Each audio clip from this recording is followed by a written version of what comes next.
Sorry. Sorry. Oh my god.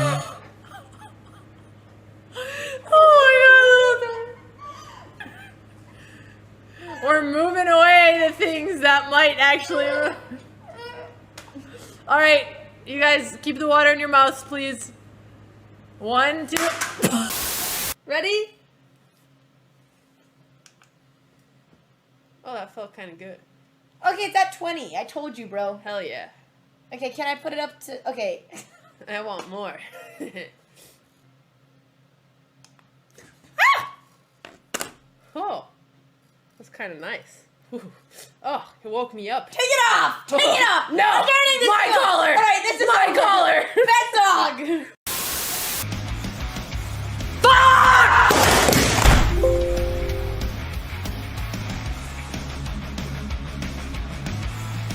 I broke my computer screen. I broke my computer. This is my computer now.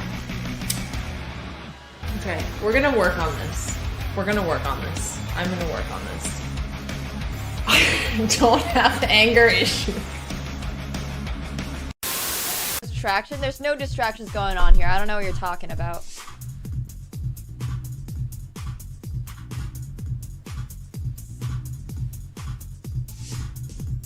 Wait, I got this. I got this.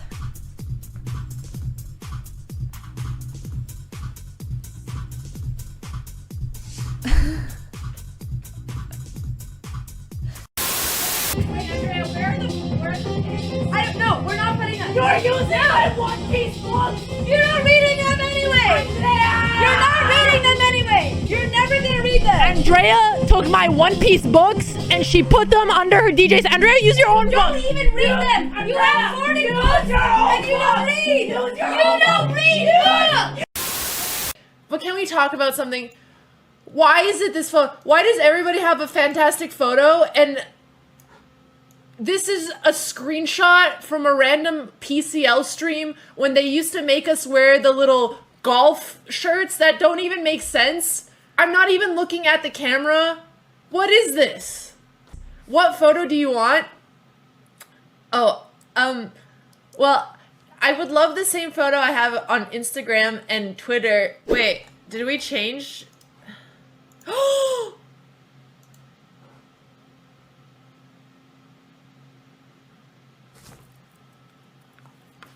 did it! Yeah! Hell yeah! Hey! Who made me 37, you asshole?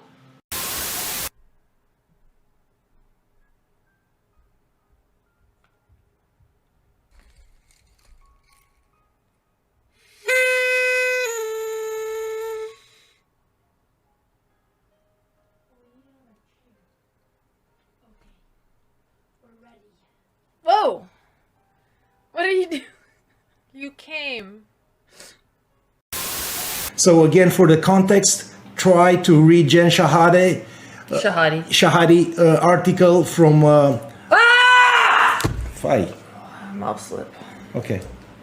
I slipped. Okay. Didn't mean to ruin the moment. Scared the shit of me. Yeah, my bad. Question, trap question. Who are strong in this position? Bishops or knights? Well, you said it was a trick question, so even though it's an open, typically bishops are stronger in open positions. But Dina said it's a trick question, so the answer is knight. The trap in the trick question was that there was no trap. Wow! Who does this? What type of cruel game is this? You see me when I'm down and you continue beating me. Looks like 339,000 now in the pot. I'm calling it right now. This is a queen. No queens. I will literally tip you $20,000 if you put a queen there. 20 grand. Even Magic can't do that. And Botez again. Are you kidding me? Top 100 female poker owners. That's it. Did you crack it just now? I really need help. With what? I'm running late and I've been trying for 10 minutes to put on my shoes and I have used every muscle. Ask Vila. No, he doesn't. I need you to pull my, please. I'm so Not late. during this game. No, I need I'm not during this game. All you have to do is pull. Vila's right there. Vila doesn't have the muscle it Yes, takes. he does. Please, I can't put on my Andrea, shoes. Vila can help you put on your shoes.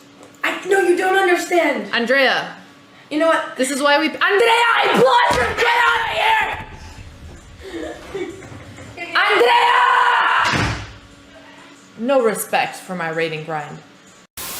You know what I think about when I think about you? I don't want to know. I think about the time I got you to buy at 2 a.m. in the morning. And you told me, Anna, there is some bread in the apartment. It's a little moldy, but you can just cut off the mold. My grandma used to tell me that mold is good for your stomach. That's what grandpa would do. And then, you know, the funniest thing was, oh, by the way, Anna, I'm not sure why, I've had a little bit of stomach issues.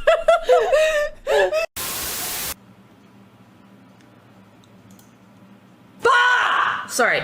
It's okay. Pizda măsii. Sorry. Stop. So, how's it going, Andrea? Did you hit your goal today? Okay, I think I tuned in at some point and you were listening to some weird song and then you lost this guy who was farming you and you're like, well, what does he have on me? Well, actually, he has a better title and he's beat me a few times and he has a higher rating, but and then you tried like coming up with something to like boost yourself up and you're like, until, and then you just gave up and it was so sad. But it was funny not because I'm laughing at your pain, but because I understand your pain. Because I've been in those shoes and I know how it is to tilt. And you know what? We don't give up. You know us, Botez, we might not win, but we don't give up. So there'll be another day. I don't think that helped. Defend me like that, but I. Ah! Okay, Maya! Ah! Maya, guys, that's it. Please, that's it. Okay, Maya! Oh my god. Andrea!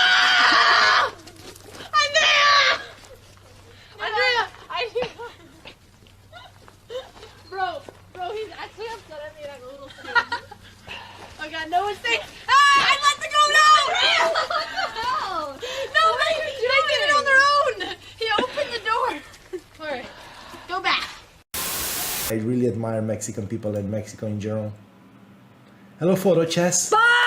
Sorry. I'm done. I'm sorry. I'm done.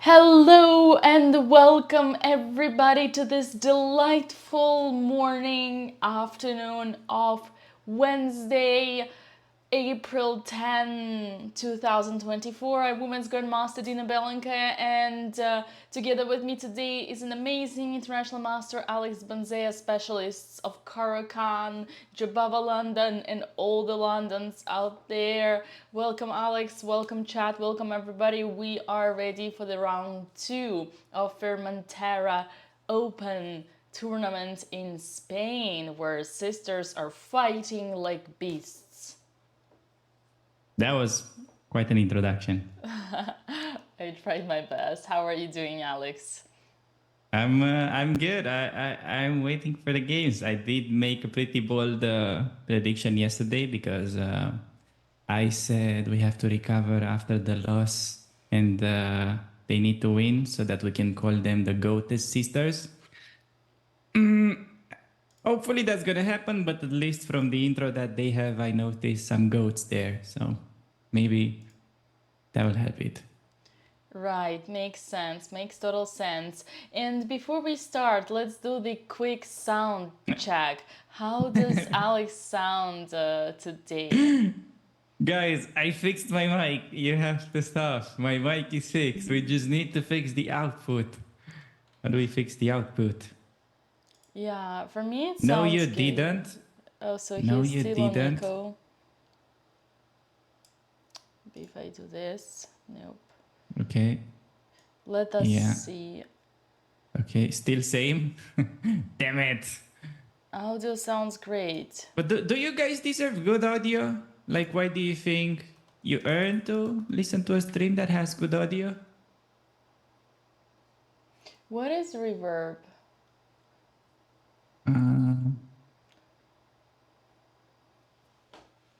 But yeah. Reverb? I'm not sure. I don't know. Audio is okay, I guess. He looks like a young Martin Odegaard. So Thank you. I'll take that. I see sisters in the meantime are getting ready. And okay, for example, trying to mute my mic. Yeah. By the way, can you switch so we can see their cams? Or not there already? Right, I'm gonna speak for a little bit. Okay, test. Can you guys hear it better now? Okay, testing. Please work this time. Prediction on candidates or on what? Nothing changed? Well, honestly, like pairings, I'm pretty excited with. I don't know how Andrea manages to, but she always gets the juicy opponents. And Alexandra, she's facing a young Indian master, around about 2200 strength. But, oh, wait, what? What is going on? Do we have a move on? And why is A3 and C3 on the board? That confuses the hell out of me. Do you see that? I thought they made a move. Nicola says go Alex. Thank you for the 1,000 bits. I'm gonna assume I'm the Alex he's cheering for.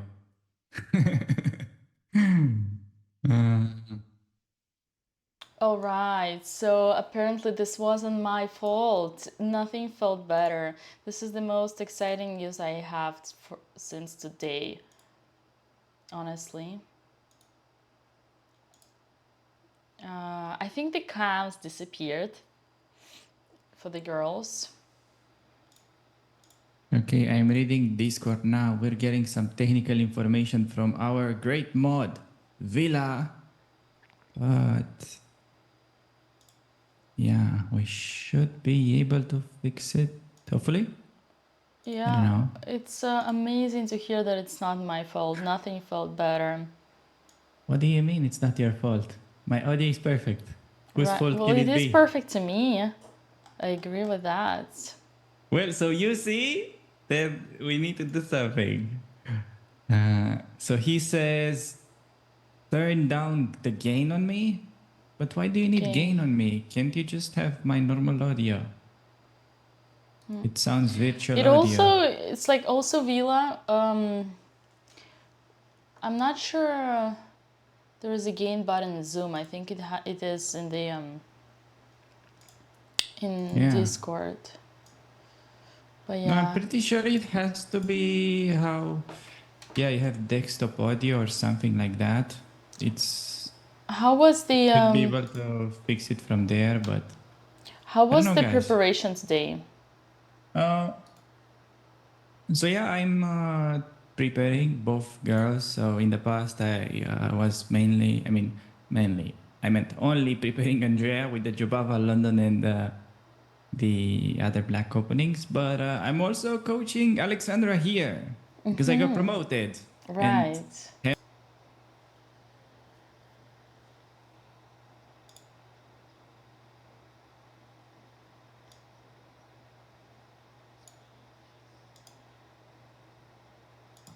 Okay. Although we still keep surprise value. Okay, interesting at Alexandra whether her opponent is going to play the Slav or not. We are expecting Slav or Queen's Gambit decline. Hopefully it's going to be a Slav. I'm super happy about the prep that we have in the Slav. I was expecting D4 on Andrea's board. Slav it is, yes! I'm actually super pumped. We have Beast prep on the Slav. I have such a good line on this one. Nice. Wow. Alexander is actually playing the Slav. And Andrea looks like her opponent is going for what we prepped as well. This is a very nice start.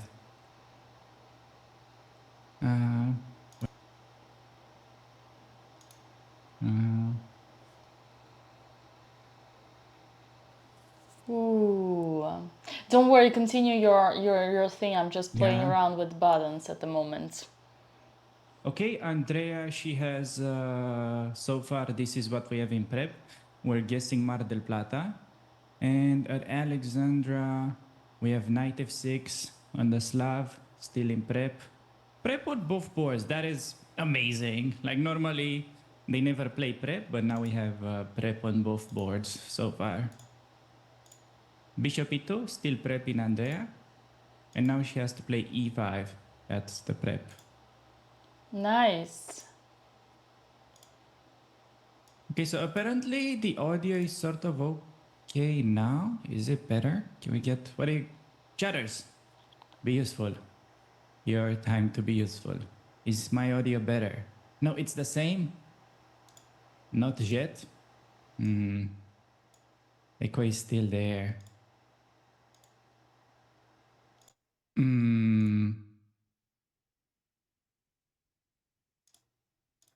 Yeah.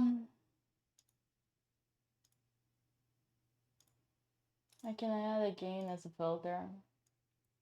No, you don't need to do anything. You just need to. It's like a thing that should be able to fix in one click. We have to figure out what that one click is. You don't need to like work on my volume. Okay, prep on Alexandra. All Prep right. on Alexandra and bishop e2 key move on the board. Okay. Wow, this is prep. Bishop e2 is great. In the past, she's been making the mistake of always playing knight f3 in the Slav. This is actually great. And Andrea is following prep. It's still prep at Andrea's. Wow. This is actually so exciting. I spent so much time prepping them. I'm actually happy that it's happening. Rook e8 by Andrea, still prep. Everybody, that's what opponent coach has to play- feels. Oh, he castling. Castling is not a good move. She has to play knight a6. Now she looked on the side. Okay, Alexandra, good move, knight f3. Still prep. Oh my god, this is so amazing. We genuinely have prep on both boards, and it's like move 10. Wow. And guess what? Andrea is almost on move 10, and she has more time than she did yesterday. That is an improvement. So walk me through these moves. Alexandra, d4, d5, c4, c6, exchange Slav. You have the games, don't you? Yeah, It's, but can you they are in just real comment time. quickly on all these moves? Oh, you want me to? Because I'm not sure give chat give followed you a you. lesson? No, because I'm not sure chat followed all the moves by moves. Oh, so you basically do want a lesson from me, but you're saying that the Well, chat I said it wants from the very beginning that I said I wanted you to be my coach, but that's okay. Andrea made a move. Did she make a move that she wanted?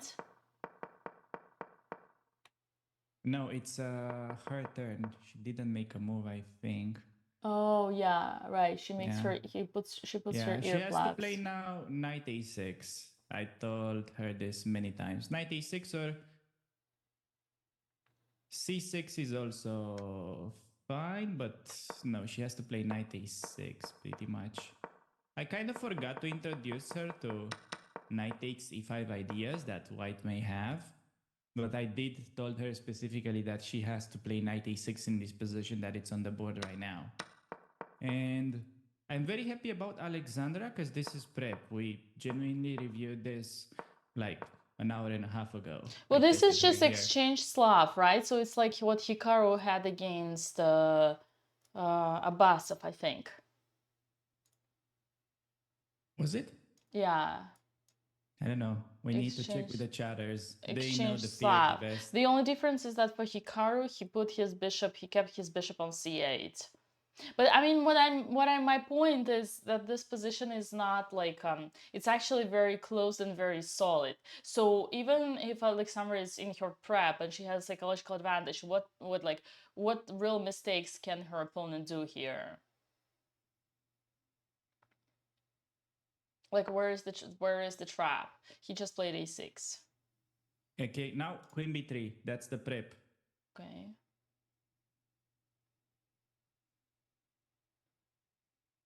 So you said you just had it on the board 1 hour and a half ago. Yeah, we did a quick test.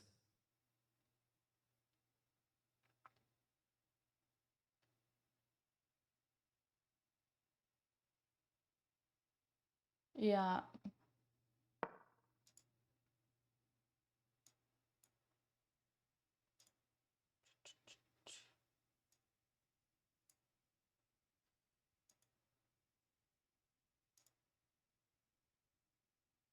Okay, what do we have here? Queen b3, she played it. She made Okay, it. she's still in prep. That's amazing. Now it's actually key moment because the best move for black is weird. It's knight h5.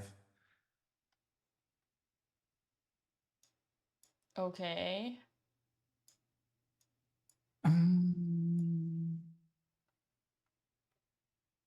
Knight h5. Knight h5 or bishop d6 are best moves for How black. many times did Kumar play this? So we didn't have games from this position. We have no idea what he'll play. We had no games in the exchange Slav. So basically, we just prepared all the exchange Slav, and yeah, she's just following the prep so far. Nice. Are you saying she's a good student? Honestly, she is pretty talented at remembering things. Oh, I also noticed that. Yes. Yeah, I also noticed that. Like in Reykjavik, she would spend hours and hours doing prep.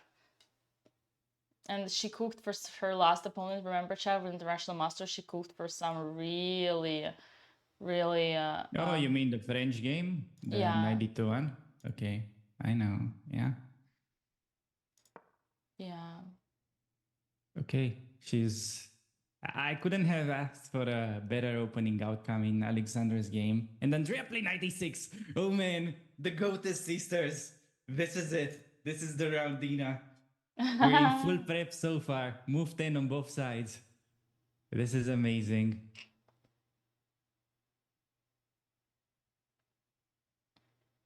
That's it, guys. That's what the coach feels when they do it correct.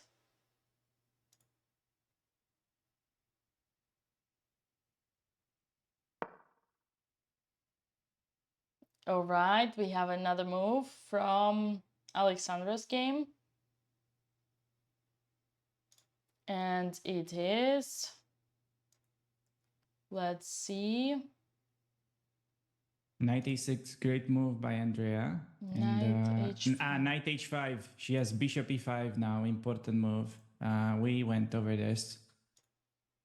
Okay. Knight h5 was best line for black, and she has to go bishop e5.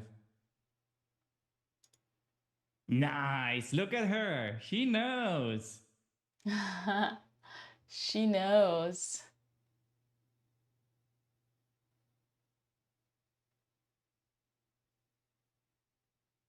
Okay, I'm gonna be honest, we were kind of hoping that he's not gonna play knight h5, but I did show her this in our latest meeting. Right. When was it? Like 10 minutes? Like 1 hour ago? Yeah, something like that. We just did like a quick 10 minutes. I just asked her in the key moments. Okay, now her opponent has a choice, which I'm not sure what he'll play. I was kind of predicting f6 or knight a5 here. Mm-hmm.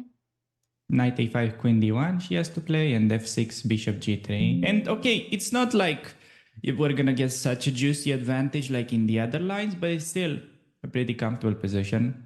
Right. Knight h5. Okay, impressive that he knew it. It's well, for a serious player, of course, you need to know knight h5, but Bishop it's also easy to get confused in these lines. It's actually quite funny that if instead of knight h5 you play any other move, white is almost close to winning. I don't know. Right. It's like you play bishop b4, knight e5 is a problem. You do bishop d6, it's a forcing line down a pawn. You play rook a7. I mean, those are also not great. Oh, let me show you one of the main traps that we had in Alexandra's game, by the way. Can you go back to queen b3? Yes, Can you go back to queen because b3? I'm looking for traps. Queen b3. Yeah, so when she played queen b3, actually, the most common move according to Lich's database, it was knight a5. That's what usually the black players do. Knight a5, and that's the trap. Queen A4. That's one of the traps because yes, you have Queen A4, and then after B5 you can sacrifice, and it's completely winning. You can either take with the knight, or with the bishop. Bishop is better here, but both are good. And boom. Yeah. Okay, even I can find that. Yeah, so this is very good because the bishop on f5 is kind of cut out of the game after black has played e6. Black has problems with coordination on d7. So instead of that, another trap would have been on queen b3. That's, can you go to that position? Uh-huh. So on queen b3, he could also play b5. B5, okay. Yeah, and the point is, I think knight takes on b5 was the winning move here. b5 is second most common on leeches. Okay. And yeah, that's just a winning sacrifice. Is the audio good now? Okay, is it good? It won't be good, Alex. Just let it go. No, Villa said it's good. I always have some desperate hope. Yeah.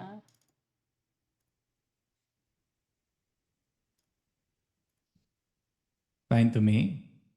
All good now. Okay. Okay, so b5, yeah, you have this knight takes on b5 yet again with winning position. Right. But okay, it didn't happen. So we have bishop e5 on the board, and at least her opponent slowed down a little bit. And Alexandra, and both Andrea and Alexandra kind of have more time than what they started with. Isn't that? Wow. And that's when is the last time you saw something like this? Never. Dina? I never saw. No, actually, I saw in Reykjavik when Alex had this like 6-hour prep with all the GMs possible for her last round opponent, and then she really caught him off guard. Mm-hmm. Can you go to live position in Alexandra game? Yeah. Andrea is drinking her tea again. Let me see this one. One moment. And the position right now is bishop e5, yeah. Yeah, bishop e5. Also, can you turn on your feedback? We have to do that. That's like... My turn feedback? Wait, let me just first deal with all the technical things. You need to have the... No, you want to have the green star, all that. Like, people only tune in for that. I told you yesterday, Alex, it's on. I'll send you a screenshot. Okay, it's on, but why don't we see it? Well, let it go. It's just like it's not working. It's like... What do you mean it's not working? Just let it free. Just let the guy alone. Okay, send me a screenshot. So normally I'll send you a screenshot of what I send you a mine screenshot. looks The like. feedback is on. You think I'm not gonna say the word that you think I am, but we all know what you think I am, and I'm not that what you think I am. What do I think you are? No, nothing. It's word. B2 master in French. Okay, I sent you what it looks like to me. That's what you wanna go for. It doesn't matter how it looks to you. What it matters how it looks to me. I'll tell you the settings that you can do. And I sent you the screenshot. I know, but I'll just tell you the settings and you can fix it. Come on. Don't cry about it. We'll fix it. Okay. So you have to go to settings in your board and then to analysis. And then you'll see this. I'll send you another screenshot. Okay. And then you should be able to easily fix it. Come on, guys. Stop. Let's focus on the past. I sent you in Discord. Do you see that? I will see that once I fix another thing that I need to fix right now. Okay, f6 played. I showed Alex this. I told her bishop g3. We're still in prep on Alex's board. Okay. And we have a move at Andrea, which was... Can everyone please calm down in chat? You think I don't see your messages? Well, you are wrong, okay? Everyone please just calm down. Thank you. Okay, we have knight d2 in Andrea's board. Wow. Okay, she has to play c6, I think. Although, it's actually not such an easy position as I initially thought. Andrea's game is a little bit tricky because apparently if she plays the most natural move, knight c5, her opponent could play knight d5 and be better. I don't understand why. Okay.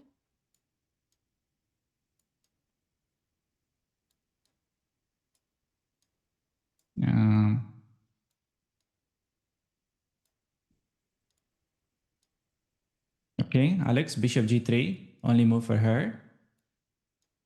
If Andrea plays c6, we're pretty much safe. But it's quite tempting to go knight c5, and apparently that's a mistake. How are you doing with the technical stuff, Dina? I'm doing great.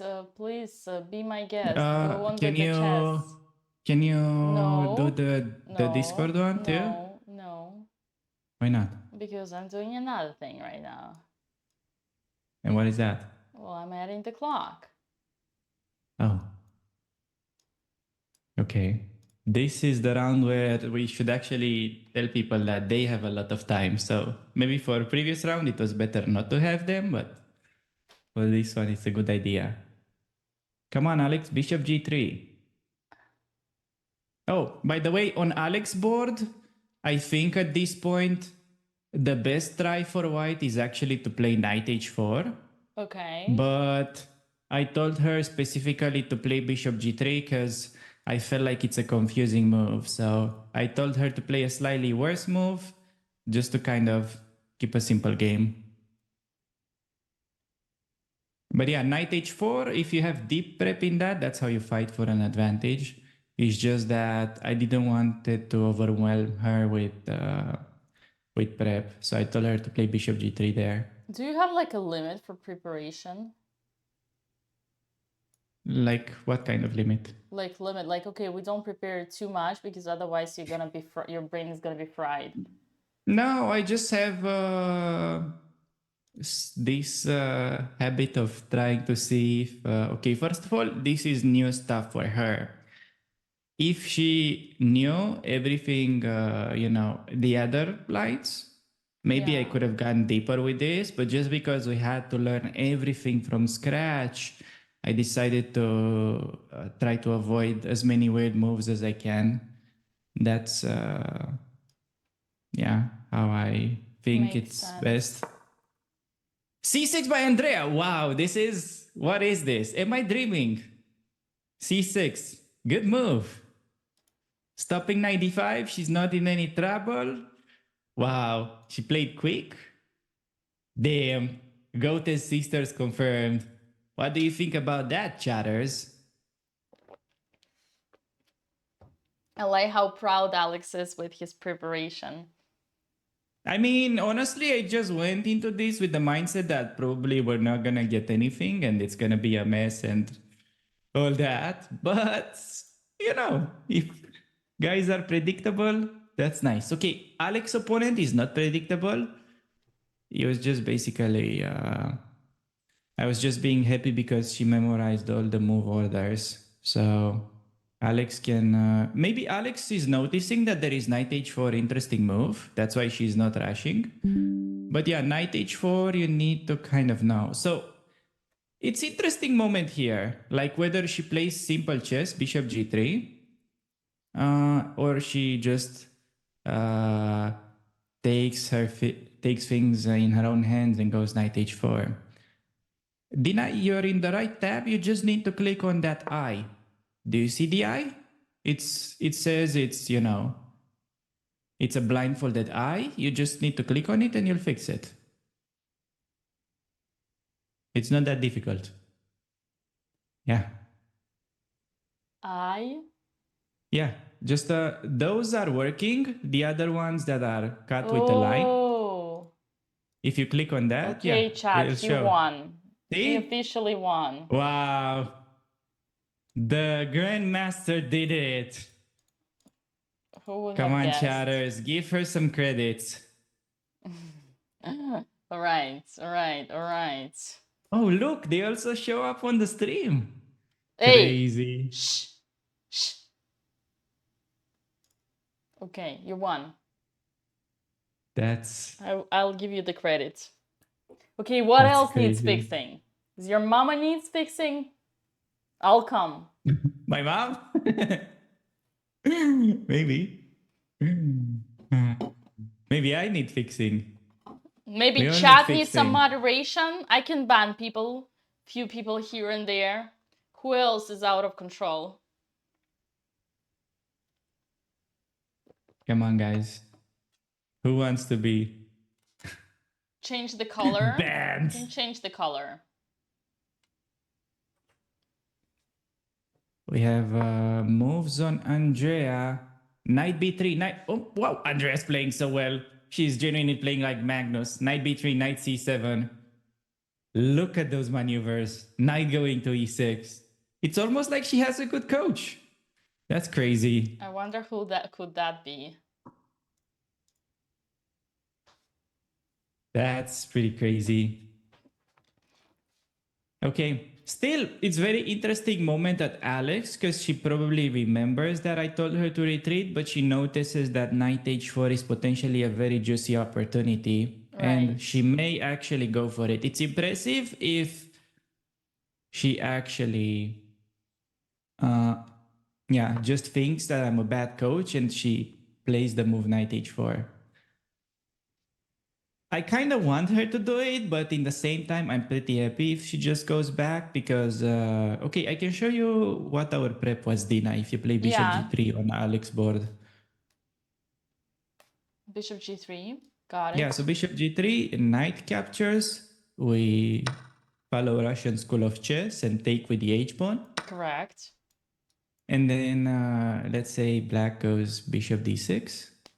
Mm-hmm. Yeah, so you cannot take the pawn because of knight a5. I forgot to tell her that little aspect. Oops. Oh, no, you can actually take it here because... no, that's bishop d6. It's a blunder. Yeah, you can take because then g7 is hanging, right? Mm-hmm. Wait, so he's supposed to play something else instead. He's supposed to do knight a5 instead of bishop d6. Yeah? Right. And knight a5, and then you go queen d1. That's what our prep was. Wait, what was the white move after bishop d6? So no, bishop d6 is blunder because you can take b7 and then take g7. Oh. So knight a5? Yes, and then queen d1. Okay. Bishop And d6. bishop d6. Castle, castle, bishop d3 with e4 ideas. Wait, why does it say we're winning? Okay, Knight I am messing h4. something up. Yeah, knight h4.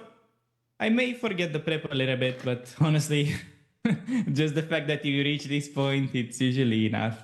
Then you have to I'm think. sorry, Alex. Did you say that you may forget the prep? Like you, the coach, may forget the prep?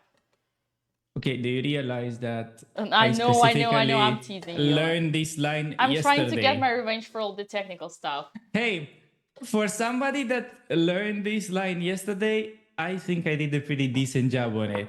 Both You analyzing did. and teaching her the details. Teaching both. You know, I'm a Jobava guy. I never played d4, d5, c4. But yeah, I think for Alex, the best strategy is to stick with what she knows best. So I decided to try and teach myself into playing that. Right, and we have lots of moves on Andrea's board, which... 96, best move, bishop e3, probably, but by her opponent. And now, okay, will she find... Why is Andrea playing so fast right now? Is it because she still knows what to do? So our prep on Andrea ended on move 10, knight a6. So she understands what to do, or she just learned her lesson from yesterday? I'm just trying to make things clear here. Yes, but also we very much predicted this guy. Wow. Okay, she played bishop f8, which I'm not so sure how good of a move it was, but it's also not bad. Whoa, computer says it's okay. Yeah, knight d7 was fine. Yeah, Andrea's bishop f8, it's good because it's Yeah, she plays simple moves. And next up, it's quite easy that you play probably knight d7 and something to c5, right? Yeah.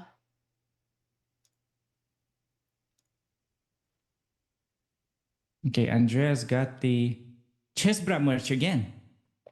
Look at her. Oh, wait, that's not chess bra merch.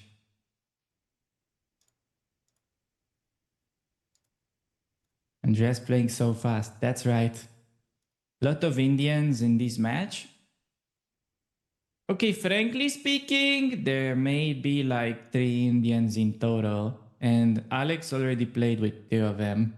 So, yeah.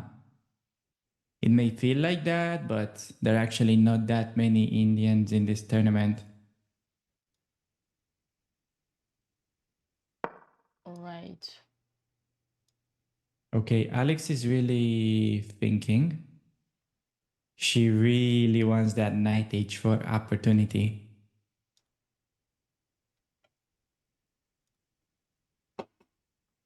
She can go for it, but then she has to figure stuff. She has to figure out stuff on her own.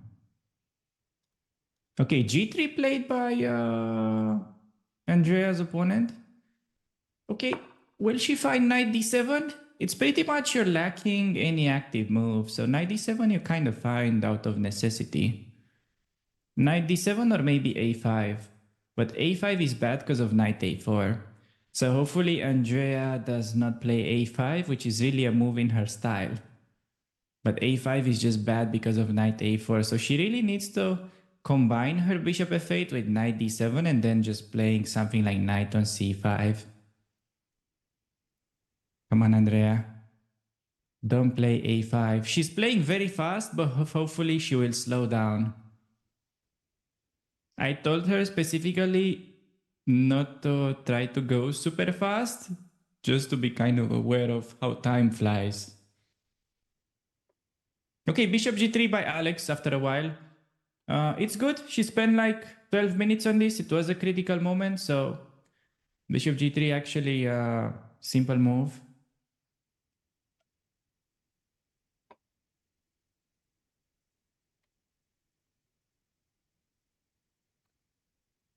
Once again, you might have answered this, but probably I missed. Is Andrea playing fast because she knows what to do because of the amazing prep that you guys did together, or because she learned her lesson?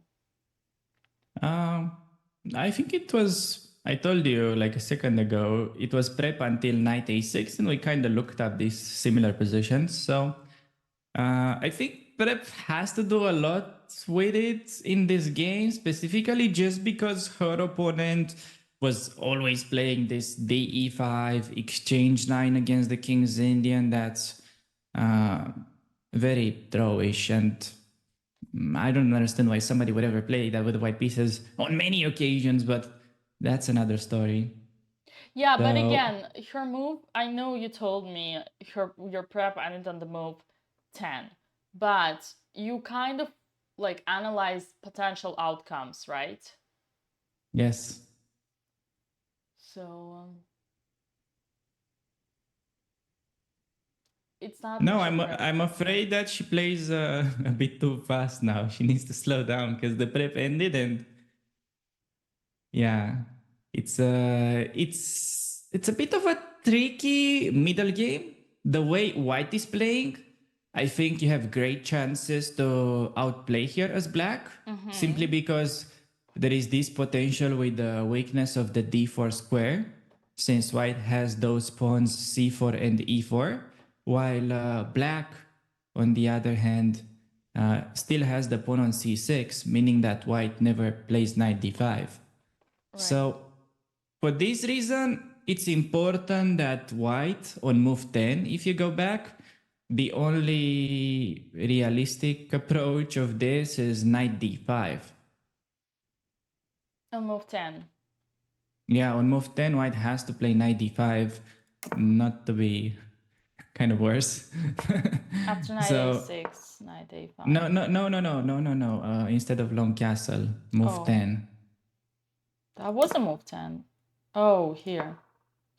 Knight Yes, move 10. Knight d5. And then we prepped this structure. Knight takes, c takes, c6, bishop c4, cd5, bishop d5, knight d7, knight d2, knight c5. And we looked around this kind of structure. But that didn't happen. But you see, in these positions, white isn't in that much danger. While in Andrea's game, if he's not careful, if black gets all the moves and plays some knight d4, he can easily be in trouble. And so far, Alex is still in prep. Remember that I told her, just go bishop g3, keep it simple. Right. Wait, do we have Papa Botes in the chat? We do. That's This correct. guy needs to get a job. Hey. Don't be... How are you talking to my father? He's a moderator. Is your father? What? You're the same age. What? Kidding. I'm pretty sure. I may be 30, but not above 30. I mean, he's Romanian, but still. You don't want to go there.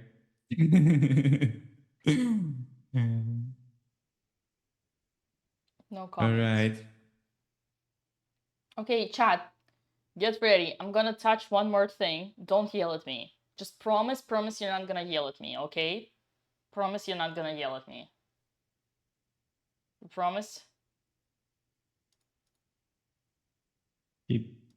Go for it. Okay. Come on.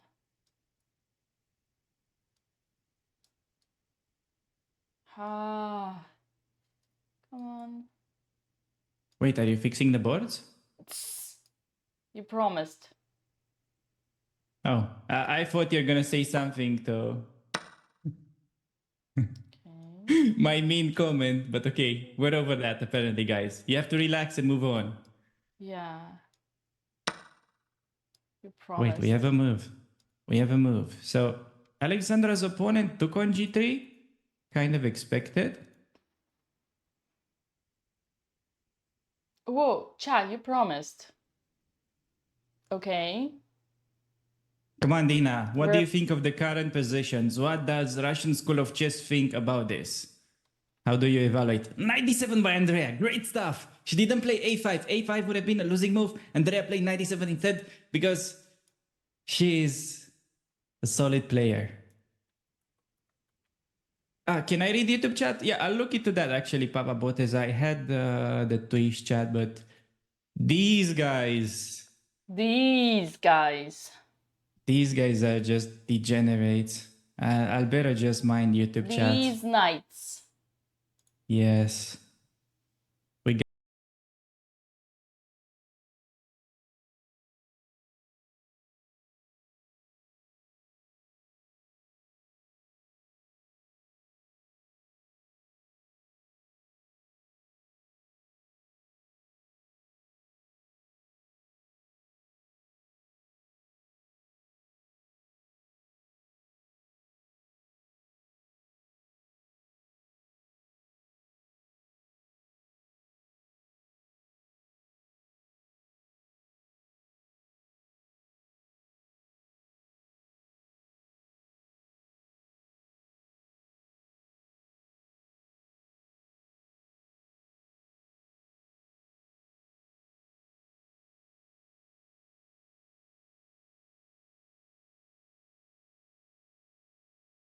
We're back.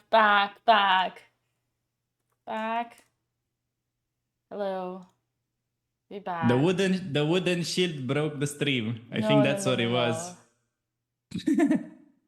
Oh, sorry. Too many wooden shields. I just wanted to touch the clock and it ended up bad. But don't worry, I'll get back to it. Okay, where did I go with YouTube chat? Okay. Both girls are... No, wait. Andrea's opponent is thinking and Alex's opponent... And Alex played bishop g3. And we looked at this game together, right? Yes, I specifically told her to play it. We're still in prep, YouTube. There was a moment you said, like, Alex would think that I'm a bad coach. Yes, but she immediately thought twice about that and she listened. I was mainly saying that because in this position after f6, while preparing her lines in the exchange Slav, I noticed that the best move according to the computer is knight h4, and that is actually the way to play for an advantage. But I clicked around a little bit and it seemed too confusing, so I was like, you know what? Let's go bishop g3 and get a game. Anyways. So that's what I ended up telling her. And we're still in prep, and Andrea played 97. Come on, Dina, you're a King's Indian player yourself, aren't you? What do you think about black? I've Tell never us a played little King's bit. Indian in my life. Oh, you never? No. Maybe. But that was Maybe a you good should. guess, Alex. Maybe you should. Why not? Well, actually, I'm lying. I started playing King's Indian, but King's Indian attack for white lately. I see. Okay. So you want to play it, but you're a bit afraid. I'm just like trying to come up with different ways. Like sometimes I do the King's Indian setup against French or Sicilian, for example. If you see what I mean. Yeah, I understand. But gotta do it with the black pieces too. I try sometimes, but it's more for blitz. I remember growing up, my Russian coach would always tell me that King's Indian is the worst possible opening for black. That's not a Russian coach thing to say. Come on. Seriously, ask Gary Kasparov on it. wrong. Yeah, ask Gary Kasparov on it. Are you saying he's not Russian? Well, Gary Kasparov is like a dynamic Or he's player. not human. He's either not Russian or he's from another planet. Well, first of all, I think he's half Azeri, half Jewish, but and he was like they changed his name to look like Russian, or he took his mama's name, something like that. No, his father was Vaganya. No, yeah, his father was Jewish, I think, and his mom was like, yeah. Oh, by the way, we can update like 5 moves on Andrea's board. Let's see. C6, 93. Yeah, and 97. 97, great move. I told you. If a5 looks tempting to hit the knight, that would have allowed knight a4 by white, and we're close to lost. So it's great bullet that we dodged. Nice.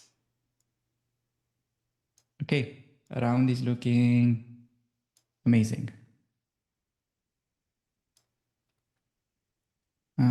Okay. That's nice that we managed to carry the opening prep. And yeah, maybe we should continue the discussion about the Russian School of Chess. Simply because I asked you repeatedly yesterday about some model players that you looked up to. And the main reason I'm doing that is because if you listen to any like top player story like Kramnik, Jabava and all that, they all say whenever they were a kid, they got a book with a world champion. And just because they saw those games, it really impacted their style overall. What do you have on that? Well, first of all, Alex, I do appreciate you comparing me to Kasparov and who else was that? Kramnik? It was Kramnik and Jobava, yes. And Jobava, yeah. Secondly, I do want to take this moment before answering the question. I do want to take this moment, all of us, everyone together. If you're ready, if everyone is ready, this is an important moment. I want us to thank ourselves, to appreciate this moment of everything working and everything fixed. I don't know why I was thinking you're going to give a shout out to the eclipse. Let's Thank just you, take Dina. a moment and everything seemed to be working. Give a shout out to the eclipse that happened 2 days ago. YouTube is broken? Hey, how can you say that?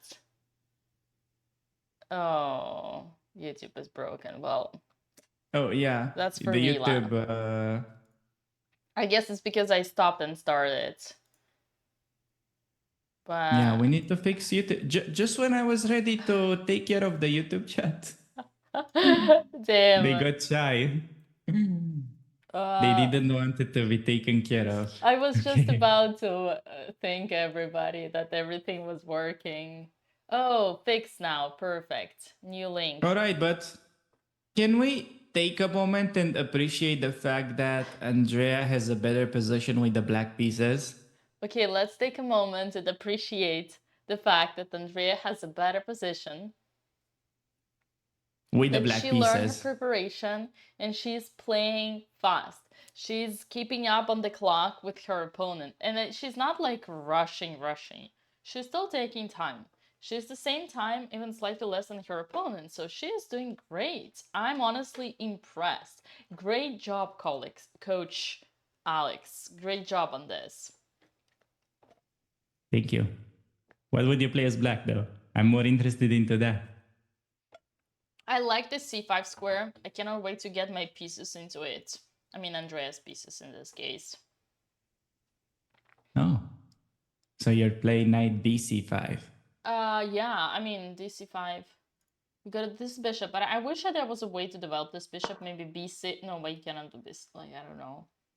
Like a5? I kind of want to play a5, to be honest. You know, against these knights, you gotta push the pawn. This is the another principle of Russian chess school. Against the knight on b3, Yeah, but I told you, a5, knight a4 was annoying previously. Maybe it's not so much anymore. That's true. So we cannot really push things because we're gonna create weaknesses. So we're gonna exchange. So yeah, maybe exchange couple of these knights. Yeah, here I would go just knight dc5, and the idea would be to trade and take back with the knight or with the bishop. Let's actually ask the chatters. So I can think you put with the on the knight, board? Absolutely. Unless you want to quiz them. No, so let's go knight dc5, and I got a quiz for them. Okay. So knight dc5, knight takes. Let's see what they want to recapture with. Come on, chatters. Do we have YouTube chat as well?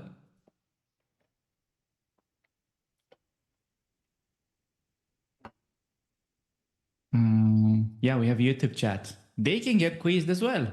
Come on, guys. What do you take on c5 with? Recap with the knight, bishop? Well, you got your candidates, but what is better? And why? Trade his good bishop. Oh, somebody's acting smart in the chat. Okay, Dina. Now, time for you to reveal the solution. While you were asking, I kind of changed my opinion because my first thought was knight, and I kind of spoiled it for chat, for many chatters. My first thought was knight, because I didn't want to give the d6 square to the rook. But now I see you hinted it, and that's correct. I was probably, still dreaming. But indeed, if we change these bishops, then we got the beautiful square d4 for our knight. The bishop, the beautiful square. Whereas if we take with a knight, yeah, it's not as fun. Okay, question. Will she play knight c5 or a5? Knight c5 is such a natural move. Genuinely, all her pieces are lined up to that square. It'd just be kind of strange not to play it. Come on, Andrea. Right. You gotta do it. It's simple chess.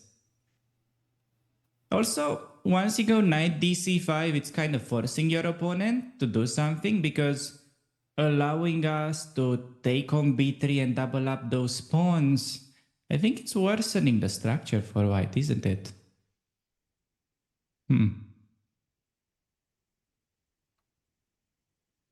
And by the way, Alexandra is still in prep. What move is it? Knight d5 on the board, best move. She played it. Andrea thinks she's Hikaru. Let's go.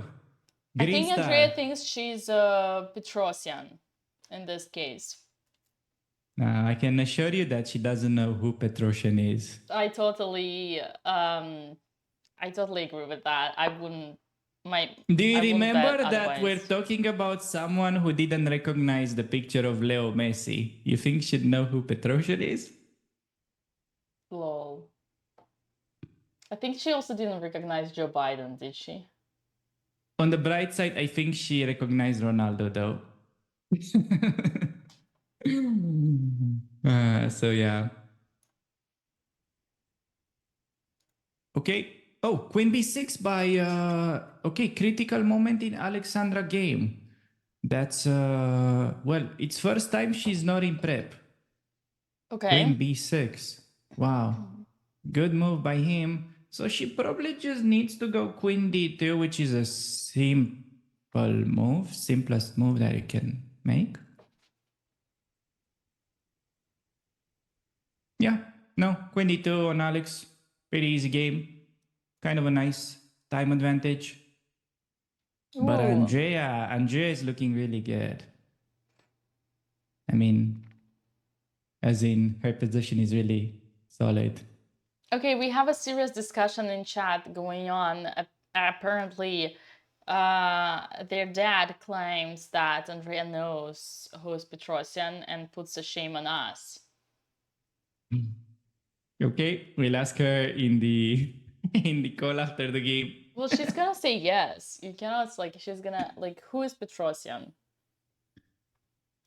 You think so? I don't know how to ask this question so that she doesn't trick you into believing that she knows.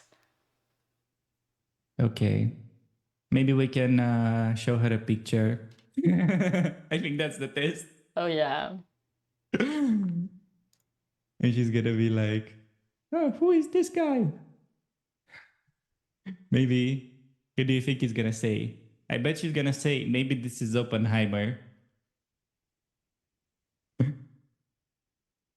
Wait, we have BotezLive in the chat. Who is that? She might know that it's a chess player, but that will be the extent of it. Oh yeah, that's probably that. Yeah, it's a chess player. Oh, is he alive Vila. or dead? That's it. Yeah. Okay, guys, you got Wikipedia. We are in the chess mood. You can check it out. But his chess will be alive forever. But Dina, you actually brought it up yesterday when I asked you about model players and you mentioned Karpov and then Petrosian. So you keep dodging this question, which I don't understand why, but what is up with that?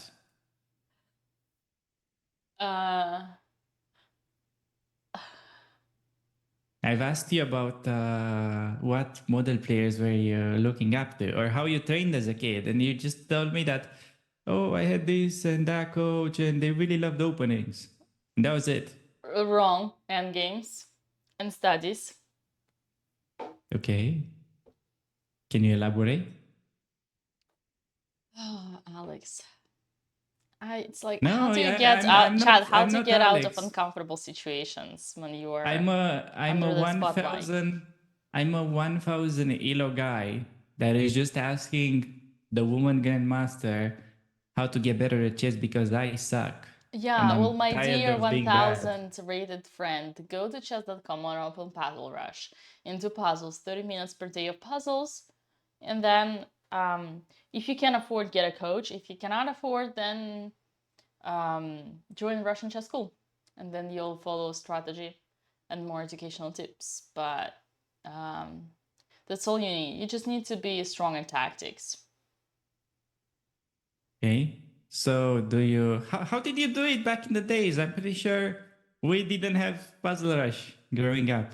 Yeah, so my coach would give me a book like that. What kind of book? It's like, you sleep, tactics. Tactics, solve tactics. Did you solve your tactics? So Did you solve your tactic today? Dina! I see. Where are you? Did you solve your tactic today? I see. Dina? So you were actually going through the book and solving. Did you read this game? Did you study this game? So you were solving the puzzles, it seems. I was forced to solve the puzzles. I wasn't solving puzzles. I see. No. Once I tried to put a book under the pillow and sleep and think that maybe it's gonna get magically into my brain. Spoiler alert, that didn't help. So your method is probably better. No, not this one. Yeah. Basically, how you become good at chess in Russia is that you do what you're told to do. That's how. I see. But what if you had to be more like independent? Then I would be a grandmaster. How? Let's talk about the how. The how part is interesting. By reading chess books. Okay, let's break it down. What kind of books? Like, do you focus on middle games? Do you focus on thematic end games? How much do you focus on the openings?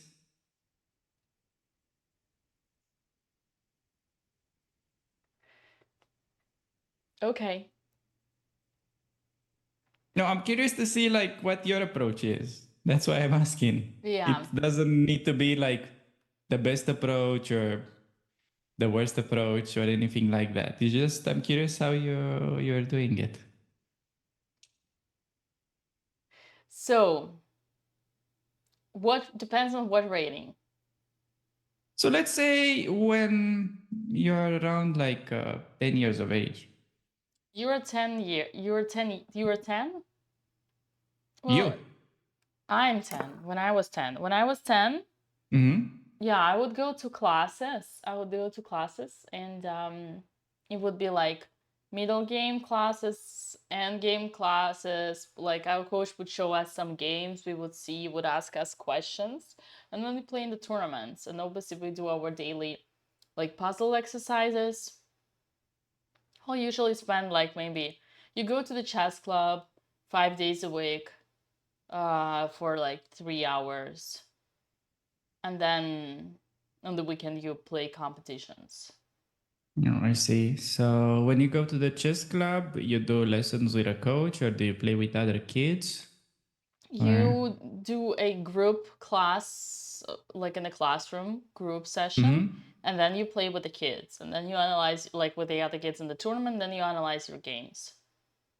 So how do you play? Do you just play whatever or they ask you to play? No, usually you play like a training tournament, but sometimes you can play a training position, like for this or that. Like oftentimes we would play training end games very often. Training end games, like theoretical end games or practical end games? Kind of theoretical and practical, because there are lots of these books, like for example Panchenko. I don't know if you heard Panchenko middle game, and there is Panchenko end games, and like Secrets of Practical. Yeah. So those two, like I've those heard. two were like my Bible, my two Bibles. Can you write it in chat if they wanna check it out? Panchenko. You seriously think that there is a chatter among all these people watching us? You seriously think that there is a chatter who's gonna wanna study chess in books? So the people who are right now watching us I on think Twitch. most people that are here, they're interested in chess, So they want us to open the book. I think nowadays it's not the right thing to open the book. I think you should go to Chessable or do something more interactive. Unless you're some kind of a genius and extremely academic. If you're not academic, I think most people watching us are probably ADHD. So let's just be practical. Wait, why do you say that? I learned chess from TikTok, you see, so yeah. No. I think many of them are interested because okay, chat, who wants to read the book? It's kind of what you did. So it's proven that it worked with you. You did the Panchenko end games, and some people want to go into the end games. They're such trolls. I think we got the move. I think Alex Suits just played Short Castle. Yeah, that happened like 10 minutes ago. Don't worry. No. Oh, no, it was Andrea then. I heard the move. No? Oh, there was no move. Okay, well, Alex, I have a more serious question for you, more concrete one.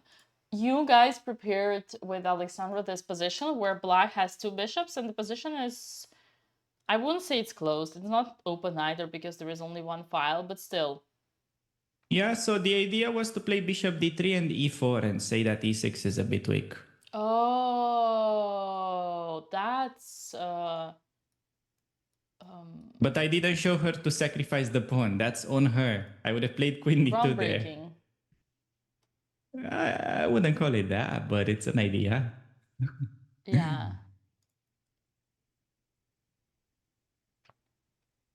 Okay, so see how many interesting stories you told me about how you went to the chess club and you did the pachinko endgames?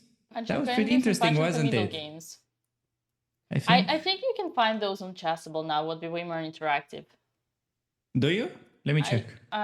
Oh, he's gonna check. Theory and practice of chess and games. No, for now on Chessable, they have just a Silman Endgame book. That was Endgame book of the year. I'm not gonna tell you who was it presented by, of course. Don't tell me. No, you have to check it out. Okay, so I don't think it's on Chessable. Pachinko Endgames. I saw these books once, but I never really studied them seriously. Yeah, that's like a Bible. When You can probably tell Russian. from my chess. Oh yeah, so that's you think that. So see, stuff like this. This should be really. You should bring this stuff more in your Russian school of chess. Why you're not? Wait. I just started first of all, and I'm bringing lots of things. Yeah, but see, why do I have to ask you 10 times until we get to this good stuff? I think this is pretty good.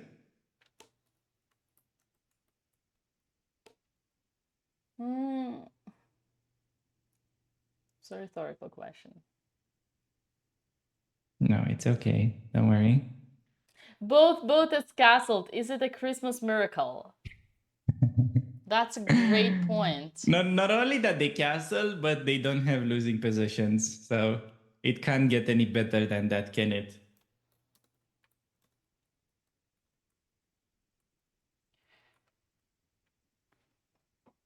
What do you say, chat? Okay. So yeah, since there are no moves, can we continue the story? So you did this pachinko thing, and then was this like kind of a routine, just going to the club, taking lessons, playing? So basically, were you playing training games based on the positions from these books, or well, this other positions? training games based on the positions would usually be with the coach. To be honest with you, I never read books myself. It's like my coaches would read me, kind of like explain to me, like, and make exercises with me. So yeah, mostly on the private lessons we would do that. In group lessons we would do, like, in the classroom our coach would show us like games of great players and explain some things in the middle game, and then opening and middle game, and then ask us questions. Sometimes would make us guess moves, and then we would play like we could play like a training in the club. We always have like a training tournament, and then we analyze the games from that tournament. I see. So that's more or less it, but it's really like you were like, did you use sit now, we're gonna study. No, I get it. It was you were being disciplined students. I get that part. But did you use the Kasparov books at all, like the great predecessors? Well, these are I actually have some books here. I have some Russian books here, but these are tactics. This is Ivashenko. These are tactics. Like this, for example. This is how I would solve tactics, you see? All these tactical books. Oh. Like this, for example. You would just like, usually I would put them under my They normally solve with pillow. Used to solve with a chessboard or a blindfolded? Well, you're supposed to solve with a chessboard, but I was always lazy, so I would kind of try to solve them here. But I was never like, I never did enough effort myself. The only chess I know is mostly because from the chess that I was like fed into, which is one of the reasons why I am not a grandmaster. Wait, you're a woman grandmaster? Right. I only have an extra letter in front of my title.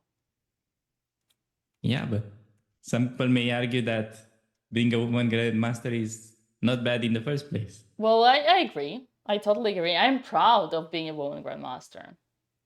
Like, my parents didn't think I would do even that. Wait, what title did your parents have? Like, my mom, she's probably a WCM. Maybe something like that. Oh, so you did way better. What do you mean? Yeah. Yeah, you should be happier about that. Okay, Alex's opponent took the pawn on b2. Okay. That's gonna be interesting. I'm not super sure if Alexandra has like a concrete idea or she just felt like there's no way he will take. Apparently, if she just goes rook c1 now, which is super important, she has good compensation. There is queen a4 and there is rook c1. Knight a4 is bad. Why is knight a4 bad? No, I'm not super sure what is going on in Alexandra's game. Like, she had no reason to give up that pawn, but she did. I think she's confident. So queen c2, bishop takes, and... Confident in what? You're just down a pawn in a symmetrical position. But what did you want? Oh, you wanted her to play queen d2. Yeah, why not queen d2? Like, gave him nothing. Well, she wants more. She wants to be aggressive.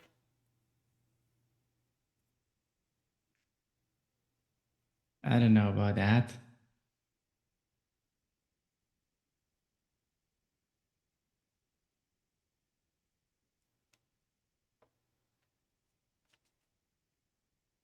Yeah. She definitely had some idea for giving up the pawn, but I just cannot really understand which idea. So I was thinking rook c1, is there any chance something like bishop a3 can be a move? Oh, but bishop a3, I see. There is some potential rook c1 happens on the board. Can you go for that? Yeah. And you want to Botez gambit? No. And then knight h4 you can play. What? Wow. And actually that wins for white. What? Because queen takes on c1, there will be queen a4 and I win the queen. Oh, no way she will ever find it. Oh, actually... Well, it's kind of a must now, otherwise you don't have much compensation. Although on rook c1, he can also play something like rook c8. But then queen a4 and then knight c6. Some knight h4. Yeah, not easy to find compensation here, which is part of why I was not going to sacrifice that pawn on b2 myself, but let's hope that she plays rook c1. If she finds rook c1, it's going to be interesting, but if not, then I'm afraid there won't be much compensation.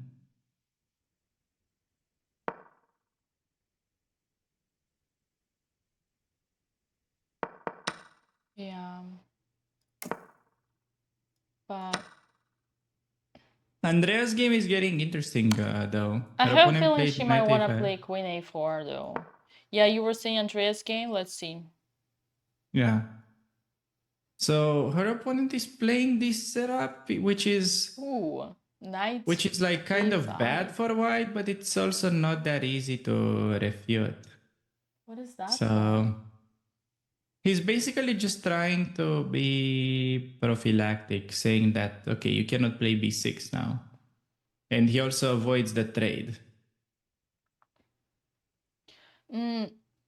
The best move here, according to the engine, is something that I don't think Andrea would play. It's knight d4, bishop takes d4, pawn takes d4, and rook takes d4. You sacrifice the pawn for what? You got a dark squared bishop, and now you press on the center with f5. But this is some GM level, in my opinion. But imagine if she finds it, then... Then she's a GM. Yes. Not like you. Right. So... Yeah, I mean, what are the options instead of knight d4, since that's a pretty difficult move to find? Like, she could play knight back onto a6. Maybe Right. bishop g7, preparing knight d4. Okay, I like bishop g7 as well. Yeah, and then white's gonna have to play b4. Knight a6. Yeah, that's a good question, because do you really play b5 as white? b5 is interesting after. b5, you're getting back. Everything is great. Oh wait, there is Yeah, but you have to sacrifice this pawn. Oh, she will not want that. She will not want to sack. Not easy position. So Andrea has to find that idea. Otherwise, it's not so simple.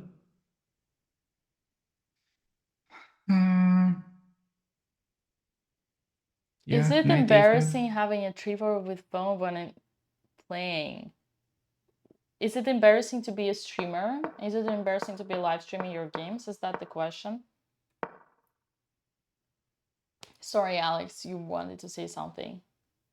Yeah, I was just trying to find here for Andrea game. Like knight d4 is not easy, but maybe can you just go knight a6? And basically this is a silent draw offer. Because in case of knight b3, you just go back pretty much. Why would he? I think if yeah, like I don't think that in Andrea's mind knight a6 would be a draw offer because her knight was just on d7. Well, you kind of feel that the position can repeat though.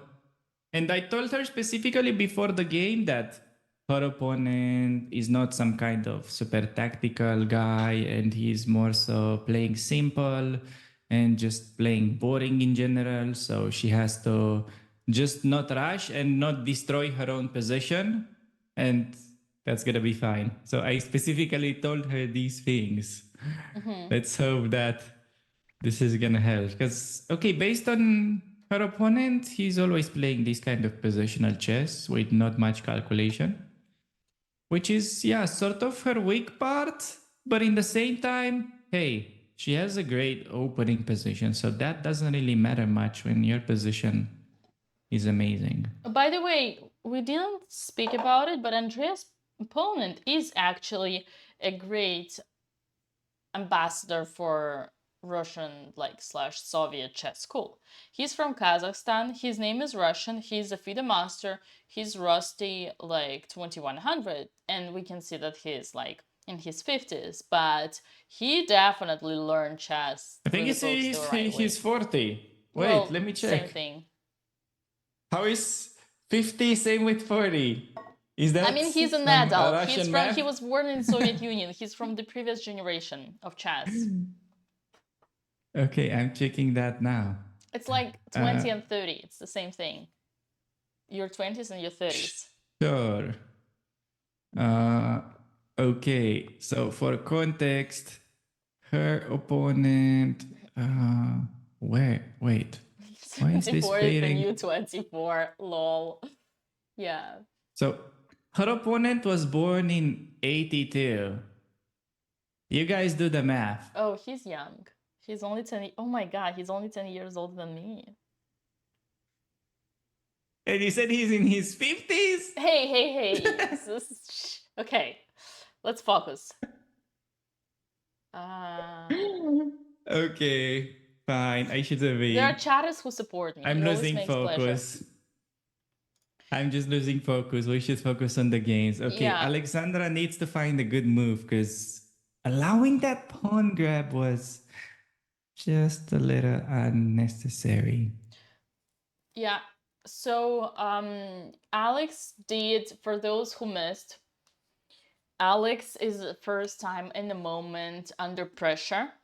She needs to solve something out. She has slightly more time. She sacrificed the pawn. She definitely had a reason to do that. And now she needs to find out what's exactly the reason she did that.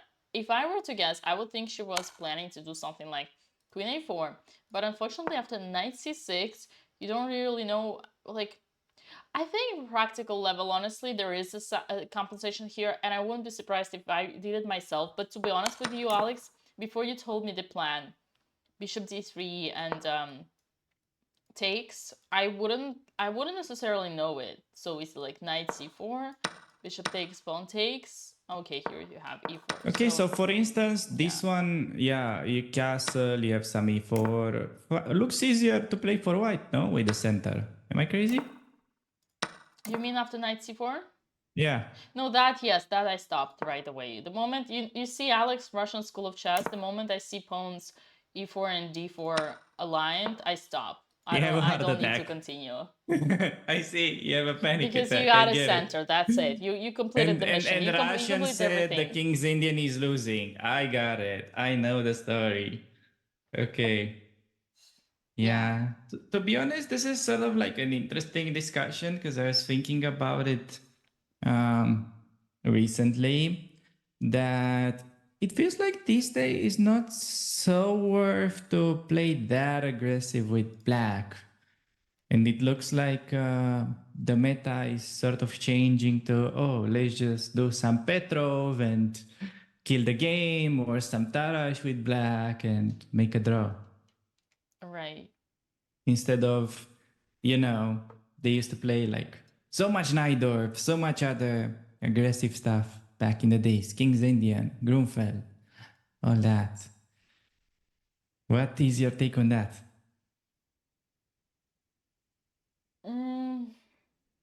You mean that the style of chess changed and the opening, the ways people approach openings? Yeah. Well, you were the one who prepared the girls. How was let's say, do you think your preparation methods are as of how it is today, the new meta of preparing openings? Well, no, so my approach with them is I just try to, because, okay, we didn't spend that much time training before the tournament. I think the best way to go is just look for what they have the most experience in. So that's what they're playing, and I'm just trying to help there. But no, like you can see, Andrea plays King's Indian, which is something that apparently Russian coaches wouldn't be very happy about. So, well, as for whatever it's worth, she has my excuse here and my pardon, because and my blessing. She has my blessing here because her center is totally fine, because her opponent took on the moment we get into this structure, I think white loses advantage. Obviously, for me, for what I'm like, my school, my background tells that this structure is like obviously all the engine's gonna give you +1, but yeah. So yeah, my Russian coach would always tell me like this is the most rotten opening, but the exchange variation of King's Indian is great for black. They equalized. So here I have absolutely nothing negative towards Andrea's position. Andrea played interesting move. She played bishop e7, which was not on my top list of candidates, but is she looking to play bishop g5? Oh, that would be a great idea, no? No, I'm afraid it's a great idea, but not sure. Why not? Works. Let's say they do something like this. Oh, she probably... oh, because of rook d8. Yeah. Yeah, it was kind of a good try, bishop e7. It's a question what her opponent will play, because if he just ignores and doubles up the rooks, which is the most natural thing to do, maybe can she play bishop d8? No, that's actually... Is it losing? Yeah, it's losing to rook d8. That just loses a piece. Woof. So yeah, bishop e7 with idea, bishop d8 is actually great, but you have to sort of realize that... still, after rook d1, you cannot do that because you got the... what's this? Overcharge. Exactly. And then you may have to play knight a6 anyways, but... yeah, it's hard for her because in her mind, you cannot go backwards in chess. That's a bit of a problem that we're still working on. Did you... It's like, I was curious, actually, Alex, this is important, because, like, can you tell me how was your game recaps off camera with the girls? Like, did you manage to get some, let's say, of our feedback through? Was it listened? Like, what conclusions did you make? How much of a good cope were you? probably not the best. But well, the main conclusions were to not repeat that Jubava London opening for Alexandra. Okay. Like play something different. And for Andrea, yeah, we kind of talked about the time trouble and that, but yeah, don't want to make like super big case of it since it was the first round and naturally you're slower in the first round. I mean, not that slow, but yeah. So Slower, but not slower. honestly, like my mindset while going into this is not to care too much about the result because this is a tournament with an average rating of Way higher. 20 to 40. So they're pretty much the underdogs here. And with that, I mean there are no weaker players according to the ELO in the event. Right. So that's a very difficult task that they are on. So whatever goes well, we'll take that. I think other than that, they shouldn't put much pressure on themselves, but this is of course easier said than done. Well, I know that they care a lot about result. I've been trying to, it's like, yeah, usually for me, I've said it to the girls before, and I think it's important when you are not like training as a professional, when you are like doing it as a passion. For example, right now me and girls, we're streamers, so our main job is to do chess content. So going into chess competitions is secondary, and like the only mindset we should go into that is to enjoy, of course. This is important. Hikaru said it yesterday in his recap. That's how he won against Firucha. And what is important is to go into the game with a mindset of using it as a learning opportunity, as an experience. Try to learn from it. And back in the days where I only was like full pro player and would focus on my chess, I would always wanna. This is how like I try to relax myself, and it helped a lot. Every game is a learning opportunity. You're gonna learn. You're gonna practice new opening that you play. You're gonna practice new things, and you're gonna analyze it with your coach, and you're gonna make the best conclusions. So I do think they struggle with this a little bit because they are like obviously so ambitious, and they do want to score, and for them like the result is extremely important. So the tournament for me is super rusty. Like, let me just like, I wish I could play there. I think like having FMs like yesterday and today, IMs 2100s, 2200s is a perfect opponent. Like, you cannot wish for a better opponent. His title, you feel the blood, and he's also like, I don't know about that because it's not everybody like that. It's mainly the softest opponents are usually the ones that Andrea is getting. But you can see based in Alexandra games, there are quite dangerous guys out there too. It's not only rusty people playing, I would say. we do have updates, and actually we have serious updates. So apparently, yeah, King G7 played fast. Amazing move. Usually this would take Andrea an hour to find. Oh yeah, just move the king to one square, but it is the best move in the game. It's an amazing game. And she got the green star. You see that? Yeah. Yeah. Oh, Alex, you don't have to thank me for putting it. I'm so happy I came up with this idea. No, but you did nothing. It's chess.com. You should praise them. Right. Well, but you can change it if you want. It's okay. I can teach you. So no, it's okay. free. It's okay. It's okay. It's good. Don't worry. I actually have urgent news for you. On a more urgent scale, Alexandra just made a move, and it's knight a4, attacking the queen, and it's not the best move. Now black has to keep up with the advantage, has to trade queens. Queen c2. And that's definitely gonna be solving all black's problems, because whenever you sacrifice a pawn in a position like this, let me get it straight. Chat, listen to me. You sacrifice a pawn, and your opponent, you need to have something in exchange as initiative for this pawn. And here, you look for your opponent's weaknesses. What's black's main weakness? Is the fact that they, just like yesterday,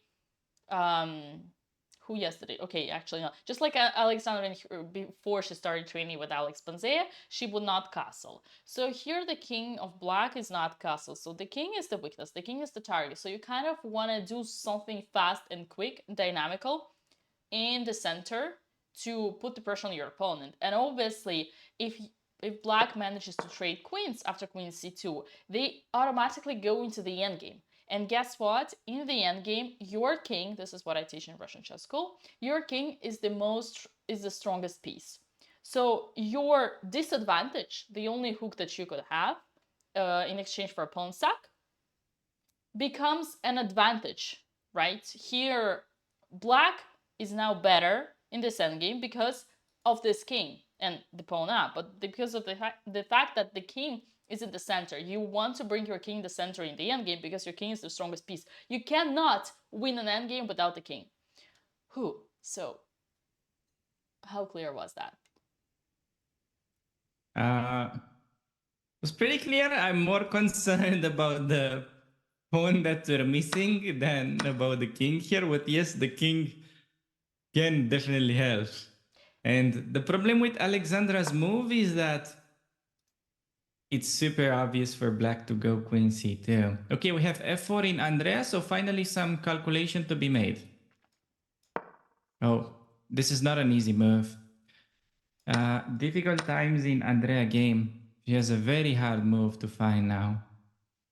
So she can play simple f6, but that's kind of she has 20 passive. Different moves which are okay. She can take on f4, What she can play bishop f6. Can she play f6, the most logical? No, it's actually the worst. Taking on f4, I'm not a huge fan of because you lose your central pawn. And you bring a white pawn that's on g3 towards the center. So that's, I think, a concession. But it's a difficult position because what do? You have to play this knight a6 to realize that we need to make room for the bishop. Why are you so negative about just taking the most? I think that's what goes into Andrea's mind. Because why do you give up on the center? I mean, well, knight a6 just gives a pawn. She will never do a move like that. She will never do a move like that. Understand? Okay, chat. This is actually another instructive moment. In this position, white does not threaten anything. The f4 attacking the pawn on e5 is fake. What Alex is trying to explain us is that if white takes this pawn, then they have double pawns. And double pawns are weakness. You all know that, right? So it's actually even better here because the knight on e6 is stronger and yeah. But and again, we have this idea of bishop c5. But again, knight a6 is a move backwards. And as a coach, Alex, I strongly recommend you to give this feedback to your students that they need to accept that moves backwards are also good. In fact, I had the same issue back in the days like 10 years ago when I did a training camp when I was selected in the elite program of Russian Chess Federation. I think it was Grandmaster Dmitry Yakovenko at the time who told me, you don't like moves backwards, do you? You do know that pieces can also you do know that pieces can also move backwards, right? I see. Well, you should have brought that up earlier. Well, I didn't know you were chosen for the elite. No, I'm not saying about telling her, but I didn't know you were in the elite Russian camp. Or how do you call that? Well, yeah, for like, how you say, juniors, yeah. Okay, tell us more. I think chatters want to know what Alex, is like. right now is not the moment. I'm afraid, but that right now is not the moment. What do you mean it's not the moment? We have both ladies under pressure, and we need to focus on... Well, first of all, you neglected Alex. I understand you've been coaching Andrea more, but I'm more worried here for Alex way more than for Andrea. I don't know what she's going to do. What do you mean I neglected her? She neglected herself by not defending her pawn. I told her to not give up pawns for no reason. Well, what are we going to do after queen c2? don't know. I think it's debatable. I think it's important in this position. Yes, of course, black is better because of an extra pawn, but I actually want chat's attention on the fact that the king in the endgame here is a huge advantage. Like the amount of endgames I won in the queen's gambit accepted exchanged variation just because my king was already on the E or D file and the opponent's king castled. And the amount of opponents I saw castling in the end games, like every time I see that, I just want to slap them like in the face. But then I remember that those are my opponents and them making mistakes is in my favor. Okay, I see. Yeah, I don't know. It's just if black plays queen c2, not much I can really say about Alexandra game. Okay, bishop f6 played on Andrea. Which is How a good is that move. as a move? Yeah, not bad. Not bad at all. No, honestly, I'm very pleased with Andrea here. She plays fast, she plays confident, she does good moves, and oh my lands, we are already in the move 20, and Andrea is more on the clock than I recommend. Remember, if you play 1 hour 30 and you get, let's say, and it doesn't matter if you get 30 minutes after move 40 or not, but whenever you play 1 hour 30 plus 30 seconds on the clock, you gotta break your time into two categories. First 45 minutes for first 20 moves, and then from move 20 to move 40, another 45 minutes. And we are in the move 20, and Andrea is 54 minutes, not even 45. In fact, she's 10 minutes ahead of the plan, which she is not familiar She's with, not though. following. Yeah. No, she's doing great. I'm super, like, here, me, if I were her coach, I would be super proud and super satisfied. Yeah. I mean, it's okay. It's just that, to be honest, it's not an easy position to figure out that you need to play 96 and all that. So far, she did some like great maneuverings, but yeah, it's kind of by elimination process you can get to such 96 back. But I'm gonna be honest, the way her opponent plays, it's pretty interesting and solid so far. Like the opening choice obviously it doesn't make any sense for white. It's just okay, if you play against a decent player that's like an IM, will easily beat you with black normally if you keep playing this opening. But I mean, the way he's playing it, knight a5 was actually quite interesting and not easy to refute. So he's playing pretty fast. No? Why are you laughing? Isn't that like true? Isn't white's opening horrific here? No, it is true, but I was laughing at chatters. I mean, it's not that it's horrific, but it's horrific every game because he had like 7 games and it was super predictable. Right. So yeah. Okay, now that the action kind of slowed down, would you be kind and teach us more stories from what it's like to be in the elite Russian junior team and talk with amazing guys like Yakovenko and other Russian champions? Or actually, I was lucky that not only at that camp there was not. I actually got a chance to learn from a grandmaster who unfortunately passed away too early, and he was also one of the coaches in the camp. He was Dmitry Kurnosov. Oh, he was he had a like. Oh, Kurnusov. Yeah. I actually saw many of his games. Yeah, he was great. So he was also one of our coaches. No, it's like I mean, I think pretty much in every country, whenever you're like a junior, like talent, like not talent, but promising junior, like you have some achievements, you get into the elite camp. But you have to understand, Alex, I only got there like 2 times, and I've been doing it since like forever. So it's like actually every year you play like national championships, like under 6, under 8, under 10, under 12, under 14, 16, 18, and 20. So I only got into that camp when I was last year under 18, and then first year under 20. Oh, actually, it was the same year. It was my last year under 18. 2 times I got there, and that's it. And the only medal I took on the Russian National Championship was under 20. The last year I finished third, and I think under 10 I finished. I was, how you say, like I third to fifth, and like by coefficient I was like fourth, so I didn't get the medal. But I that's see, it. yeah. The competition is so high. That's why we're so good. It's like someone like me, just a regular WGM. Like in the country, I was what, number 30. One of the reasons why I switched to another federation 2 years ago was because I got an invitation to play in the Olympic team. And I wouldn't be able to do that back at days in Russia. But also, okay, Russian players were sanctioned, so it's not like there was anything to do there anyway. But yeah. Yeah, I see. But that's interesting because the older you are, this junior event, so it's much harder to get a medal when you're like playing under 20 than when you're under 10. Yeah. Right? But it's like I think I started really being good at chess when I realized that I wanted to be better, and I kind of liked it, but I actually liked always like more competition. It was like when I was only 15, that's when I had my awakening. Until like 15, I was just doing everything on autopilot, what I was told to.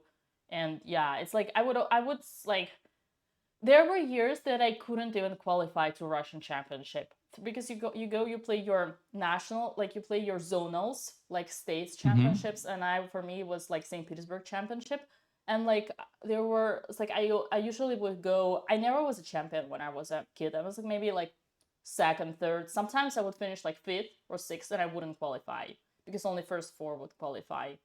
So when a kid, it's like actually for me it was harder to show results because I wasn't like, I was just in the air. It's like with my ADHD, I just was flying the skies. But when I really started putting more discipline into myself, like, and became an adult, I got a WGM. Like when I got the WGM title, I got 3 IM norms at the same time. So, and currently I have like 4. And last year I missed 2 times half points of the 5th and the 6th norm. So, but it's been like 7 years ago. So like 2016, I was 22. That's when I got all my like IM norms. But the rating only gave me like a WGM. But obviously I still have a dream of crossing 2400 and going for IM. As Alexandra said herself, women titles are not a real thing. So that would be a good thing for me. That's my goal. But yes, my point is that my achievements came when I was an adult already. I didn't have so many achievements, but it's also because the competition was so high. So it's hard to judge. I never considered myself a talent for that reason. But that's why your questions since yesterday are actually hard for me to answer, because I don't know. Sometimes I think I'm an idiot. Sometimes I think I have a talent. Sometimes I think like I've been forced so much to do chess, like why am I so bad at it? And then other times I think like I've never done anything for chess myself. Ooh, that's a big yawn for Andrea. So, but come on, Dina. We already figured out yesterday that you're not only a chess genius, you're a well-rounded genius. So, okay, but I was joking, obviously. I was fake narcissistic.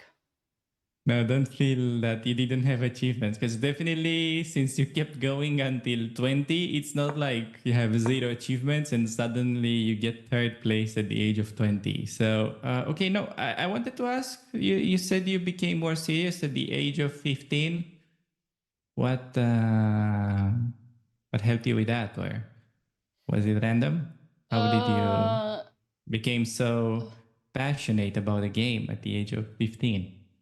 I wasn't as passionate, especially because I wasn't as passionate because the moment I saw this knight b6, it kind of wrecked my soul. Just kidding. Alexandra played knight b6. That was the smoothest transition ever. And before I answer your question, Alex, knight b6, I think is actually a great move. I like it practically. Yeah, it's a good move. Because it's like we block the rook and we block the pawn. And let's say like white is gonna take, but then they're gonna figure out what to do with their rook. Let's say they go rook da, and we can put the rook on c file. So I think it's a good move. But the main problem right now is gonna be this bishop, because we cannot use the b file, another open file for white. So as soon as possible, Alexandra needs to try knight h4 and go for the bishop before they push h5, because then bishop would just hide. Yeah, that's actually a good point. Not h5, sorry, h6. Yeah, no, if you can get rid of that bishop. This is like a famous Jabava bishop. Sorry, you were saying what? Yeah, if you can get rid of that bishop, I mean, there is some compensation for white. Oh, here white is good. Okay, actually it's not clear. Oh, see, that's a trap. H moves are bad. That's not gonna happen, yeah. Why not? I'm sure it's gonna happen. I mean, remember that she's getting, Alexandra is the one that's getting the dangerous opponents and Andrea is getting the easier ones. That's just a thing, apparently. Yeah. Cha, how did you like my transition? Yeah, I mean, still, I'm waiting for your answer, though. Wait, let's focus. Everyone needs to focus. Andrea has another move. Bishop f3. No time for stories. We need to be serial. Okay, no, it's okay. I'm already used to you ignoring my question, so it's fine. Okay, you want to be serious. Bishop f3 on Andrea board. Her opponent played the best move. Difficult position right now. Very difficult. Oof. I think it's a great, like, for me this is an easy position, but yeah. Oh, best move for black is king g8. Any chance Andrea makes that? No, h5. I love h5. The crab, she knows that. She knows that when you don't know what to do, just like take space with your side pawns. I told her this at least 20 times. You mean h5 here? Yeah.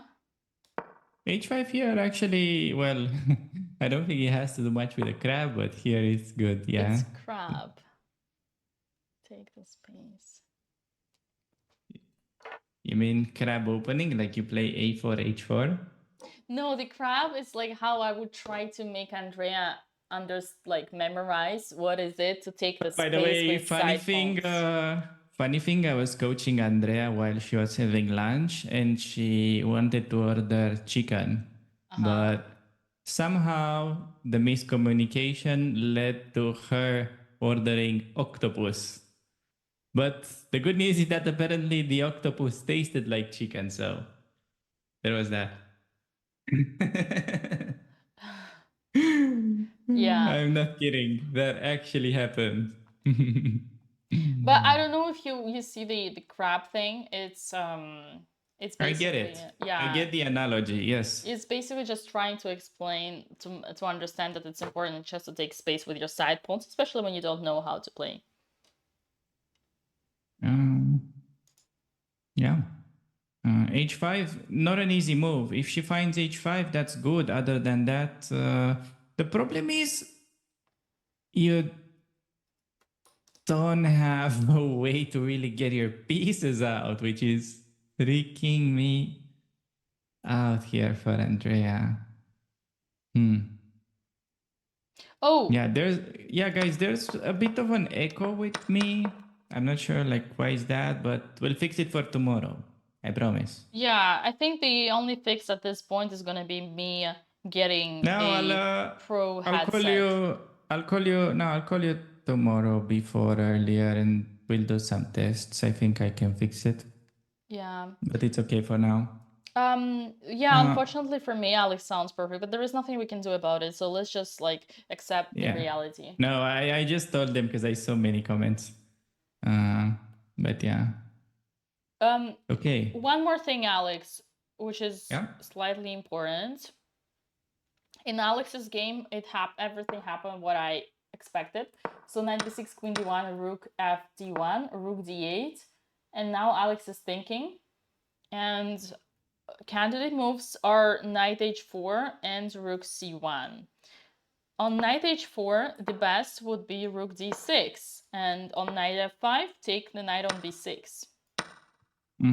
It's very annoying because our knight is now very misplaced and has to go back on the edge, and we know what does knight on h4. Whenever you put the knight on the rim, it gets taken by an opponent's bishop. That is way too soon. how could I say something like that? Yeah, it just gets lost in the abyss. Sadly, I don't really see many ways to save it here. Oh man, it's so rough in Alexandra. She did all the prep right. She just castled fairly quickly. I'm afraid that's gonna be a decisive mistake. Now, put yourself in her shoes. You tell her to castle, and then whenever she castles, it's a blunder. No, but okay, you gotta use your brain, right? If your pawn is under attack, you cannot just castle. Like it's like I know, what I know, next I'm time just what? kidding. Your bishop's gonna be attacked, your queen is gonna be attacked, and then what? You're gonna castle just because Coach Dina told you to attack to castle?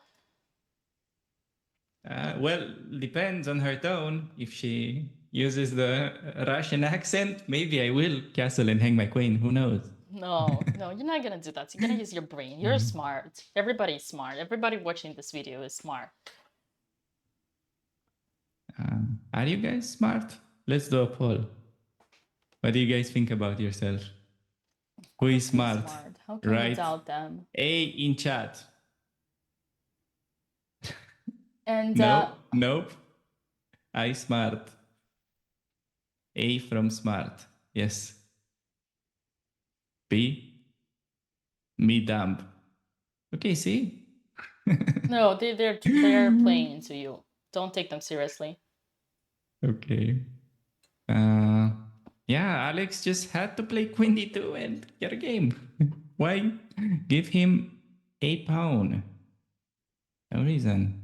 Well, It's here, okay, though. to be honest, here I am getting back to this game. Rook d8, knight h4. It's not as clear to find rook d6.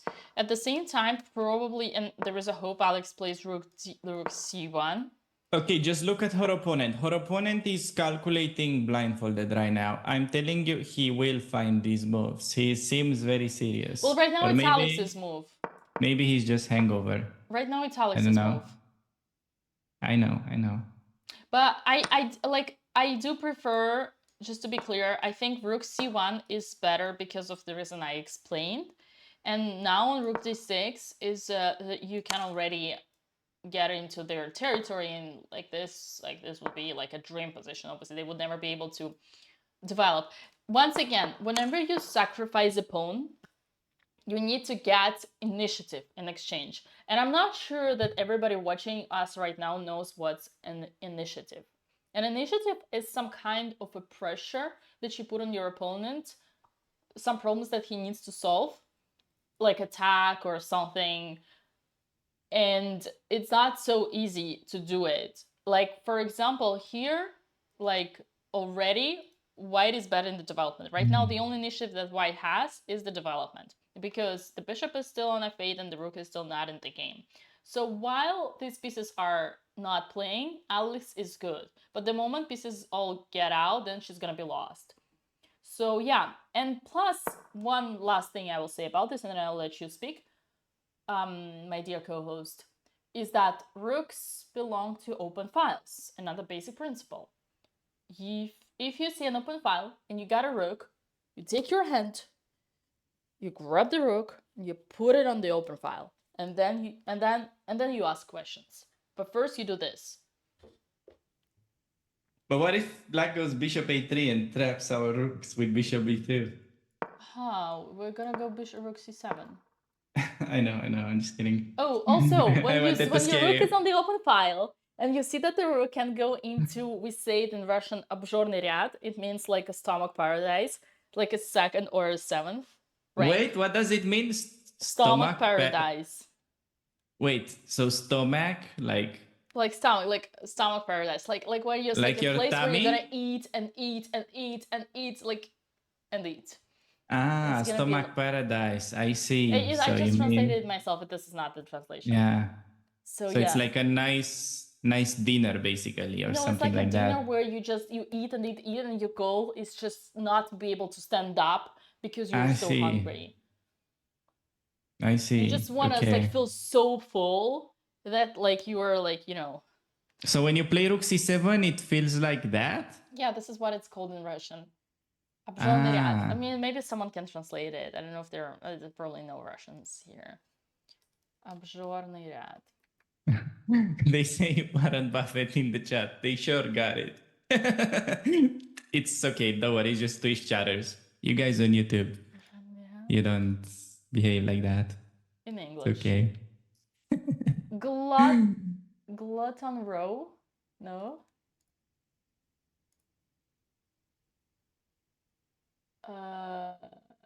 Yeah, it's hard to find the translation. Feeding?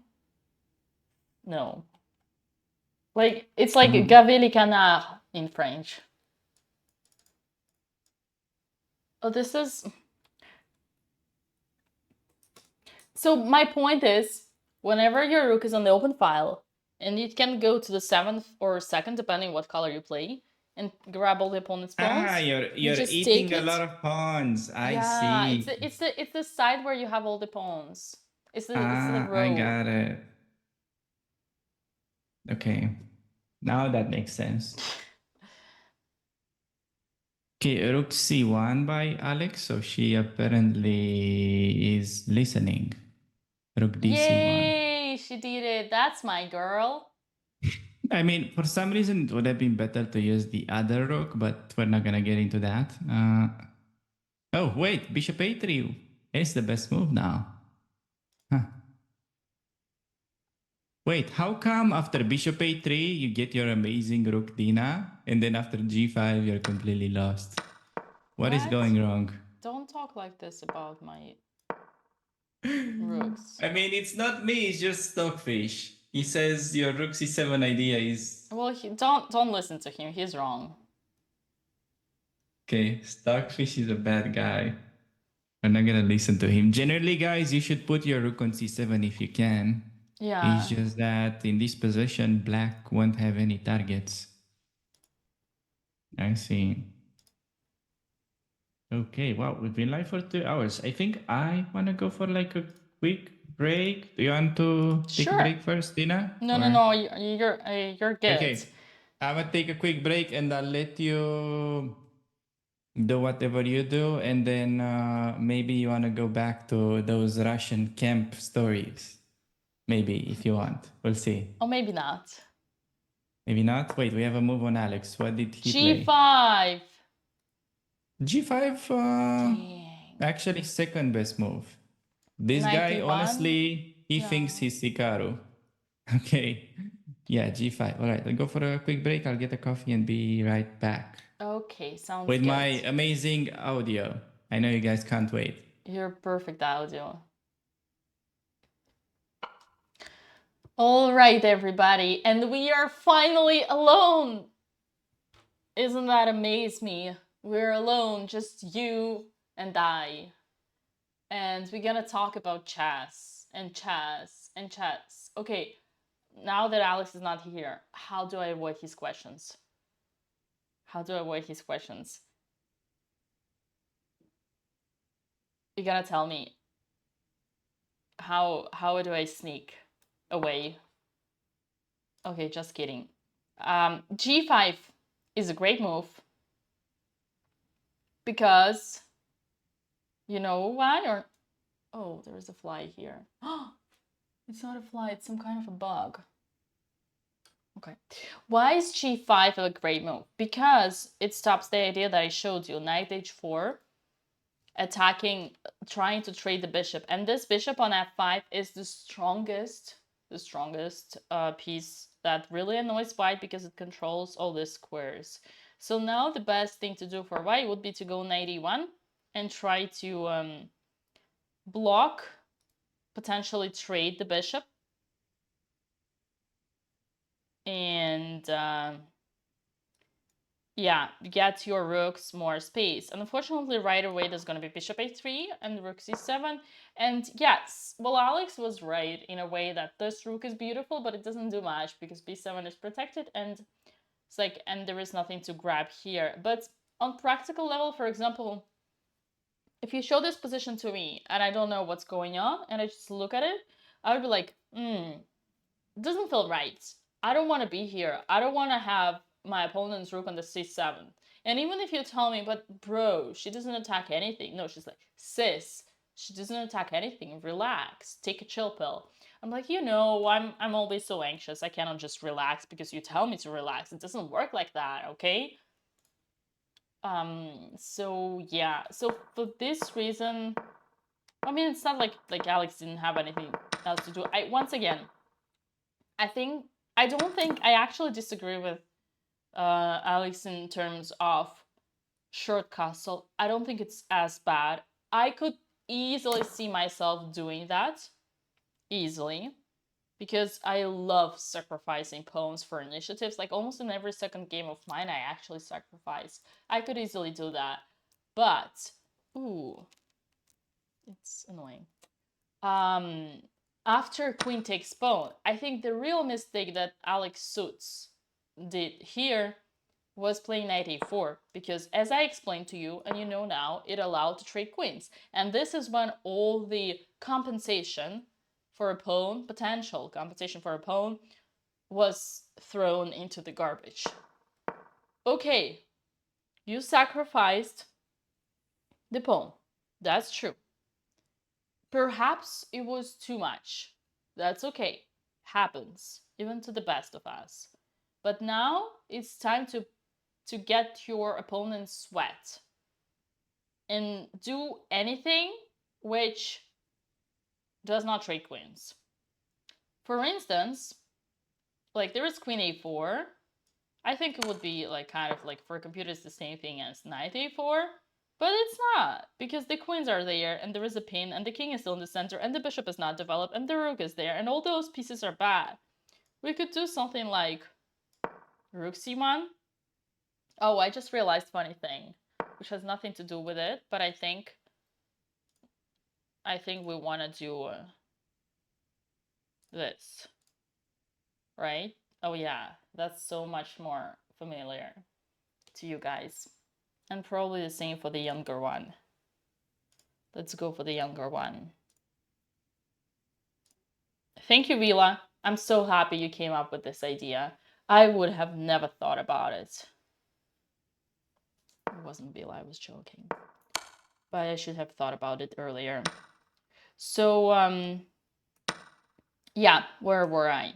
Another thing, which is like the best move according to the engine here, is rook c1, which puts the rook on the open file, protects the knight, and stops queen c2.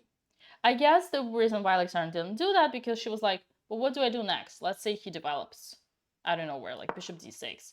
Well, then, my friend, you go, well, first of all, here you already have options. You have queen a4, you can do your knight a4, and of course, you should always look to the worst piece. Oh, h5. What? Did she play it? Damn. Sorry. h5? Andrea game. Oh! That's my girl! Okay, that's but my what girl. to do next? What next? That's my girl. See? She does what I taught her. She learned. She learned her ways. Okay, but still, what next? What next? Alex, I feel like you actually, it's not your style of positions. I feel like I actually should give you a lesson here. Because I feel like you keep being anxious about the most solid position for black possible. For the blitz game since yesterday. No, you're actually, I realized, it occurred to me, you're very anxious. You're not comfortable in this position. Whereas for me, it's like piece of cake here. It's like, it's like, this is the most solid and stable position that I've ever seen in Andrea's games. And you keep stressing that it's a complicated position. No, it's not. It's super simple position. And the next thing she's gonna do is bring her knight. No, actually not the next, because there's it's blunders. But she's gonna, at some point, this is amazing. This amazes me. I mean, honestly, h5, I want to give her a title of a woman candidate master for that move. I don't know if I wrote it. Okay, luckily you cannot offer titles to people. Luckily, yeah. Luckily, that's not how it works. But yeah, I don't know. do you plan to enter the chess federation at some point? I mean, FIDE? No. No. Okay. I thought since you already did commentary on the candidates, Right. you're a FIDE girl. No, I think I swear too much. There are so many VODs right now, so it would be I think I would be cancelled right away. Right, chat? I mean, cancelled in the FIDE department, not cancelled in if other I parts. were ever to do any politics. Oh, I see. Yeah. Okay, but still you're not convincing me with the fact that it's such an easy position to play. Like, look, best computer line for black now, Andrea Gabe, everybody pay attention. Best move, rook b8, with the deep idea to meet rook d6 with rook a8. Explain that to me, Coach Dina, please. What? Rook d8? Wait. So rook b8, rook d6, and then rook a8 is the best Oh, move. that's basically saying there is nothing to improve here, so you just stay and wait. Pretty easy. Another principle of Russian chess school. Oh, right. Silly me. I'm sorry. It That's was easy, okay. I'll chatters. teach you. I'll teach you my base. I was just being, pretty silly here. Maybe I should really claim that lesson. You are welcome anytime. I can give you an OBS lesson in return though. Next time you can capture my sound correctly. That was a low blow. Make it up for it. Alex, that was a low blow. What? Yeah, good one. That's a good one. Oh, I have great news. Alexandra played the best move, which is knight e1. And this is the one that nice. this is the move that Good for her. Yeah. And that's the move that I was suggesting to you guys. Okay, 91. Good for her. Knight is going to d3. Some bishop h5. Okay, so Yeah, black is up a pawn. It's not so easy actually to convert It's this. either knight or bishop. The whole point is I actually suggested this while you were away. The whole point is just to block the strongest piece of your opponent and to block its interference with us. So we want to put the rook on d1. We want to make sure we have the c2 squares. So yeah, it's for us. And plus the knight has absolutely nothing to do here because already, do you know what's f6, by the way, Alex? F6 is a pawn, according to my knowledge. It's a barrier. F6 is a barrier for the knight. So the knight was already bad because there was this F6 pawn I tried. That's another concept of Russian chess school. Yeah, you're welcome. Okay. I thought it is an easier answer, but okay. Yeah. Okay, so is it my time now to get some refreshments? Yeah, take a break. Okay, so I'm gonna make sure that my boards are updated. I think everything now updates, and I'm sure by the round 3 we won't have any technical issues. Yeah. Let's hope so. Okay, everybody, don't go anywhere. I'll be right back. Hey guys, now we'll see if half of the viewers are gonna leave or not. All right, I'm still not completely buying into the fact that rook b8 and rook d6, rook a8 is such an easy thing to find. But hey, on the bright side of this, during the quick call that I had with Andrea when she accidentally received octopus instead of chicken, I did told her to specifically just wait, try to think about her opponent's ideas, because the only way she can lose this game is if she just destroys her own position. I specifically told her that, and it seems that now it may be a moment to just sit tight and wait, although that is kind of confusing. So actually, I cannot really make any moves on the board, but a critical detail for black seems to be now, if you're looking in the right board on Andrea game, if white goes h3, it may actually be important to go h4 and try to sort of sacrifice that pawn. because you're weakening f4 square. So yeah, maybe indeed rook b8, rook a8 is the best thing there is to do right now. Although b4, kind of scary. Maybe just knight a6. Very tricky to be in Andreas' shoes now just to play rook b8, rook a8, because it's not that kind of position where you feel like everything is symmetrical. You are under a little bit of pressure. Like white has more pawns in the center, white has smoother coordination, they have this annoying knight on a5. Very difficult.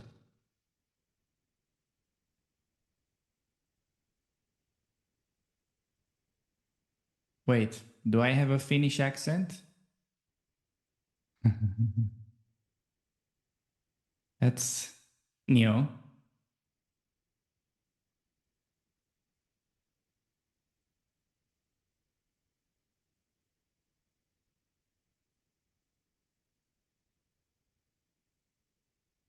What is a CM? That is candidate master. Basically, you need to hit 2200 rating once in your life, and then you get it. After paying a modic fee to the International Chess Federation, you will earn candidate master title. Okay. By the way, Alexandra also has a title, but she does not have it displayed on the screen. We should probably flag Coach Dina about it. And we do have a move, which is Bishop a3. And bad news, that was the best move. It does get the green star. Damn. This guy is good.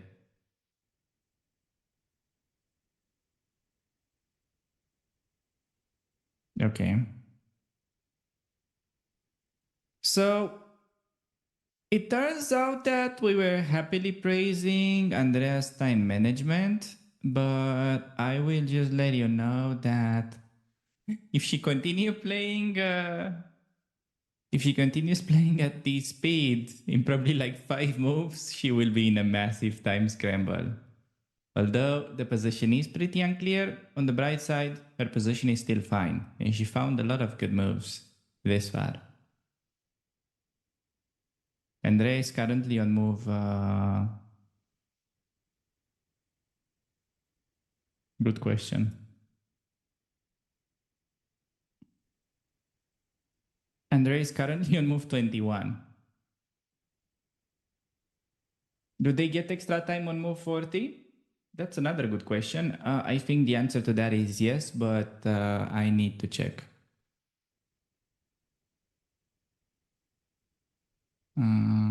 Which I'm not gonna do now, but I will just live in my fantasy hoping that there will be additional time.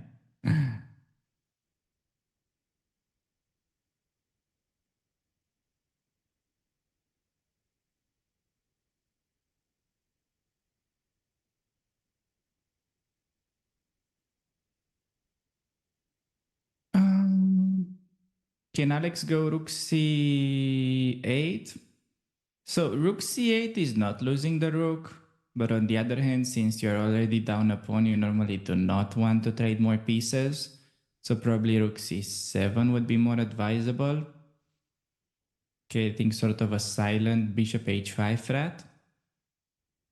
And it's also not very easy to play this position as black, because normally you're always used to castle, but castling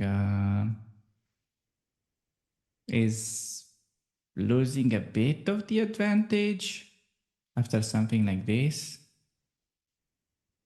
Yeah. Pretty unnecessary for Alex to get an endgame down a pawn without any compensation after the opening. Basically, all of this was prep.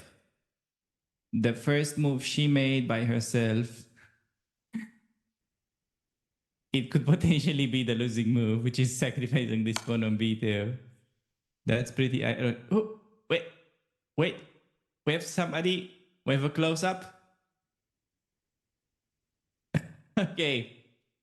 Somebody was in the camera right here. All right. That was stealing the attention.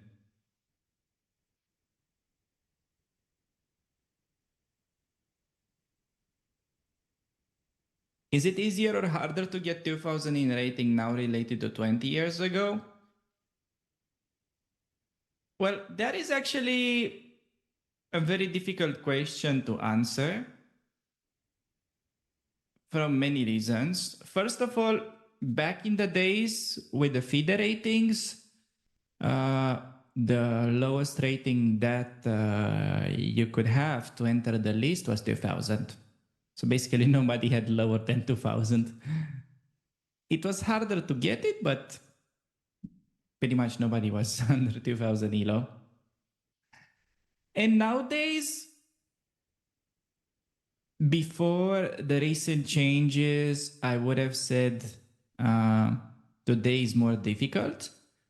But very recently, FIDE added around 150 rating points to most of the players below 2000. So just more recently, it became kind of easier to get to 2000. Although, yeah, probably considering all the computer era and how easy it is to prepare for games, I would say overall the level of chess has improved quite tremendously. And it is definitely way more difficult to get to 2000 nowadays simply because your opponents are going to be better prepared. I don't know. What do you guys think? Good or bad take?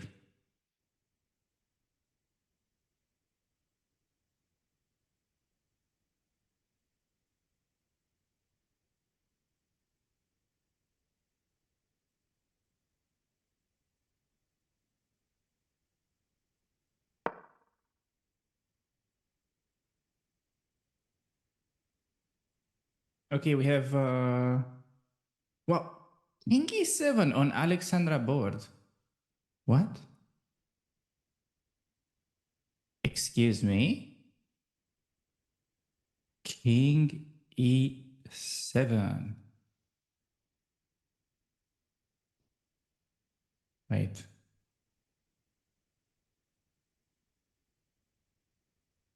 Oh, I missed some move. Oh, she did check him.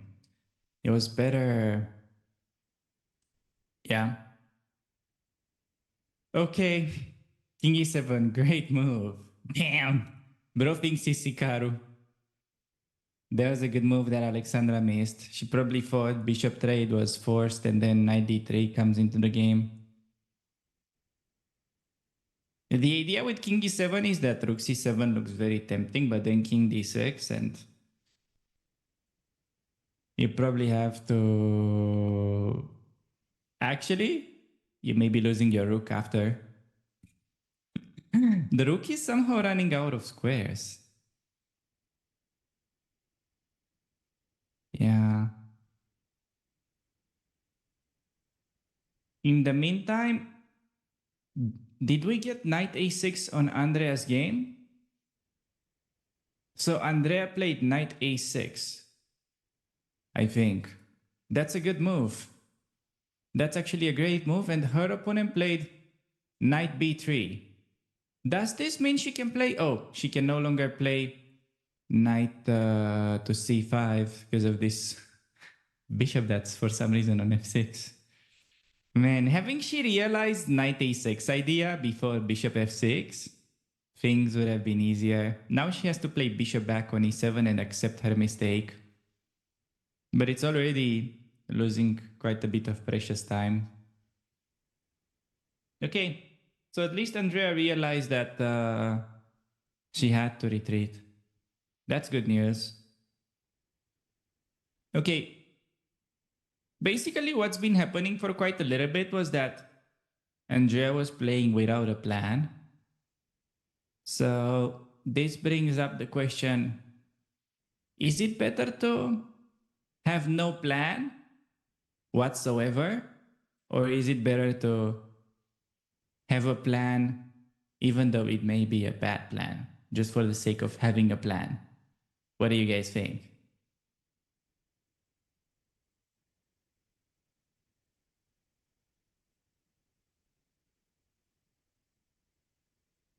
Best plan is no plan?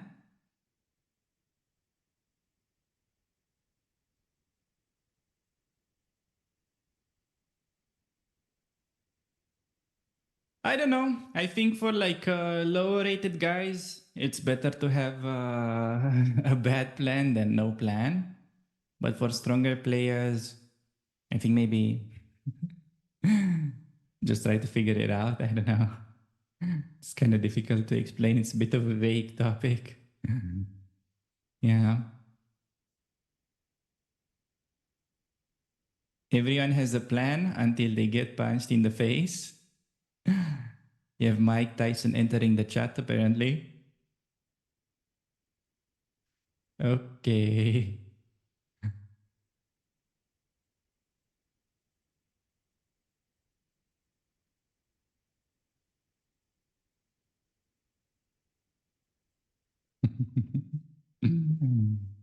Funny thing, I recently watched 5 hours of podcast with Joe Rogan and Mike Tyson. I've actually seen both. That was pretty funny. Okay, deep thinking, Andrea.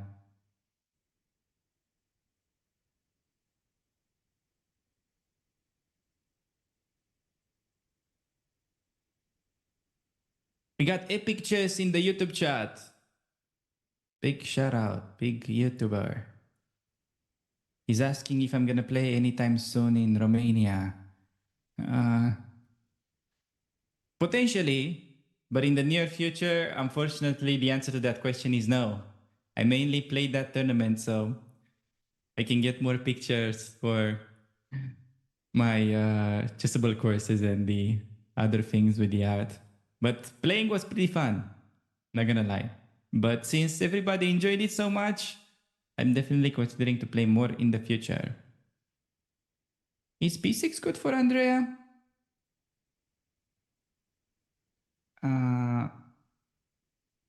Problem with B6 is that it loses the pawn.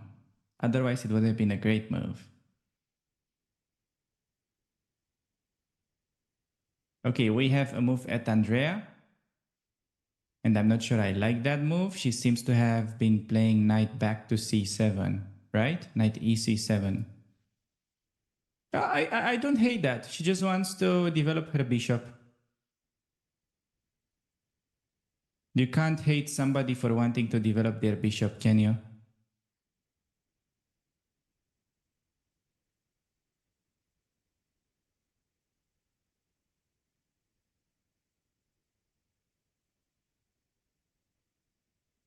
Alex board not updating. Yeah, guys, you'd think that a sweater could update the moves. Apparently, that's not how it works. But okay, she's back.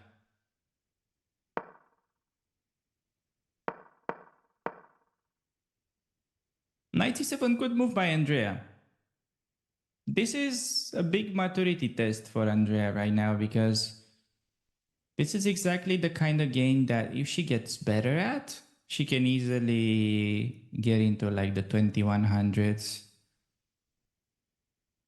In my honest opinion. Welcome back. Hey, Dina. So apparently that's interesting. Apparently they missed you. I literally put the board on auto update before I left, but for some reason it didn't. Apologies on that, chat. So right, the moves were bishop g2, knight a6. She came up with your move, Alex, which has amazed me. Knight b3, knight c7. I guess you didn't like that, or was it fine? No, it was fine because it's opening up the bishop. It's logical. Okay. Yeah. And then nice, yeah, and that's the position on the board. I think Andrea is doing great. Well, she's getting slightly lower on time, which is understandable. Yeah, I mean, so far, this is just great as an exercise for her. Honestly, just because, okay, no matter what the result will be in the end, it's just training her to play chess without calculating. And so she found quite a few good moves so far. I think maybe like 5 of her moves were pretty clever. She didn't play perfect, but 5 of her moves compared to yesterday, for instance, or other times when she had to play this kind of positional game, she's she's starting to improve on that. No? I What do you absolutely think? agree with you, Alex. I think in this game we definitely see Andrea so much improving, dramatically improving since yesterday and playing great chess, very solid, very fast compared to her usual speed. And yeah, she's learning her lessons and I'm super proud of her and very much satisfied. Yeah, I think it's a pity that yesterday she had missed a win. Like starting the tournament with a win would have been much easier going into the rest, because kind of no matter how you do, you have that sort of safe margin. You're probably not gonna lose rating after beating an FM in the first round. Yeah. But yeah, this is the kind of tournament where if we manage to catch somebody in Jobava prep and get a win, the rest is, could be easily, even if you lose many games, which she's expected to because she's like the last seed in the tournament. Yeah. I think it won't really affect her rating. I think this tournament is more of like a learning experience overall. And I think right after this one, they do have another one, right? Yeah, that's true. When is that starting? Do you have I actually don't know if knowledge on chat that? knows that, if that's a secret. That's what I don't know. Oh, did I just... No, you're good. I'm just speculating. Oh, we got the move from Alexandra. Rook c7. Oh, but wasn't... Yeah, I saw this bishop h5. I was like, but probably rook c7 first, cutting the king, but then she probably didn't like h5. Because here the problem is, chat, Alex is doing exactly what I told you not to do. Do not bring your opponent's king into the middle, into the center, because this is where it is the strongest in the endgame. And she literally forced your opponent king to go from a passive position e8 to a strong, solid, aggressive position d6. Wait, weren't you suggesting rook c7 like a minute ago? I was, Alex, but rook? without cutting the king. Without the bishop bringing the king to d6. Cut the king. Okay, they will play h5. I know, but then you'll try to consolidate here. But doesn't matter. The only compensation for the pawn here is that still there is no coordination with, like, the king is in the center. The king is in the center in terms of, like, it's not developed, it's passive, and the rook is not developed yet. So the moment you bring your king, you actually just like, it's just like you give a gun to your opponent and you point at yourself and you say, shoot me. Yeah, I see. No, that's good advice. It costs nothing to pull out a gun during a negotiation. Yeah. That's pretty good. Seriously. What, Gerber? You don't agree? We can have a bigger discussion here. Okay, the problem in Alexandra game though is that the rook is kind of trapped. Oh no. Well, like yeah, this is the thing. Rook like g7, but then what? Kings, like, you understand, guys. Like, literally, with her own hands, Alex made her opponent's king, instead of passive, being active. Okay, we have move at Andrea. What did her opponent play? Rook f7 she played, okay. No, her opponent played h3, which is a mistake. Andrea has a great move. Andrea is actually slightly better if she finds this, and she's gonna find it because it's the only active move. Come on, Andrea, you got this. She's gonna find it if she understands the pawn play, which we studied a lot. h4, breaking down the f4. So forcing to ruin opponent's pawn structure. That's what it is, guys. Power pawn play. There we go. And if So this is her chance. If she doesn't play h4 now, I mean... She will do that because this is what we studied, honestly. Whenever you push h5, you always know in your mind that you want to do h4. Yeah, but like, okay, let's understand why on earth would white play h3? It's not like he's threatening g4. Right? I think he didn't like bishop g4. He didn't like bishop g4, maybe.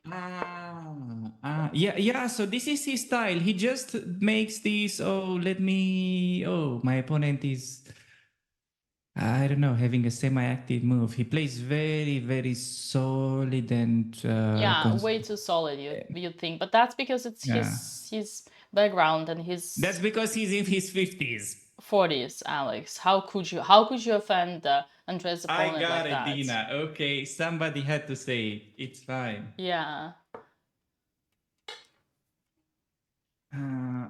Yeah, H3. Okay, Andrea, this is pretty much the first moment in the game where she can get active. So H4 takes... Okay, H4 probably... What is he playing? Is he taking or G4? Andrea, I think if she plays H4, she's like... Maybe.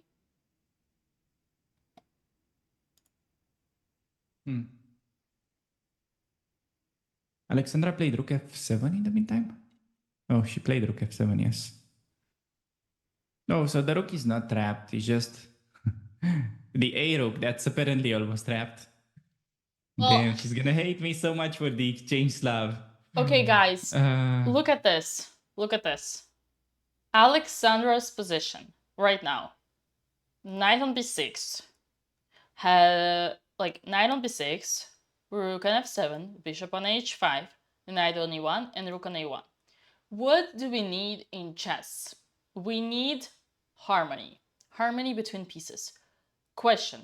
Where is harmony? Find me harmony with knight on b6 and rook on f7 between the rook on f7 and the bishop on h5, with bishop on h5 between the knight on e1, with knight on e1 and the rook on a1, rook on a1 and knight on b6.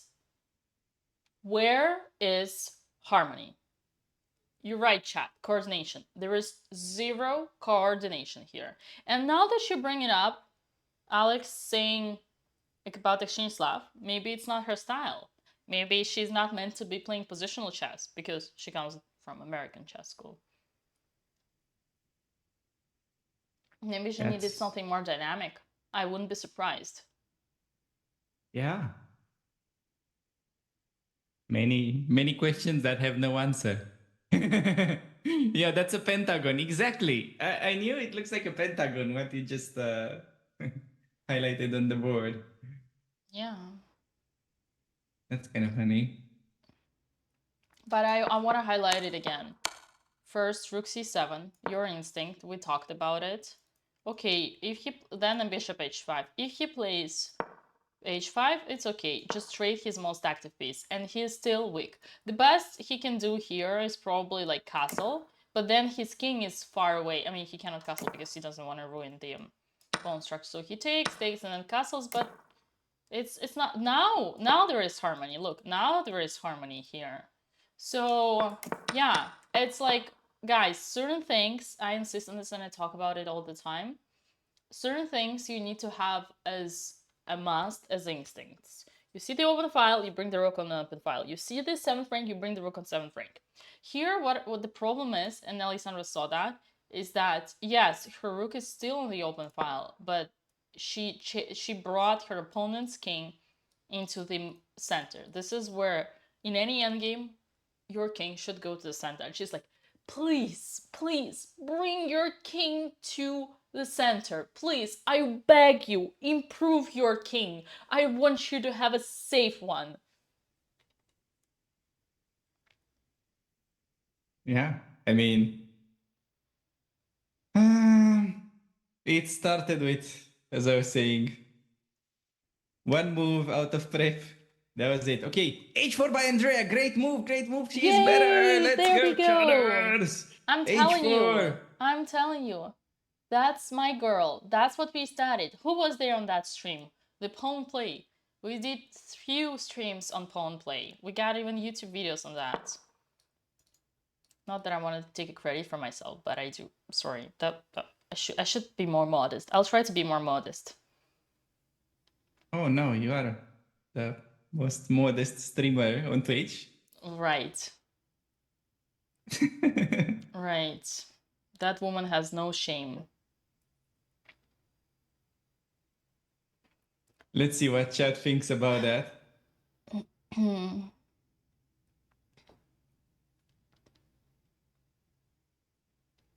Okay, how about this? Did you ever consider going into acting instead of chess? Well, I also was looking at that comment, and I was thinking about the reply that I have already prepared. I already, FYA, I already am into acting and gave up on my chess career 4 years ago when I created a Twitch channel. Oh, so basically your Twitch channel is just an act? Well, right now I'm acting. I'm here in the moment. I'm creating a show for you. Oh, I see. But you're yourself, you're not acting. Of course I'm acting. You think I'm such a drama queen in my real life? I am, but yeah. I'm much more Do common. I have to guess? I don't know. Speaking of, I actually was impressed first time I met with the ladies, and off camera, I saw they were just the same as on camera, especially when they are like barking at each other. It's just the same thing. That was hilarious. Oh, I see. Yeah. So Man, you Andrea's playing great. became really good friends apparently. You seem to have something in common. We do. I'm so proud of Andrea so far. She's playing greatly. Like, her accuracy is literally 96.4. Oh, good coach. What can I say? Great prep. But Alexandra needs That's what to, I meant. yeah, you need to, yeah, right. Alexandra, you need to do either, yeah, either she learns the basics of strategy. Like here, honestly, I don't want to, by no means, I don't want to downgrade Alexandra, but all the mistakes in this game are 100% mistakes of a 1200 level of strategy that I break down in my course, and I said it already. While you were away, Alex, I said that to me, there is nothing wrong about sacrificing a pawn for dynamics, but whenever you sack the pawn, on like absolutely there is no way you can allow trading queens. That's the first basic principle. You sack the pawn, you don't trade. When you're down material, you don't trade. You want to go for initiative. So something like rook c1, and the game would be super complex. Yeah, but the problem is just that it was a bad sacrifice. No, it's okay. I disagree. Rook c1, but we don't have to debate. There are different opinions. No, honestly, Alex is probably just a little bit getting accustomed to the tournament. She said she was a bit jet lagged, so that's probably reason why this strange pawn sack happened. Because I kind of told her to like not sack like that for no reason. Yeah, but she wants. Maybe I forgot. But okay, so that's the first thing, and then yeah, and the second thing was like with the rook on but it's hard here. It's like even obviously rook c7 is still bad, but it's important just don't not bring your opponent's king to the center in the end game and bring yours instead. But maybe sometimes I know with myself it can be not your position. So it's if she's so good at, she has a great memory. She has an amazing skill of like concentration and repassing, so she's extremely like academic, and I think it could be so that she should play dynamical positions where you have sharp lines to memorize, and she will be great with that because she sits and learns the line. And she told me many times that she loves doing that, so maybe yes, maybe next time you gotta go for something aggressive, and that's how you get those Yeah, so I told you there was this thing to go knight h4 earlier instead of bishop that wasn't g3. your prep, was it?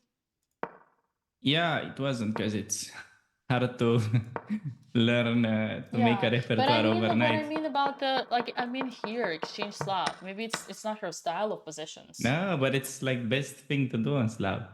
Well, that's different. Like your top best thing to do is for a 2700, not for a 1900. For 1900, you gotta do what you understand better, or you will learn what you don't. Well, understand. she always play this, so really? I wanted to give her. Yeah. This is her repertoire. I mean, whenever she plays Slav online, she goes with this. Yeah. Interesting. Well. Yeah, she did like okay. It's just that she was playing it worse. Like today, she played it much better until decided not to defend the pawn. Okay, Andrea took on h4. Not super. Best move. Wow. Gremlin. Look at her. She's better with the black pieces against the FIDE master. Your opponent. Wait, Alexandra's opponent made a mistake. He completely forgot there is g4 here. Will Alexander find it? Jesus, he lost a piece. Wait, no, I he mean, didn't lose a piece. It's complicated. Okay, it's actually Alexandra. It's the only chance she has. You don't get better than this in such a desperate position. She has to find it. She's back in the game and she finds G4. Come on, Alexander, find G4. But okay, it's not evident. It's not evident, but... It is. Why? It is, because Rook F6, you lose. King B6. No, but just Knight A4, no? Knight A4, it's bad. Because You they will retreat. trade, so yeah. So, G4 is good because you get rid of that bishop, and then E6 square is also vulnerable. Yeah, but will it's she not. find It's G4? it's not the easiest find. Okay. It's not the It's easiest. not the easiest. That's what I say. It's not the easiest. Yeah, I agree. But We'll agree on G4, that. man, what a moment. That's just a free gift. Okay, But in the how same can we time, explain it? Andre It's- is better. Andre is better too. Okay, let me see. And she has a playable position. Like, she managed to untangle her pieces like a master. Yeah, so, okay, chat, what did Andrea do here is that she ruined her opponent's pawn structure. She created pawn islands and pawn weaknesses, and not one, but two isolated pawns at once.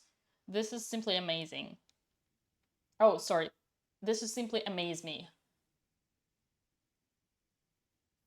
A massive recovery if Alexandra finds it. It's tough because she's probably It's tough because feeling your bad. knight is attacked and your instinct is to remove the knight. But the problem is that it's like sooner or later, actually even before that here, Black had to chase the rook away. He probably didn't like rook f8, he didn't like take... Oh no. I mean, I don't know why. I don't know why he didn't chase the rook. So yeah, now we gotta make the use of the rook. This is like the... No. The only reason Alexandra put the rook on f7 is because, and c7 is because she knows that the rook is good there. So she needs to capitalize on the moment of her rook being so strong there.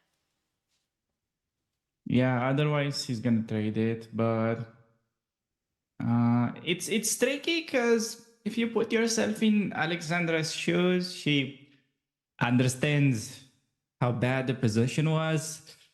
She realized that she's in a lost endgame, probably without any counterplay, and just to get gifted a chance like that out of nowhere, you don't really expect when your opponent plays well. So it's kind of like a psychological moment here. But on the other hand, yeah, you kind of look for tricks here, don't you? Yeah. Man. I At can't least believe- she's thinking about it, but She's definitely thinking about it because otherwise she would already play knight back to a4. So she's definitely thinking about it, which is great. The more Alexandra thinks, the more it means that she's calculating. She's looking at g4, which is great for us and for her. And for Andrea, yeah, look at this. 25 moves, perfect chess, accuracy 96%, plays like grandmaster, solid pawn structure destroyer. okay, I wouldn't really say grandmaster, but she played okay. International master. Maybe candidate master.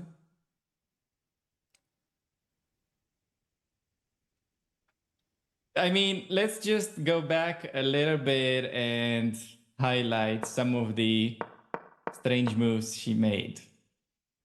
Because she played like perfectly until move 17. But I don't think a grandmaster would go 17 bishop e7, realistically speaking. Do you agree? International master. No, but okay, bishop e7 was odd, but it wasn't as bad. I loved king g7. I think moves like king g7, improving your king, h5, and h4, this deserve like so much credit. Honestly, this is the moment where you can see your student involved. Does that make sense? Progress. Yes, I get what you mean. No, I mean, it's tricky. She had that great chance to play knight d4 and sacrifice the pawn. That would have been grandmaster move. Maybe international master sounds fair. Or like a strong FIDE master, let's say. Okay, W. To be more accurate. How about that? Okay, that's totally fine by me. Because h5 is a strong move. I I'm not sure I would have found h5 there. I don't know. It's not an easy move to find h5. That was a great find by her. And then the maneuver, she found h4. Pretty good move so far. It's just a matter of keeping some time on the clock when there will be important stuff to calculate. But for instance, if let's say you trade dark square bishops and... Oh, g4 by Alex. Nice. Nice. Alex is back in business. Alex is back in business. Okay. Okay, there we go, chatters. See? I know you guys thought there is no chance Alex ever finds g4. Or at least I personally didn't, but there it is. You didn't believe in your student. How bad of a coach are you? Joking. You don't have to comment on that.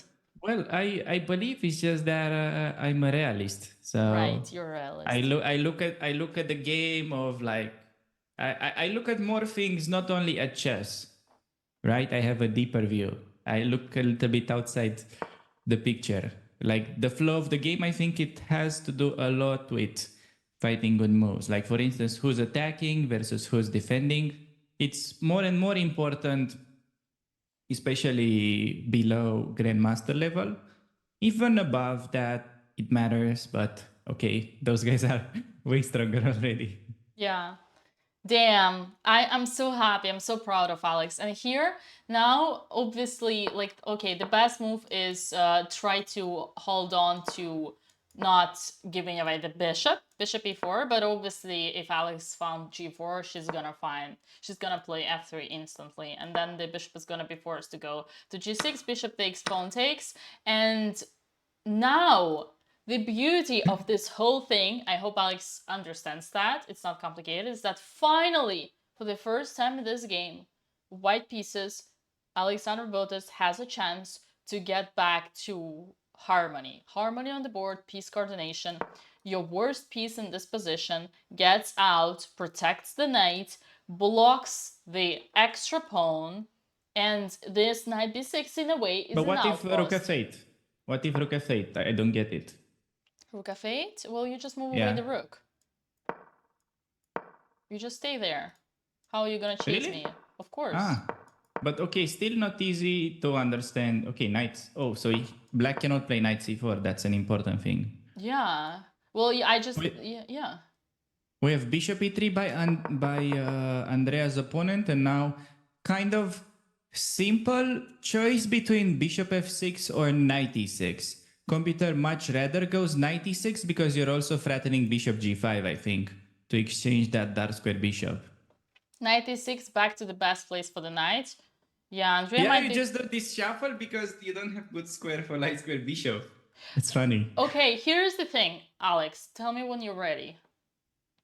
I was born ready. She played it. She played knight e6. Yes. There we go, my girl. Wow. She gets bishop g5 idea and also stopping the check. Oh my god. And she did it so fast. Yeah, I told you she has simple chess inside her. Oh, she's learning. She's learning. It's amazing. It's just a matter of... I don't know. Tell me when you're ready. I told you I was ready before. You ready? Is chat ready? Is chat ready? I don't know why do I always have high expectations when you say that. So, chat, the reason why we're not moving away this bishop is not just because it doesn't have any square, but also because bishops by nature are already half-developed pieces. So a bishop like this here, the only downgrade of this bishop is not this bishop, it's the fact that he's blocking the rook. Otherwise, the bishop is already playing, controlling the whole diagonal and attacking h3. Potential rook h8, removing the bishop, and even capturing the h3. So that's why sometimes you can neglect development of the bishops, but you gotta know that you pay the price for your rook. But just remember the concept. Bishops are already half-developed pieces. That's interesting, actually. Welcome to the Russian School of Chess. I didn't know that. You see? You learn every day. Yeah, it's life. It's all about learning. Yeah. So there's so much nice. I can teach you, Alex. Yeah, I should join the Russian School of Chess myself. You should. I'm I sure haven't someone. yet. Yeah, I'll do a giveaway for subscriptions. I'll make No, it work for you. appreciate that. Okay, we have many moves on Andrea. I would like to hear more Russian chess stories, but we do have big developments. So what did he play? Knight e6 and then what? Knight d4? Mistake. Andrea is close to winning, apparently. What? Okay, this move is not... So her opponent's basically stopping bishop g5 idea with his last move. Yeah. So, but she has simple choice. Like, I think she can just trade and then play bishop f6, no? How is this not a dream position? She has to do it. Oh yeah, Come on. takes, This and is bishop simple. f6. And if Yeah. we trade this, then life is a bed Oh of my god, roses. this is strategically winning for black. I agree. Oh, this is so good. The reason why, guys, is because this bishop is now gonna be bad, and all the pawns are on the white squares. And okay, you know, more light pieces we exchange. What Alex know? What did she do? Oh, she played the losing move. What? She didn't play f3? Yeah. Oh my god. It's okay. I mean, okay as in... I don't know. It's pretty bad, actually. Why not f3? What did she... It's okay that Andrea is close to winning, actually, if she just trades and plays bishop f6. What was she afraid of? She doesn't lose a pawn here because if king takes, you can take on f6. Why not? Now, it's hard to all of a sudden play so energetically when you're down a pressure. I told you, it's flow of the game. But the thing is, she already found... That's right. That's right. She already found, but... g4. So why not f3? Maybe she forgot. Maybe she wanted to play f3 and forgot. Maybe she wants b5, f3 or something. I don't know.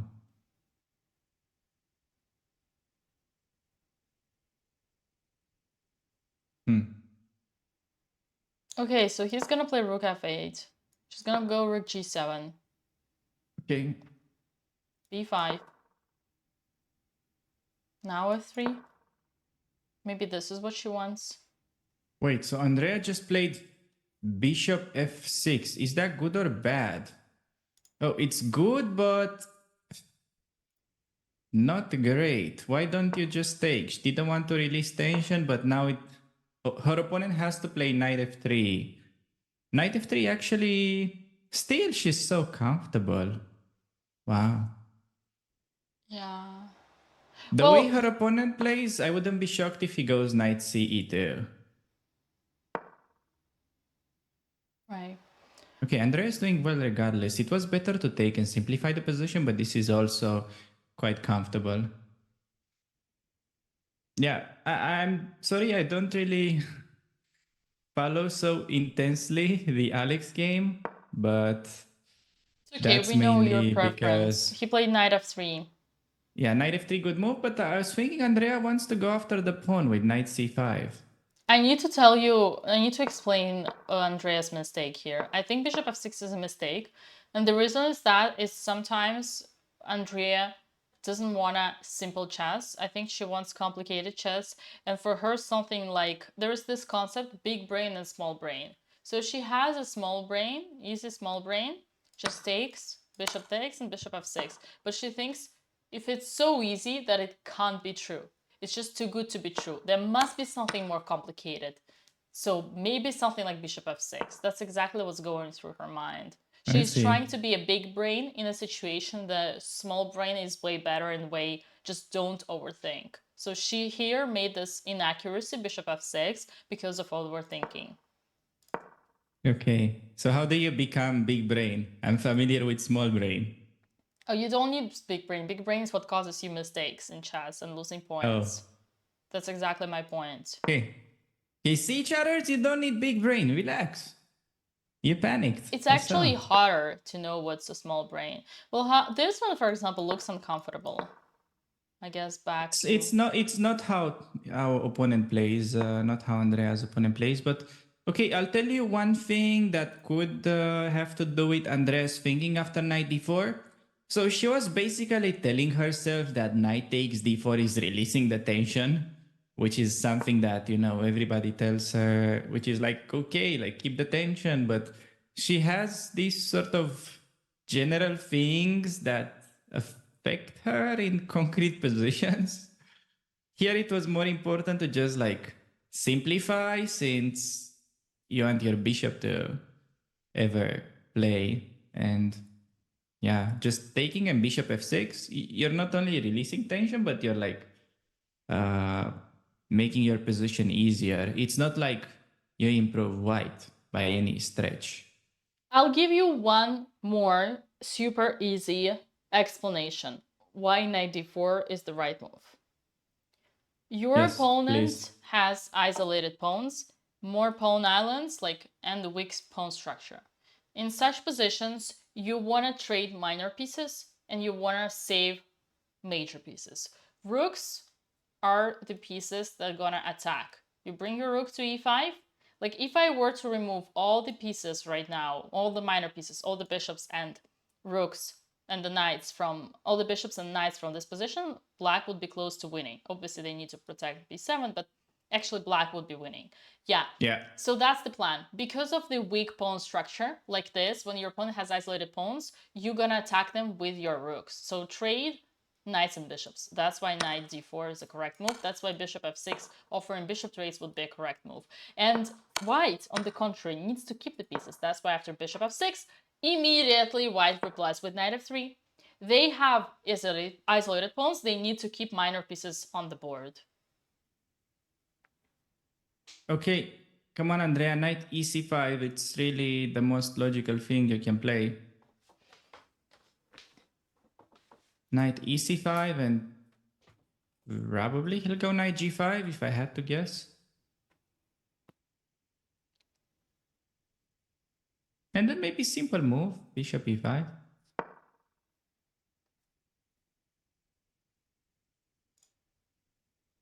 I don't like that she's spending time now. She's getting in a dangerous zone. Almost down to 10 minutes. Plenty of room to go. It's still not about calculation yet, so she has to do something. The good news is that soon enough, if you trade rooks, there won't be any calculation required.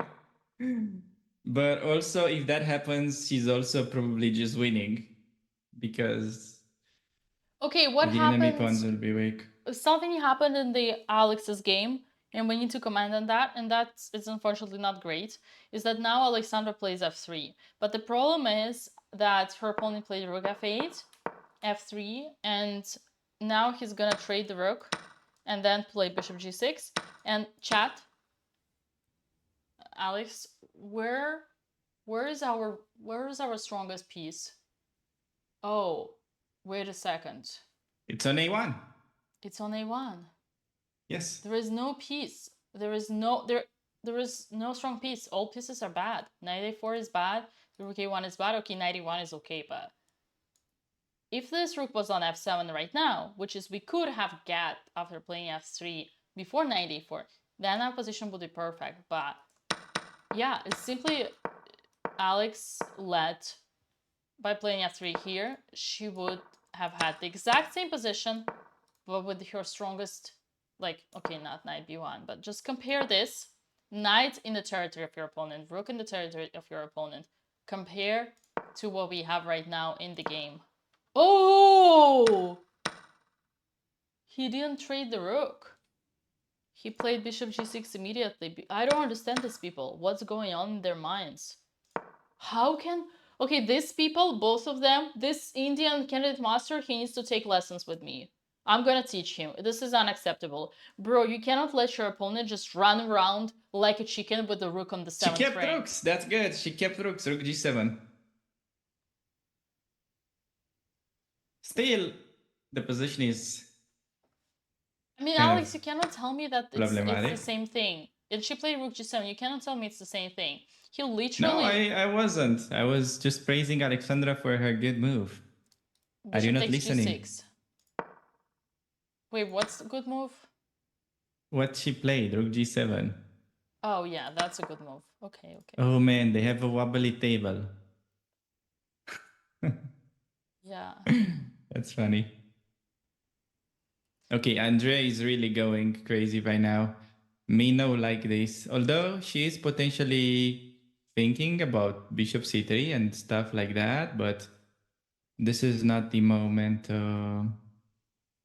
Okay, actually even taking is not ridiculous, but it's super unnecessary.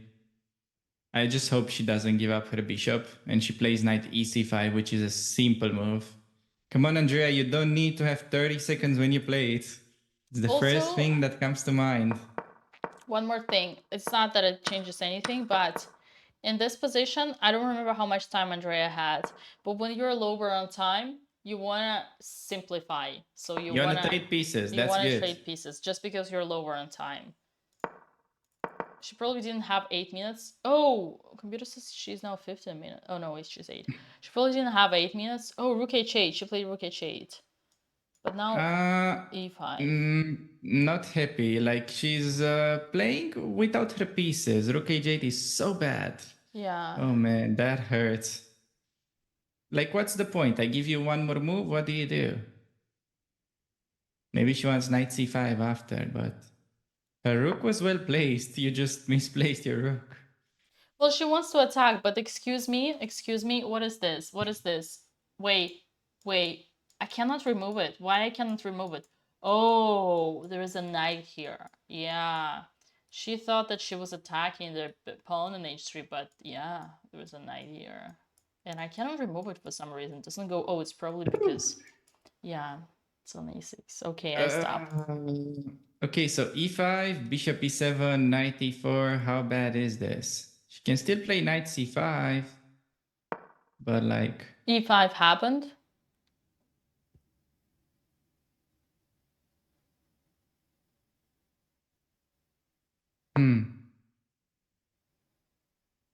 Okay, bishop e7, at least that was played fast.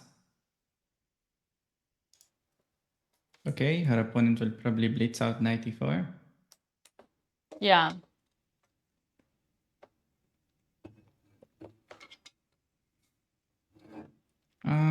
Okay, I'm wondering if earlier after knight d4... Yeah, so the thing is she could have just traded and bishop f6. There's no e5 for why. There is no activity. It's just such an easy position. Then you play rook h8 idea if you really want to. Oh man, that was like such a great chance. She would have unironically just been winning by trading on d4 and then bishop f6. That is so upsetting. Yeah. Now, that would have been so White much is easier. capitalizing on the activity. See, whenever you have isolated pawn, you gotta push it. That's how your pieces become more active. You get more squares, and this is how you use the isolated pawn for the good thing. That's... Now she has unpleasant position because, yeah, her opponent has pieces to attack with. Good point, chatter. The knight is as usual on the rim. Okay, she'll probably play knight c5 quickly now, though. It's really no other move to do.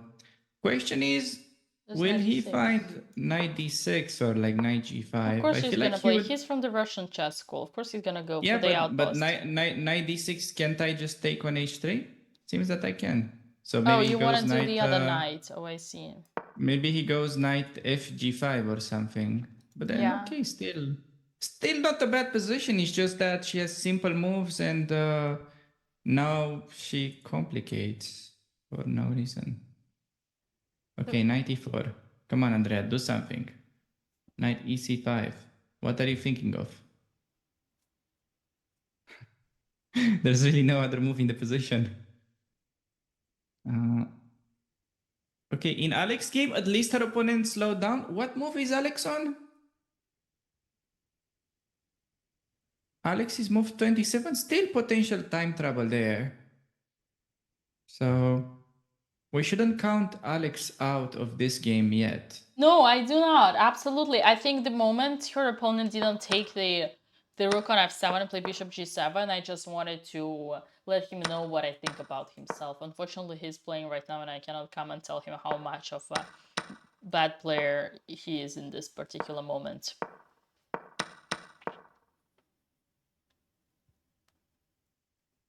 Yeah. No, to me, it's just heartbreaking that Andrea played so many good moves and she just couldn't believe that she can play simple chess, trade the knights, trade the opponent's strong bishop, and you just win. She was just afraid of winning somehow. No, she was overthinking a simple chess. What? Bishop b4? Where is that ever going? See, Nah, she's trying to play tricky, but there is nothing. For what on earth could you ever play bishop b4? Because you attacked the rook. Hey, we attacked the rook. And then what? Woo! And then what do you do? Well, that's what you're gonna ask us, your coach. Nah, that's just not how you play chess. It's crazy how she can play so well for so many moves and then stuff like this happens just because she gets overthinking. I think every time there is a certain you push your boundaries, you push yourself, you do better. And today Andrea did so much better until move 26. That's true.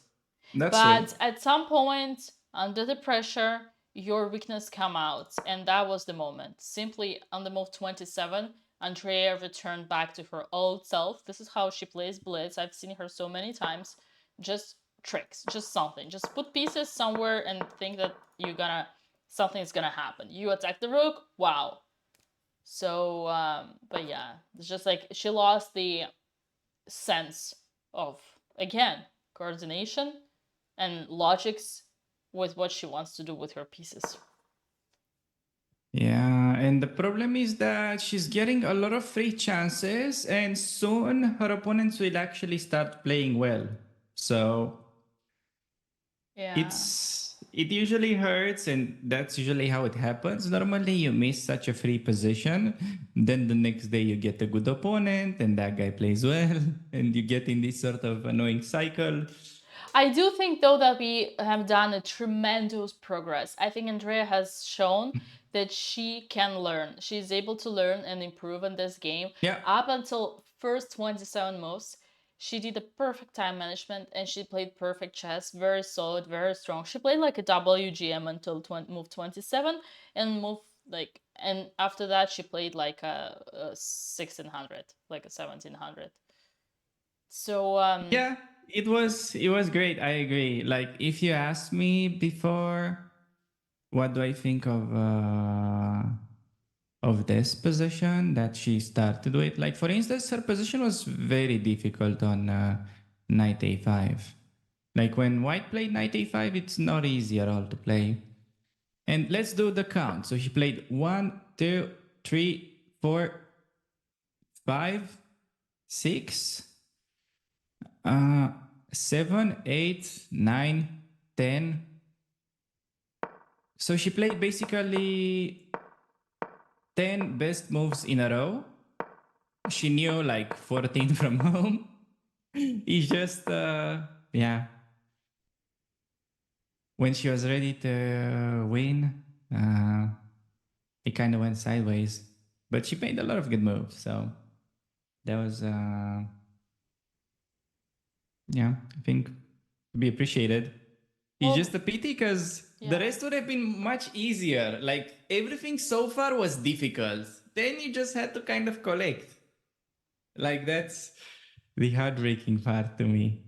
What can I say, Alex? Once again, it's an amazing learning opportunity. You learn that playing simple chess, trading pieces, it's a simple concept. Isolated pawn. Do you want to trade or not when you're playing against? Yes, you do. What pieces you want to trade? Light pieces, knights and bishops. That's it. Once again, in 1 second, 10 seconds, I explain you a thing that can cost you a whole point and a win potentially against an FM. And starting from this moment, she's just completely confused. And I know that it happens so many times to me. You lose like the connection between your brain and the position. And it all gets lost into your brain and nothing makes sense. And right now, playing bishop c5 obviously is a very bad move because you just give away a bishop against the knight. In chat, if I were to ask you, is this an open position or closed? You would tell me, yes, Dina, of course. It's an open position, so we want to keep bishops and trade knights. Okay, but on knight c5, I think she's gonna take with the a knight. Is so easy to continue as white? Maybe it is. That's, I see the problem now. Bro, they got the bishop. It's just... Yeah, but it's like, I was thinking of how do you make progress? Because some 94, some... But we're not gonna get it.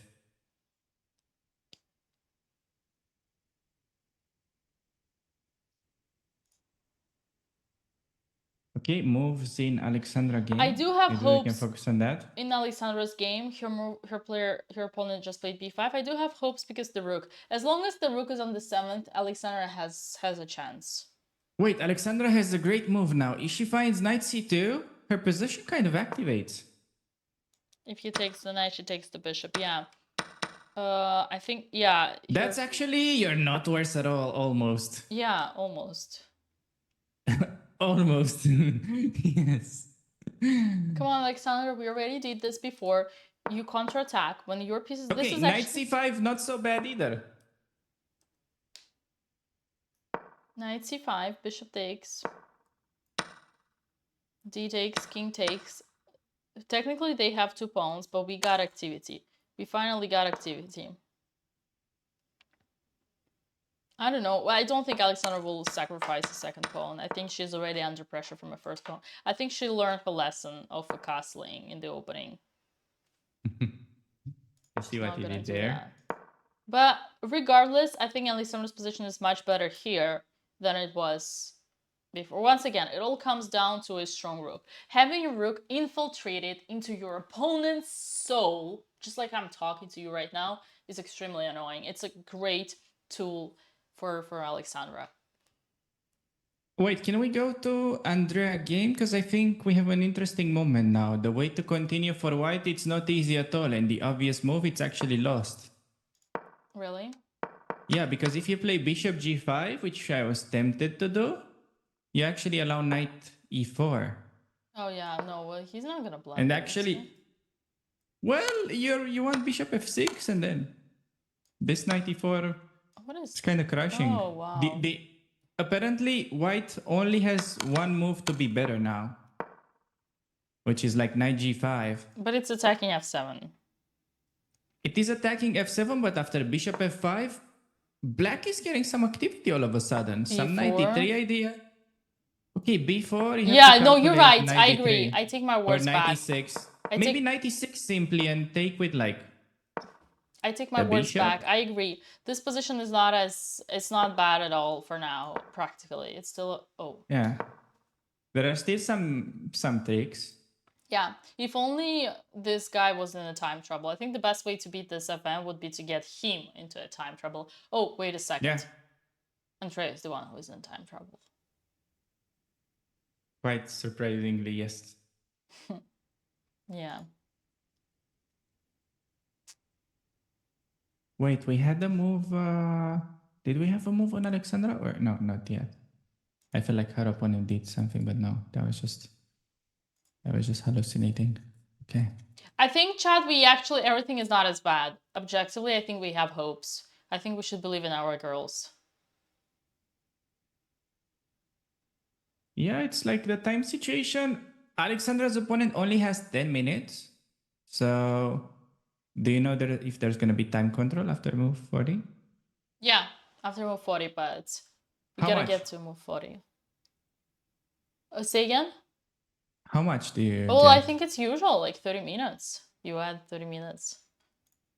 Okay. Yeah, I'm pretty sure it's usual. All right. Hopefully, we can make it.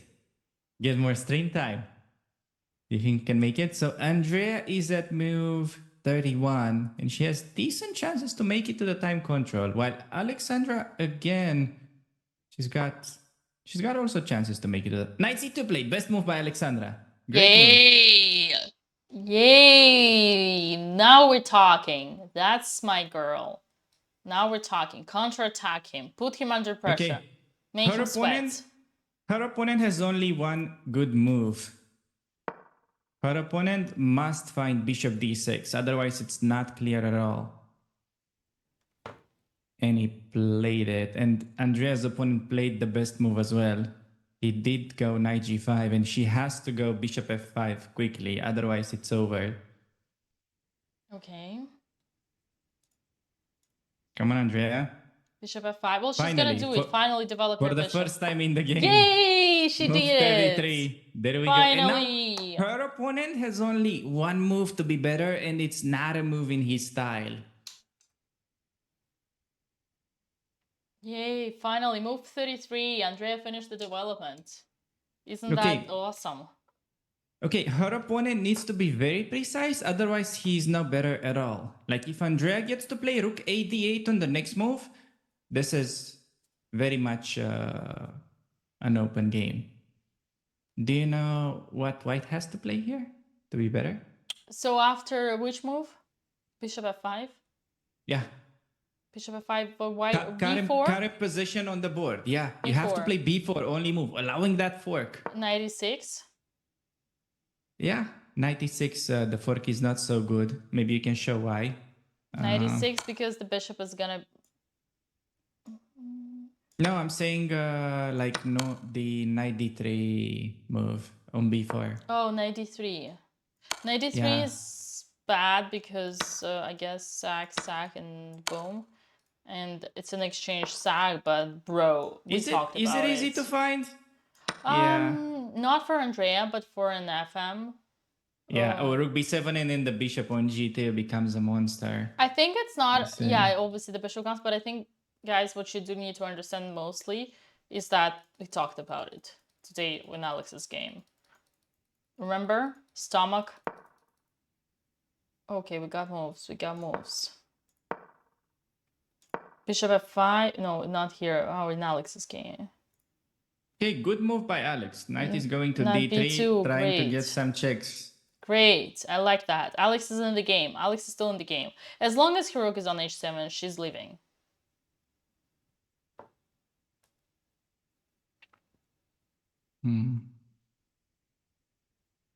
Okay. Yeah. Andrea's opponent hasn't been the most precise player ever in this game, but he has one chance. For the first time, Andrea's opponent can be better. Luckily, it's an only move. It is an evident move though, but yeah, b4 is kind of, you want to push away that girl. You want to push away that girl. By the way, did Andrea's opponent chew gum the whole game? I didn't notice that. You want to be a cool kid. He's working that jawline. Okay. Oh man, what was that referring to? You know, like your jawline, it's actually a muscle. Yeah, of course. So... well, that was a rhetorical question. You don't have to answer it. Okay. All right.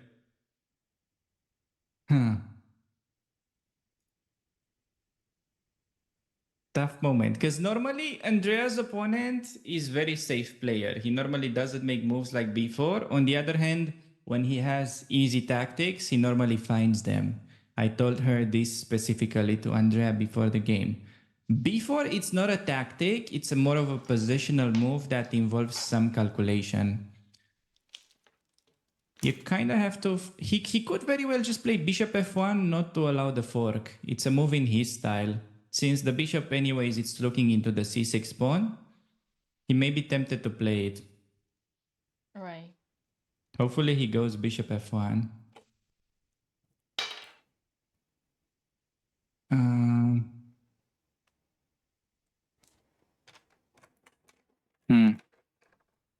No, king b6 on Alexander game. King b6.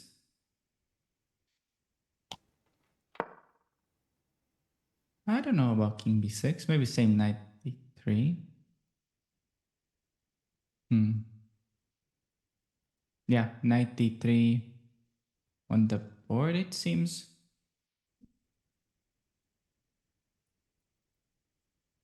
Okay. Great. Yeah. Alexandra is keeping up with the pressure. She's trying to get him in time trouble, which is a good thing. Her opponent only has 9 minutes. Yeah. She's being smart. Okay, the bad thing is that Andrea's opponent's been thinking for like 10 minutes.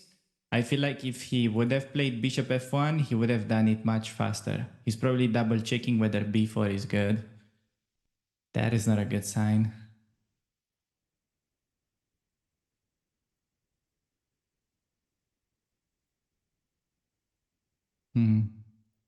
Okay, yeah, b4 on the board. That's a good move. She has to go passive now. Okay, the problem is that Andrea in the past would have played knight d3 immediately, just because she underestimates the power of exchange sacrifices. So let's see if she improves. If she plays knight d6, honestly, I'm happy. It means she learned. But if she goes knight d3, it's another common pattern for her to underestimate the power of an exchange sacrifice. Let's see.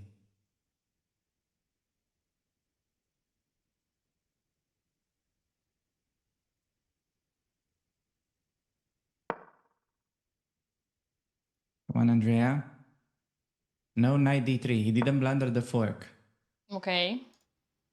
Back to e6. She learned. Aware. Yay. Nice. Green star. Yes. She's learning from the mistakes. That's nice.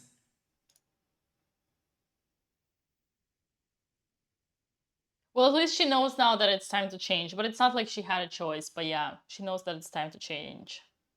In a way, she's solidly consolidating.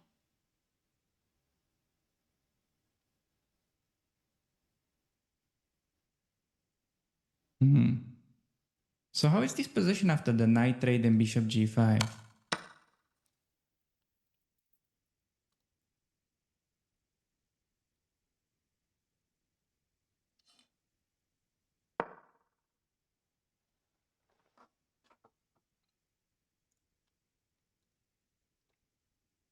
Ooh. Knight e6, So takes and bishop e6, g5. and bishop g5. It's natural. Yeah. It's natural. Now she has one move. She's gonna do it. Actually, 2 moves.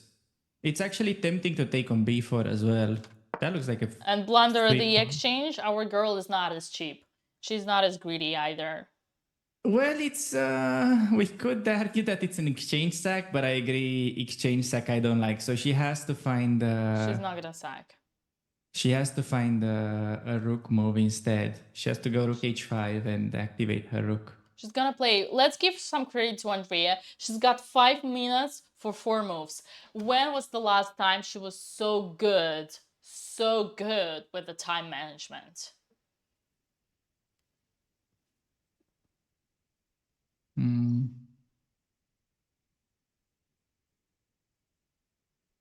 Okay, so 5 minutes left for... Actually, 4 moves. Wow. We're really gonna get time control, aren't we? Yes, we are. And there are moves in an Alexandra's game. So it's been knight b2, rook, king b6, knight d3, rook c8, and back to knight e1, knight c4. Okay, she's holding. I think in Alexandra's game, also the approaching time control, but Alexandra's fine. She's holding, she's fighting. I can see both games today being actually 5 hours games because we're approaching move 40 and they're gonna take a thought. So this is gonna be okay, guys. Increase the amount of coffee you have your stocks of coffee because these games are gonna be long, regardless of the fact that both girls are in trouble. Yeah, coffee or I don't know. That's gonna make us get your popcorn ready, chat. Make other people more nervous. Yeah. Tea is perfect as well. I need probably to take some pills to be more calm watching these games. So, dude, I swear I had the same thought yesterday. Okay, bishop g5. She has to find rook h5, Andrea. Critical moment. If she finds it, she will keep her rook active. What is she thinking about? bro, what's your choice? Your rook is either in a cage or if like freedom. What are you thinking of? It's like your rook is staying with your parents or she's moving to a lane with your sister. Do you want your rook to stay with Andre and Lucia in Oregon, or do you want to move in with your sister to Los Angeles? Yeah, but you know, some people like that. She played something. Oh, sharks. Okay, Rook Oh E8, my the problem is that God. it's no longer You attacking can be the pawn. serial. Oh my God. Bro, sis literally played Rook E8 to H8. So that 10 moves later, she could play Rook H8 to E8. I think there was some tactical ghost that she was seeing here. I don't know what it is, but I think she was afraid that it would trap her rook. Yeah, the problem is that now she's getting mated though. There is Rook F4, Rook H4 incoming that she may have very well missed. Yeah, Andrea was afraid that her rook would be trapped, but it's not. Yeah. Okay, it's also the fact that she didn't realize she's getting mated with correct play, which No, her opponent is... no, my friend, don't do that. Don't do that. Don't give any excuse on strategical mistakes for tactical blunders. Tactical blunders are not the excuse for your strategical mistakes. Your rook is where you wanted it to be. You wanted your rook to be strong, attacking on the H file. On the E file, your rook is never going to attack anything. The bishop is coming to F6. You're not attacking the E5. You're not attacking your own bishop on E6. Your rook here is a disaster. So, of course, your rook belongs to H5. And the reason why she's going to get mated is a punishment for making a strategical mistake. Okay? We need to make the priorities straight here, my friend. Otherwise, we're never going to learn how to play chess. What do you say, chat?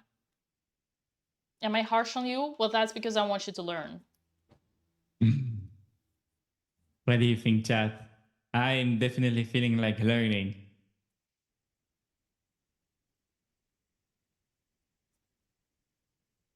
Only harsh for love? I actually Indeed. hate that. I hate when people, especially strong, like medium people, always think that it's because of this or that tactical thing. Tactics is always random. Tactics is like playing Russian roulette in casino. It can work, it cannot work. Strategy will always be there. Strategy is the sunrise and sunfall.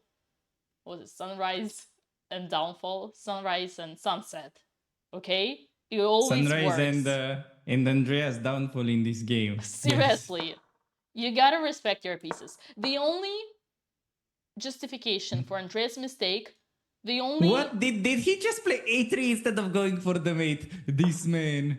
It's so hilarious. He's so cheap. He's so cheap.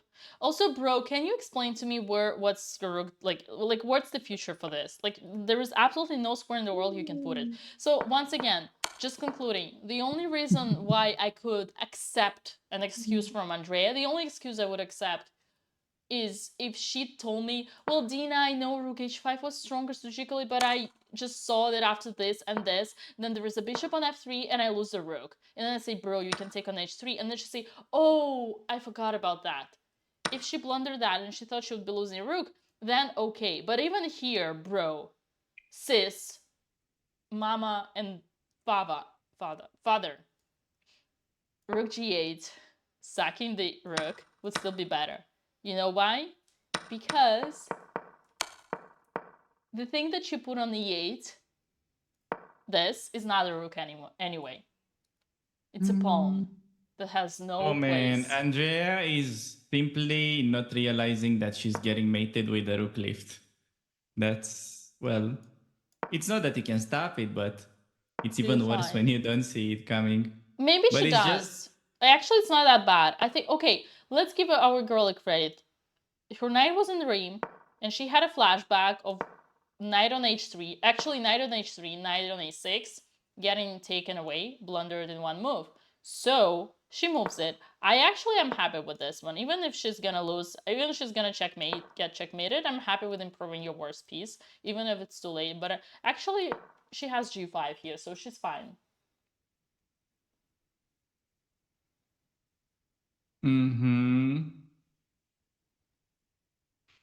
Why is that not looking so fine to me? Well, because you see the evil bar, but that's okay. Let's see how Alex Suits is doing. Otherwise, I'm just an idiot. That's right. Alex is still fighting. Oh, she moved. She got okay. So let's just quickly update the Alex's game. King f2. Finally, our Susie woke up and remembered that it's an endgame and it's time to bring your king. Not that she had a moment to do that before, but still. f5, g takes, g takes, and Alex is thinking. She's still fine. She's doing it. She's fighting. And go back to Andrea. What is going on here? He's thinking. No, honestly, Andrea is still in the game. Both. Our both Susies are still in the game. Okay. All right. That's good. What do you think, chat? What do you say?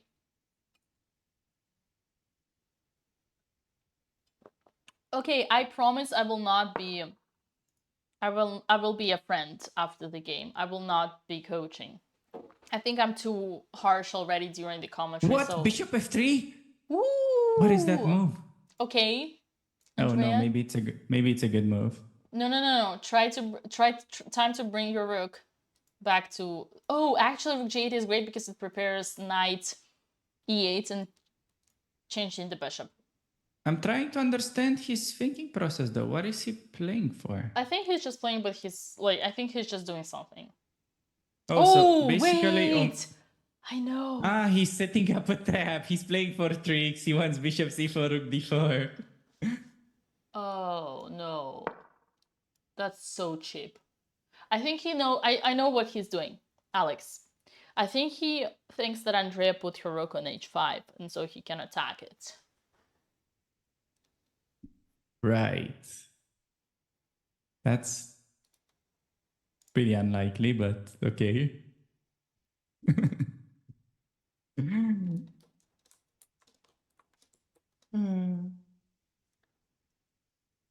Okay, she has 1 minute left on the clock. She needs to do something. While Alexandra's opponent has critical decision and he has almost less than 5 minutes.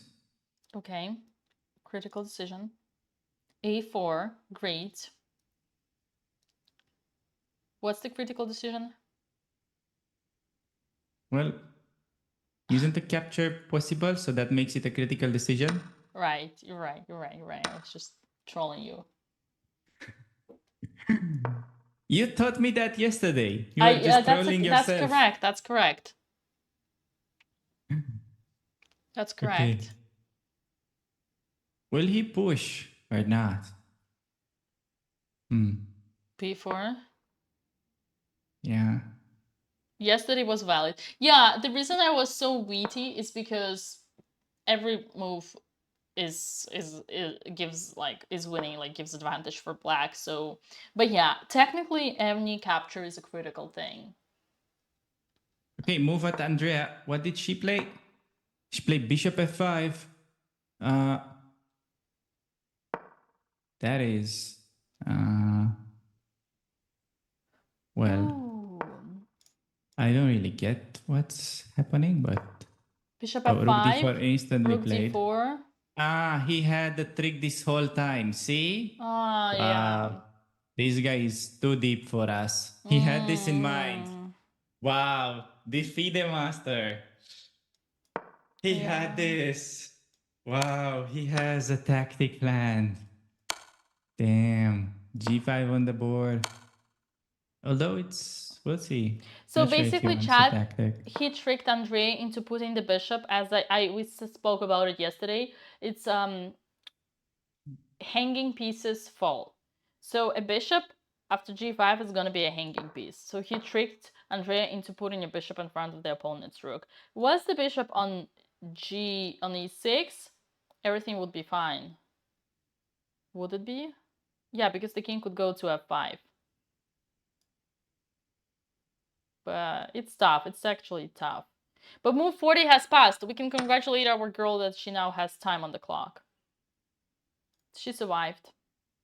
And interesting thing happened in Alex's game. She actually did a positional sacrifice of a second pawn in order to remove opponent's bishop by playing knight c5. Kudos to that. Actually, big congrats to Alexandra for doing that. Because she understands that she gives away a pawn, but she knows that she gets, in exchange, she removes the strongest piece. And even, in fact, if king takes and then knight d3, then she can even get back the pawn. So maybe it wasn't even a sacrifice. Actually, it wasn't even a sacrifice in her mind. Yeah, I think this is the first really strong move. Wait, what did Andrea's opponent play? Bishop takes on c6 with 40 minutes on the clock? That's not it, bro. Oh my god! He's so cheap! He went for the pawn! Oh my god! Andrea's back in the game! He's so cheap. Okay guys, this is exactly the reason why I think these are perfect clients. I call FIDE Masters like these clients. He's not a professional player anymore. He's retired. He lost 200 points. He plays occasionally during vacation on Spanish beaches just to enjoy the sea and the sun and play some chess. And he doesn't have enough patience to sit when he gets extra 30 minutes. He just plays with his hand. Basically, in this game, he didn't use his brain. He only used his hand. This is how you do not use your hand. This is a bad way of using your hand, okay? He just plays instantly some random moves, going for a pawn. Wait. I need to ask you something because I just remembered one of my coaches telling me a Russian school concept, and he literally named it that way. He said Russian coaches tell you whenever you have a good position to play with your hands under your butt. Can you confirm that? Exactly. That's absolutely correct. Whenever you have that moment, you got a ton amount of extra time. Take a moment and think. If you want to play instantly, just put your hands under your butt and sit on them. That's correct. That's exactly how we do it. Even Hikaru said it many times. I heard Hikaru saying it to Levi. Okay, I see. Well, man, we're good here. Guys, we're good here because Andrea's gonna take... Well, this is funny. She's thinking, but okay, girl, what are you thinking of? Actually, this is great. Andrea just got extra 30 minutes and she's thinking. Even if her move is evident, she is thinking because she's a disciplined girl. Because she knows that if your hands are snitching and you want to do something, scratching, if your hands are scratching, you gotta sit still. So she's gonna take... Actually, I want to show you a line. So let's say bishop takes, pawn takes, and knight e6, and now obvious rook d6. Yeah. And then maybe a5. Rook d6, a5. Oh my god, amaze me. And the point is, if you go rook c6, I can take on b4, and then I can go rook a1 check, and after king d2, I can go the other rook on a8, and I have a perpetual almost incoming. Your pieces are like a pentagon again. That ain't good. Yeah, if she does that, she's saving the game. Also, even king g6 here is good, just protecting the g-pawn, because there was a threat, bishop takes g5. Because the knight is pinned. Okay, we got moves. Oh, it's in Alex's game. Okay, Alex just made time control. That's the good news. The bad news is that she's down a pawn still. But according to the engine, she's down 4 pawns, which is more concerning. That's almost like a rook that is from a different chess set. Only worth 4 points instead of 5. Man, we are, as I said, like, we were here for long games, guys. Even though black is completely winning, it's another at least 2 hours. Knight b8. Okay, it's important for Andrea to realize that she's actually back in the game. She's probably really mad at herself because she realized that she had a great position and then she played very badly. But, okay, first of all, good news, she normally doesn't resign. So, she's not like, she never surrenders mentally. And, okay, in this position, you can't really consider knight e6 as a move, can you? No. No. So you have to take, and then after. Knowing Andrea, she can, honestly, Alex, actually, now that you say it. But okay, the more concerning part is if her opponent on knight e6 still goes for rook g4. Can we look into that a little bit? Then only move for us, we need to not lose the pawn. So king g6 is played for that. And after rook f1, the only move to really try get some sort of activity, it's still a5. And okay, white needs to realize and keep it close to b5. And that is actually still gonna allow some tricks. Like for instance, cb, rook e c8, and then my rooks get active, like king b2, rook c5. Are you following that? Or? No. Oh, wait, you have to put it on the board. That's why I'm saying it. Rook b8, yeah, but you were too fast. Rook b8 and knight d3. What was your line? Are we looking at the same game? So it goes after bishop takes c6, pawn takes c6, rook f5, knight e6, rook g4. Rook g4, okay. King g6, now only move not to lose the pawn. Rook f1. Yeah. And now critical move to get any activity, a5. Also and the most logical, yeah. Yeah, it's important for white to find b5 to limit the activity. Right. Takes. Yeah, so cb, and here my instinct would be just to give check and some rook c5. And okay, so we're down one pawn, but the bishop on f6 looks like an amazing piece, but it can easily be out of the game. Right. Which is quite counterintuitive and unusual, let's say.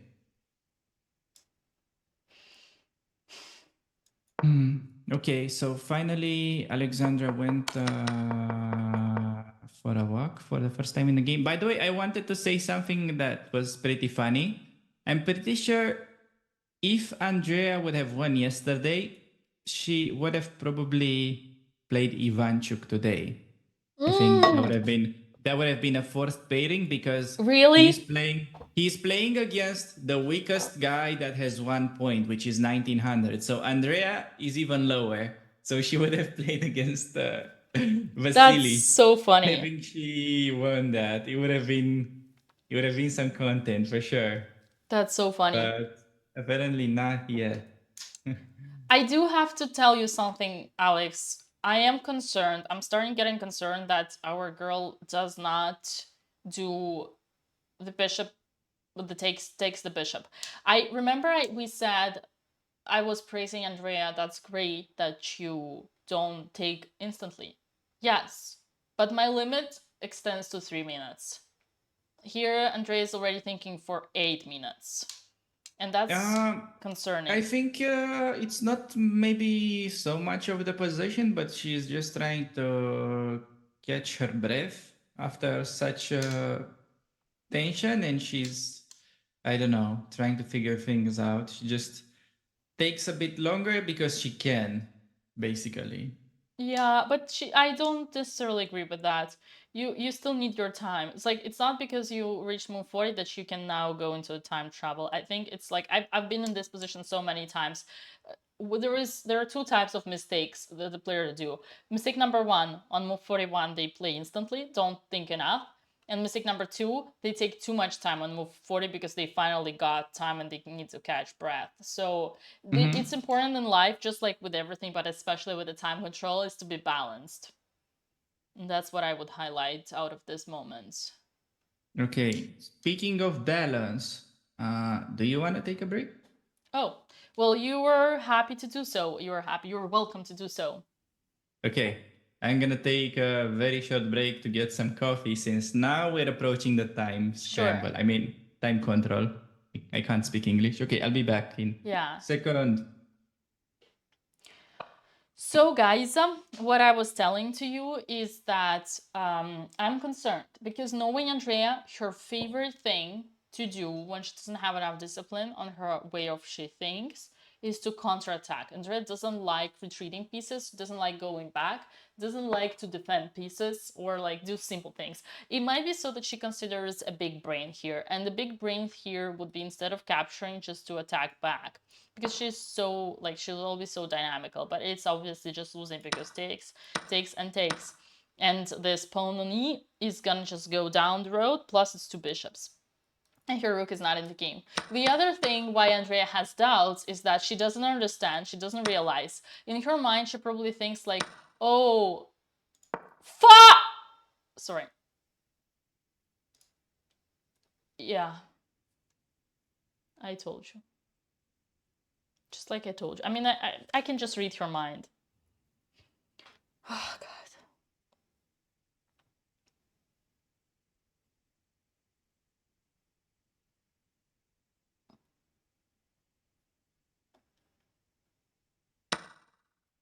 I can just read her mind. She thought she was losing a pawn and therefore the game.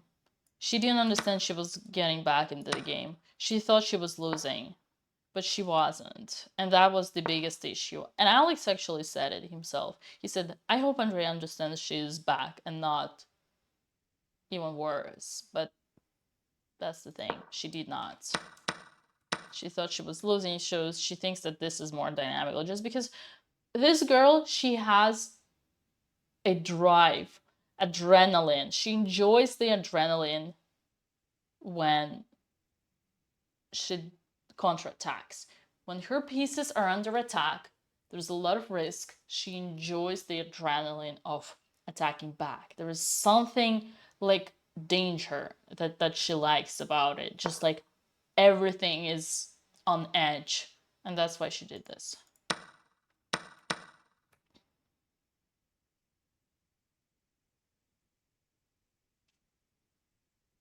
Yeah.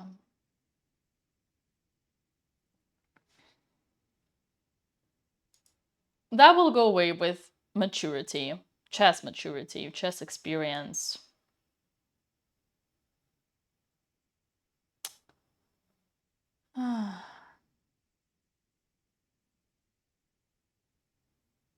Again, big brain. Same thing. Going for the big brain instead of using the small brain. Overthinking. But that's okay. It's a learning opportunity. Once again, it's totally fine making mistakes as long as you learn from them. There is nothing wrong in making mistakes, as long as you can learn from them. And again, it's like, nothing is bad. I do want to highlight this is the great game. This is really great game that Andrea played. But obviously, from the moment I saw Andrea starting to think, I knew she was gonna... Yeah. I knew she was gonna do something else.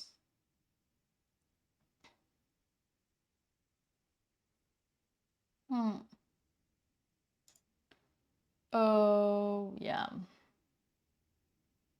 And in Alex's game, we had moves, which is knight b4, rook b8, knight d3, rook b3, and king e2.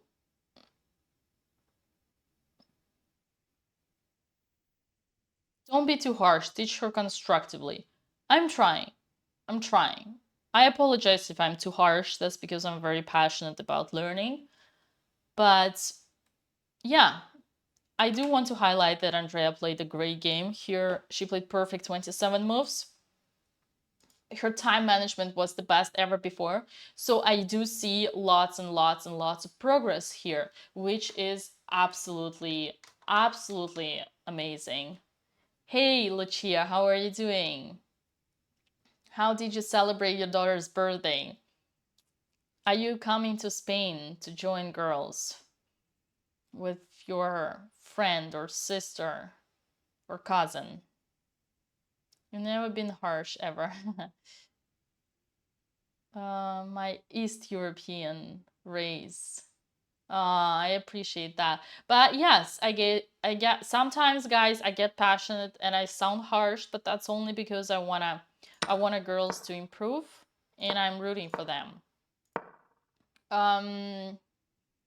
Well, for Alex here, knight d3, king d6, knight takes b4, rook b8, knight d3, and rook b3, king e2. So the problem right now is why is, like, let's say why black is so winning, because the rook is in opponent's territory. This rook on b3 is just as strong as the rook on h7. In fact, it's even stronger because it attacks, and you see the perfect harmony between the pieces. And I'm sorry to point it out, but this thing is like an orphan. It's like a child you adopted you didn't want to adopt. Never moved in the entire game.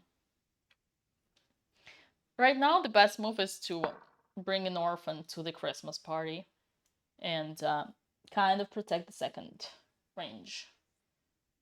Don't we all wish we were in a sunny Spain? Yes, that would be great. That would be great. I wish I could come. Actually, looking at this, how rusty the players are here at girls' opponents, I wish I could play, and I consider that, but unfortunately, it wasn't the right time for me for various reasons. But I think it's truly one of the best opportunities where, like, these tournaments are really amazing for both your, like, they're so balanced. There is no double rounds. You have even extra day. There are 10 rounds. You can do norms. Like, you don't have like so many. Oh, he's back. Okay, we gotta use.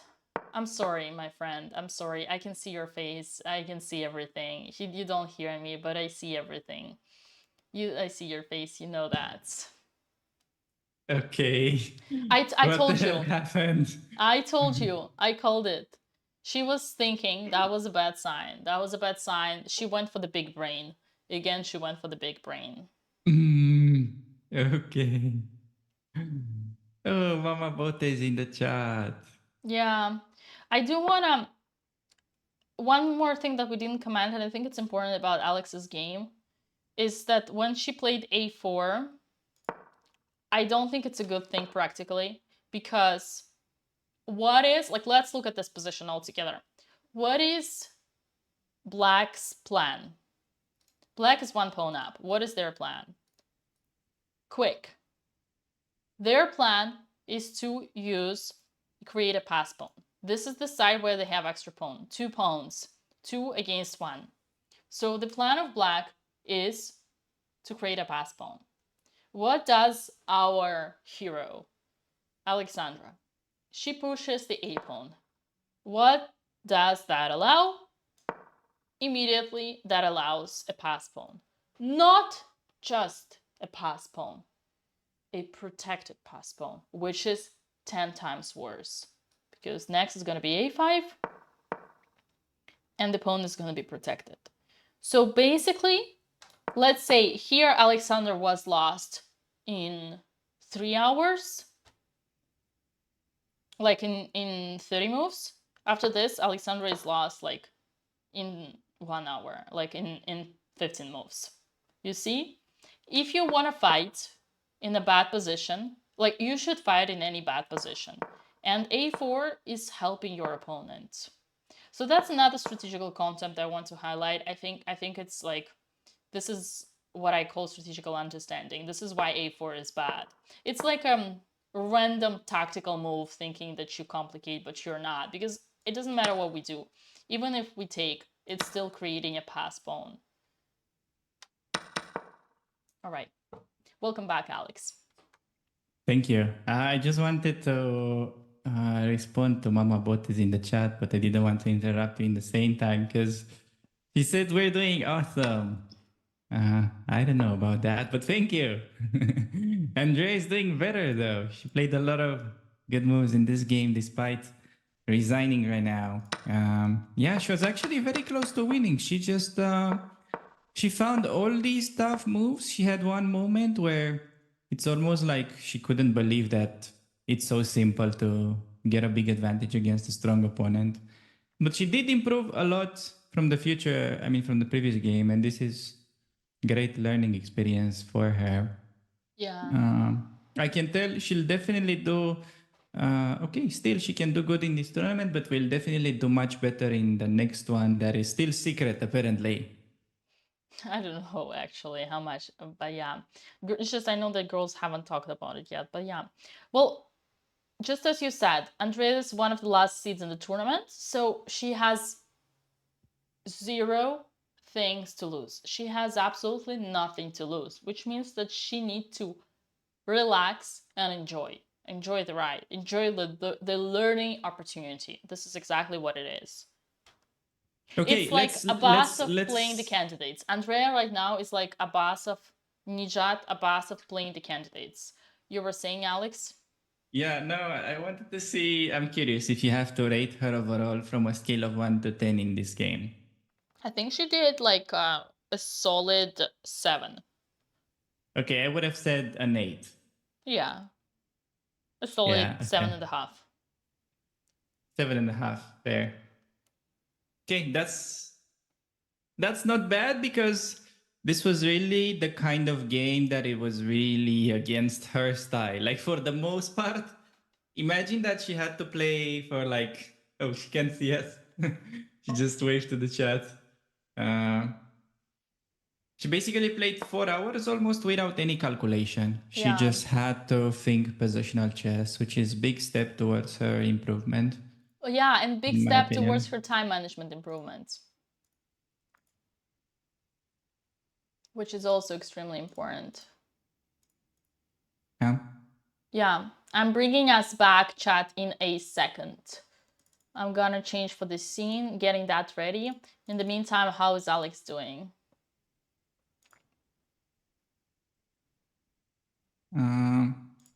Yeah, still down a pawn.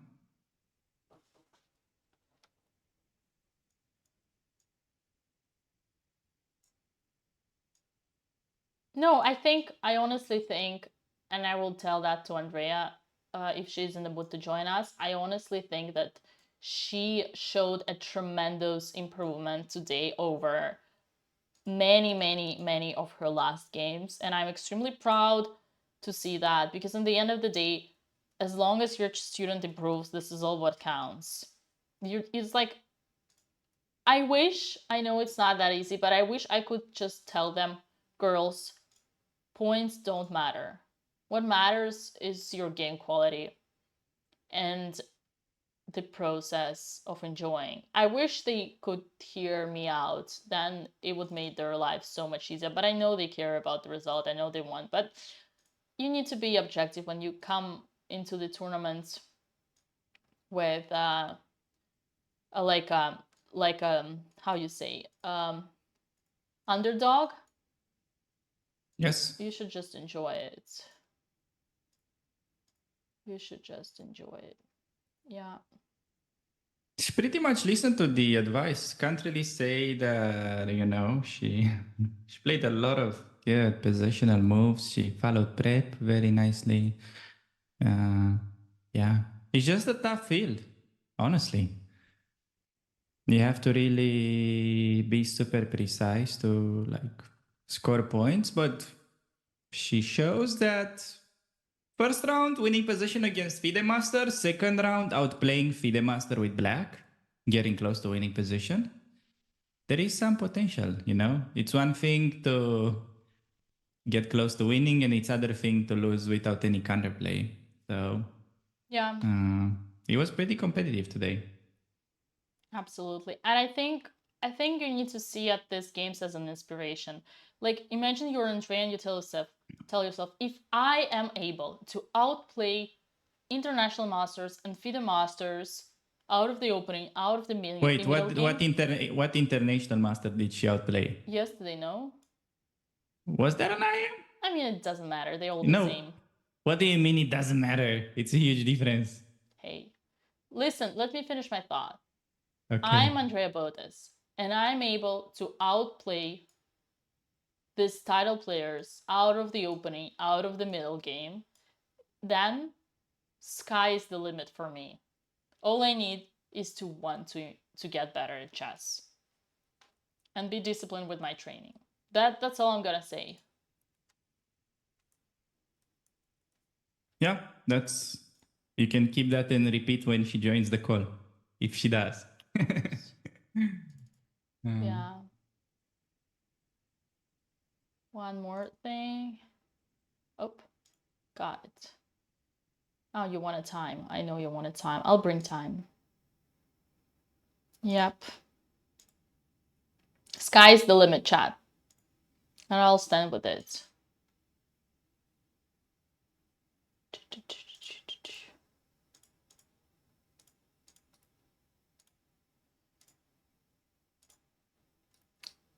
And also, great thing about Alex's game is that, yes, she was lost after the opening, but she's fighting. She's in the game. And I know Bad some coach. might say, Bad coach. I know some, I don't think so. I know some might say, what's the point of playing chess and like all this, just struggling and struggling and struggling for nothing? No, that's not true. You fight. You show that you don't give up. It doesn't matter how bad you are, you fight. And the fact that Alexandra is still in the game, even though Alexandra was lost when Andrea was better, and Alexandra is still playing, I think it's an amazing achievement. It doesn't matter that you're lost. It matters that you fight and you continue all this time. I think it's like a principle. You sit there, so you play. You give your best. You don't resign, and you hold. So who knows? Maybe 2 hours later he's gonna blunder. And by the way, Alexandra did play Rook A2. I need to greet her, congratulate her, praise her on finally bringing the orphan to the Christmas party. Okay. Rook A2. You don't want to left anybody out. Right. Okay. Green star. Uh-huh. Although knight A5 was immediately played. Is that such a good move? No, it's not. What? What is he trying to do? You see? He can't stand the pressure. I love Alexandra's dress. I want to bet that she bought it yesterday while walking with us.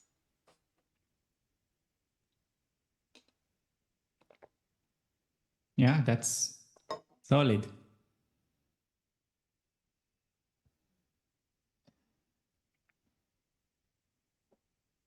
What do you say, Alex? Do you think we're gonna get Andrea? I've asked. Still no response. If that's the case, then probably that she's frustrated with the result. I can understand that. But I hope she'll... But I told her she can realistically lose all the games to not be stressed out about the result. Yeah, well, again, we keep saying the same thing. But at the end of the day, it's on them to... It's kind of like, it's a sort of mindset. It's a philosophy. You need to come to this conclusion yourself. Okay, what about the Russian school mindset? What is that mindset? Oh, Alex Suits playing Rook A7, the best move in this position. There we go. Rook A7, coming back. Yes, there we go. Another green star. Ooh, look at our girl attacking the weakness. Also, guys, honestly, I think, I said it already, but I want to remind you, I think knight c5 was the best move of the game for Alexandra. It was the best move of the game. And with this Rook C6 mistake. She has now good chance. Good chance for Alex. Not sure, not easy, but finally she can activate. Can she? Oh, wow. Well, f4 is a positional move. Yeah. Takes... You want to fix those pawns. Oh, we can see Andrea in the background. See, she's walking. Yeah. Okay, guys, listen to me. f4 is the same thing as... Here, the move that Alex is so excited about is f4. And it's the same thing as knight c5. The reason why knight c5 was a genius move and the best move that Alexandra played is because not only she removed the strongest piece of her opponent, bishop on d6, but also the passer, the pass pawn. By playing knight c5, she killed 2 birds with 1 stone. She killed 2 chickens with 1 brick. Pawn takes, king takes, knight d6. So that's how you do it, with bricks. And look at this position. Yes, black is on paper winning, but in reality, there is an extra pawn, but there is no passer. This rook on h7 is amazing. This pawn on a6 is now more passive than the pawn on a4. And so what ended up happening is that, first of all, Alexandra brought her king to the center, as she should do, as a WFM should do in the endgame. And now she is attacking. She's finally using the rook. And you know why the rook is on h7? Because this genius from India did not take the rook when he had the chance. Remember that? And now Alex is so excited about this f4. And the f4, the same thing. Does your opponent have a passed pawn? No. How can we block it? By playing f4. But actually here I'm wrong, because you were so excited, but like, what is this? This is actually creating a passed pawn. You know, after the second look, I actually want to say, forget everything I just said. I don't like f4, because the best here is taking with a pawn. Okay, engine says is right, but Wait, what do you mean? How is taking with a pawn a bad or surprising move? You just want to play knight e5. Okay. But you created a... Okay, you want to play knight e5. Tactical idea, outpost. Okay, but it's a deep. I don't think she will ever come up with this. I would not. Okay, so black can play knight c4 after that. That's the only logical move. No, but man, listen. Let's wait for a second. You just created a backwards pawn for yourself, which is a weakness on g2. You just created a protected pass pawn for your opponent. With one move, you did two most horrible positional things that you can do, and you claim just because Stockfish says it is better for white, it is better. After knight c4, you have 0 knight e5. So I disagree with you. I completely disagree. I think f5 is a bad move, and don't look at Stockfish blindfolded. No. It's just the fact that if you just wait here, you lose slowly, and therefore it's the only attempt to get active. Yeah, but otherwise how you does lose your opponent anyways. gonna improve? What do you mean? I'm just gonna trade your pieces and win the king endgame. Okay, she played knight f2. It's passive. See, passive not good. Russian school needs to learn that.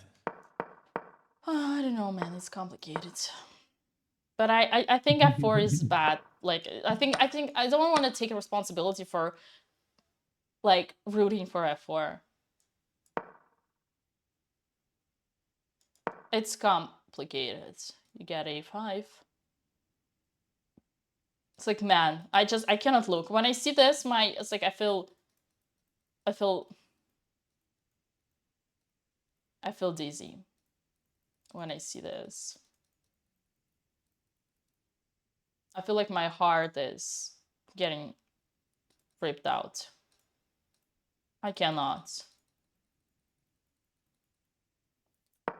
But okay. Once again, I think we're here for 2 more hours, so let's stick to this. I actually might consider taking a break as well. Yeah, go for it. I was just chatting with Andrea. She's pretty upset. Right. Well, you should let me know if she wants to join so that I can either stay or be right back. Good question. So she said that she can join. Not that she necessarily wants to, but she can. So waiting for a reply.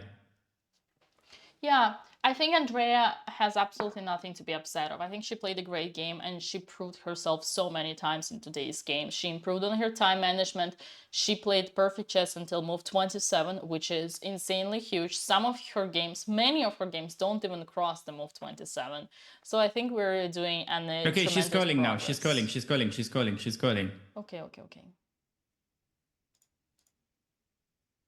Andrea could lose to Magnus, he'd be still upset. Oh yeah, perfect. That's Who accurate. said that? Man, I wanna give you my biggest support.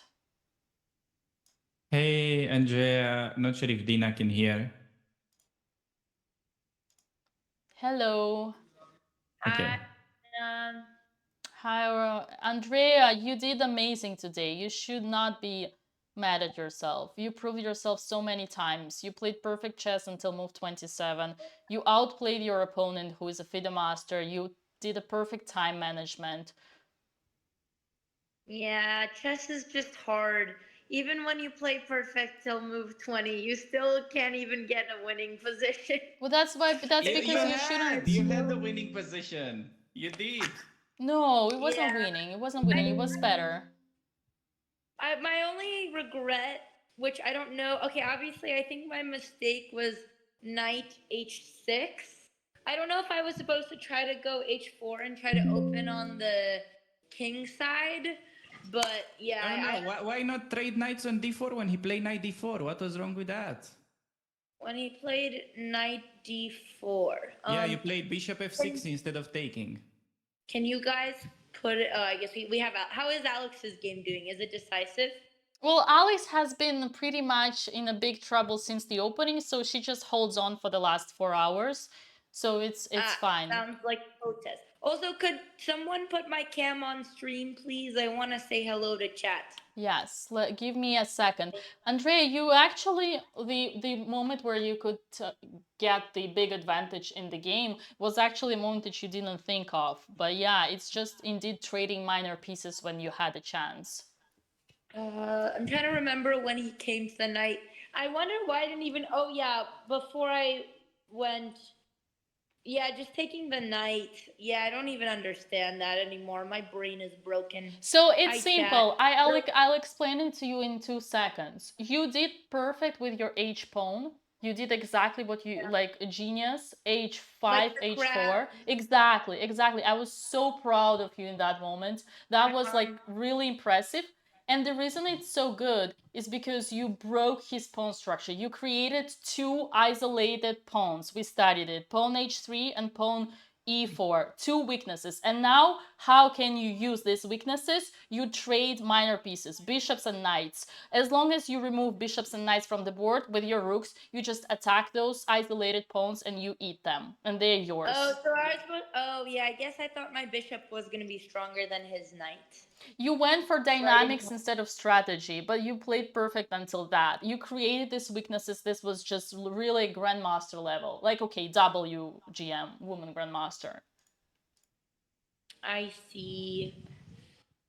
Yeah. So basically you were playing like, and I'm bringing your camera in a second. So basically you had a perfect control until you just got confused, which is fine. You cannot, like, you did so much improvement today, honestly, on your chess. You played strategical, great chess. And it's okay that at some point you kind of, you know, your weakest sides show off, because you cannot like become a genius from today to tomorrow. But you did so much progress from what, like, previously you would never push this H pawn before. So honestly, you should be proud of yourself and just take it as a learning opportunity. You destroyed his pawns, so now you know how to attack them and eat them. And by doing that, you trade knights and bishops. Well, I appreciate the kind words. It's a step up from yesterday, so I will take it. Well, it's objective. Yeah. It's objective. I'm not trying to flatter you. Can you put the cam on, Dina? I'll give you I'll wait. So I can say hello to chat, and then I'll let Alex game. I'll wait.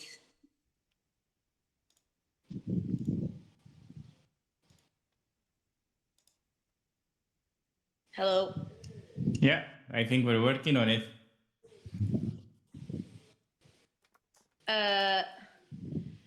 Well, okay. Actually, I'll wait until it's on stream. 1 second, chat. Pause, champ. Is Dina managing stream or Benze? I'm guessing Dina. Yeah. Yes. I guess when Dina is complimenting me, she loses streamer skills. She can't do 2 things at once. Well, you should teach me that. I'm almost there. Okay, just hang on there, chat. Hang on there. Almost there. By the time I get on stream, Alex's game's already going to be a draw. Alex is going to be done, and the sun's going to be down, and and it's going to be dinner time. How did you like the prep? Prep was very nice. Well done, Alex. You were right. You guessed him like a fiddle. No, okay, that's not how it goes. We played him like a fiddle. Yes. Okay, we're still stalling. I want to just wait to chat until we're streamer. But Dina's really struggling out here. I'm not. Don't laugh at me. I'm doing it. Oh, maybe Is frozen. Now she's doing the Russian School of Streaming. I'm not at the beach. I'm sitting by the playing hall, but there it is. Oh, but now everyone's gone. Oh god, now Alex is gone and now the chest is gone. Wait. Give me 2 seconds. Dina, what happened? You were a pro streamer last time I saw you. All this chess commentary has brought your streamer skills down to 700 elo. I'm happy that you have energy to roast me. It means that you're in a good mood. I have to get you back for yesterday.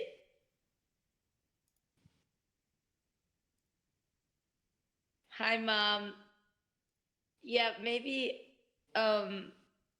This is all my sporting. I have no more sporting jerseys, but it's quite cold in Spain, chat. If you can't tell, I'm wearing a turtleneck and a blazer. Wait, Dina, why didn't you just put my cam over and make it small over the existing layout? Well, this is now done. This is the overlay that I have. It's the scene for interviews. No, she wants to have your game too. That doesn't make sense. No, you should just copy paste my cam and put it over the previous scene. This makes no sense because I don't want to lose Alex. And just make me small like you guys. Okay, well, this is what I got from your team, but I will do what you just said in a second. Yeah, no, that makes no sense. Just put me over the current layout. I guess now I see why it took so long. Hi, Trisha. I am the most passionate sport fan in this tournament, chat. And yesterday I wore a hockey jersey. Today I wore a basketball jersey. I haven't ever watched a sporting game of either, but I just wanted to say hello to chat for a little bit, but I don't want to take away from Alex's game. So we'll see if Dina can just copy pasta and make me small. Aw, Alex looks so focused. Am I seeing something you aren't? Well, chat. Oh, there we go. Oh, there Alex is. Okay, now I see. By the way, we were debating if you know what sport Tigran Petrosyan was great at. Football. That's it. No, you got it. It was football. Oh, and now the stream is gone. Well, chat. Well, Andrea, where is your face? I brought you back. Don't worry, Dina. It's okay. It's okay. They saw me and they saw that I'm alive, and that's all they need. It's okay. Glad to see y'all back. I felt like a kid left by his parents at the department store. Oh, hi, Lakeland Russell. Hi, chat. Dina, just copy and just put my. Oh God, my dad's calling me. Just put my cam over the current layout and just make it. Oh, there it is. Good job. Good job. Good job. She got it. Okay. Dina doing all this effort. Okay, in the future we can just use this. Okay, perfect. Well, guys, I know the games have been a little slower. The competition here has definitely been a lot more challenging. But at the end of the day, the goal is just that we make progress.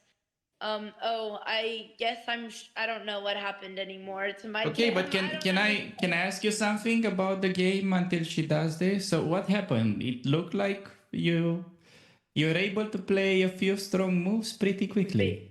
Dina, what happened to the cam? Well, why is it just the roof? But it's your camera. Oh, is it not? Ever since we took Dina to Iceland, she hasn't been the same. I wonder why. 1 second. We took her to a club for one night, and all of a sudden she's lost all her brain cells. You mean the chess party where you had non-alcoholic beers and realized after 3 hours? Jay said, but Oh. it was very funny. Dina wore a Okay, a fixed. Good job. Good job. Okay. What was your question, Alex? Oh. How I made the quick moves. Yeah, I mean, it was very easy to play that position. But I still probably thought too much when I still have a roof cam, or am I seeing things? Probably seeing things. No, you have a slight delay, that's why. Oh, there it is. Yeah, it was at least a little faster, but I don't want you guys to lose Alex's game, so I'll let you guys focus on my sister's game here. Is this jersey backwards? No. It's not backwards, you sport noob. I know sports very well. I would never wear a backwards jersey. Wait. It's not backwards. Wait. I've never. No. What's up? Wait. I don't know what I'm doing. Hold on. No. It's not backwards. You're backwards. Wait. Do names go on the back? Oh, wait. You guys are right. Wait, I don't know. I've never watched. Oh, I didn't realize the name. But the tag is on the back. Why would they do that? That's why it looks so weird on me today. That doesn't make any sense. Why would you put the name on the? But no, it's good because you were walking with. Yeah. Now no one's gonna think I'm a real sport fan. No, we saw you walking with full confidence, so that's really what confident. matters. Oh my god. And I had 6 coffees today because every time I'd go to the machine, I would try to make tea, and I'd be so impatient that I'd be clicking so fast trying to make double the water that I would make a cup of water and then a cup of coffee, and then I made the same mistake twice. So then I just kept getting a double coffee and a double tea, and then by an hour in the game, I had drank 5 coffees. So I think I'm gonna take a little nap. Wait, what do you mean? You take a nap? It's like... I go sleep now. I take 30-minute nap. No, don't do that. You'll go to bed again at like 5 a.m. Okay, chat. Well, wait, what do you mean do I have a bye tomorrow? Wait, that'd be lit. I'd be so happy if I had a bye. Wait, what do you mean? You already will have a free day. What do you need a bye for? Why did you go there? She wants a bye because she wants to score points. Don't you understand it, Alex? Hey! You bastard. I mean, that would actually be really lame if I get a bye, but at the same time, I wouldn't be upset about it because everyone's... Wait, that's kind of lame. I guess there's an... Wow. Well, damn, it's been a while since I've gotten a bye like that. But I'm not going to complain. It's beautiful weather, and I haven't really been out yet. The first day we came was really cold and windy, so I will take it as an occasion to get a nice tan. So what a shame. Yeah, I would really love a bye, to be honest. But come on, at least get the bye with the black pieces. Don't waste bye. Yeah. Well, I have no control. But I mean, it is beautiful here, chat. And the first day we got here was so cold that we didn't really get to do anything. And I just worked. So I wouldn't mind it, but we'll see what happens. Yeah, and it's a free point. No FIDE points and a harder... Oh. I'm okay with the harder opponent, but okay, guys, I don't want to distract from Alex's game. So chat, we didn't go to any Ibiza clubs. No, we might at the end of this. Alex and I want to do like a catch-up stream at some point. But after this tournament, we have another one in Italy, but we're gonna have a week off. But this one is Okay, so you do decide already that you play in Italy. Yeah, well, no, we've already committed. We're 100%. Okay, so see, guys, I was right. I told them. We've got more tournaments, of course. Yeah. And I told them that this game is gonna help you, especially in the next tournament, because it was exactly the kind of position that you hate. And even though you lost, you got to practice this skill of simple chess. And I think you did pretty good. Don't you feel like that? I mean, I did, yeah, you know, I see why Magnus wanted to retire from classical chess. I like fast chess, simple chess is fun when you have like 5 minutes on the clock, but for like 3 hours, 4 hours, it gets kind of old. I think I feel like Magnus. I think I've come to the same conclusion. I think I'm ready to retire. I'm gonna take my old sporting jersey and put up the sock and towel. Throw the sock in the chat. What's the phrase? You know, I'm feeling really poetic right now. I think this is it. I think I've lived enough. I think I've played enough chess. Wait. Where's the girl that was hyped about getting in the Canadian team? Who is this person? There's no shot. There's no hope. What do you mean there's no hope? You're like 50 points away. At least when I was streaming, you know, I'd score a couple wins. But now, I don't know. No. Okay, but realistically, in these 2 rounds, you are close to beat the strongest opponents in your life in both games. Well, I mean, this game I wasn't close, but No. I'll show you. It was easy win. You had easy win with simple moves. You just couldn't believe Damn it. it. But I'll tell you after the stream. yeah, okay, we'll look after.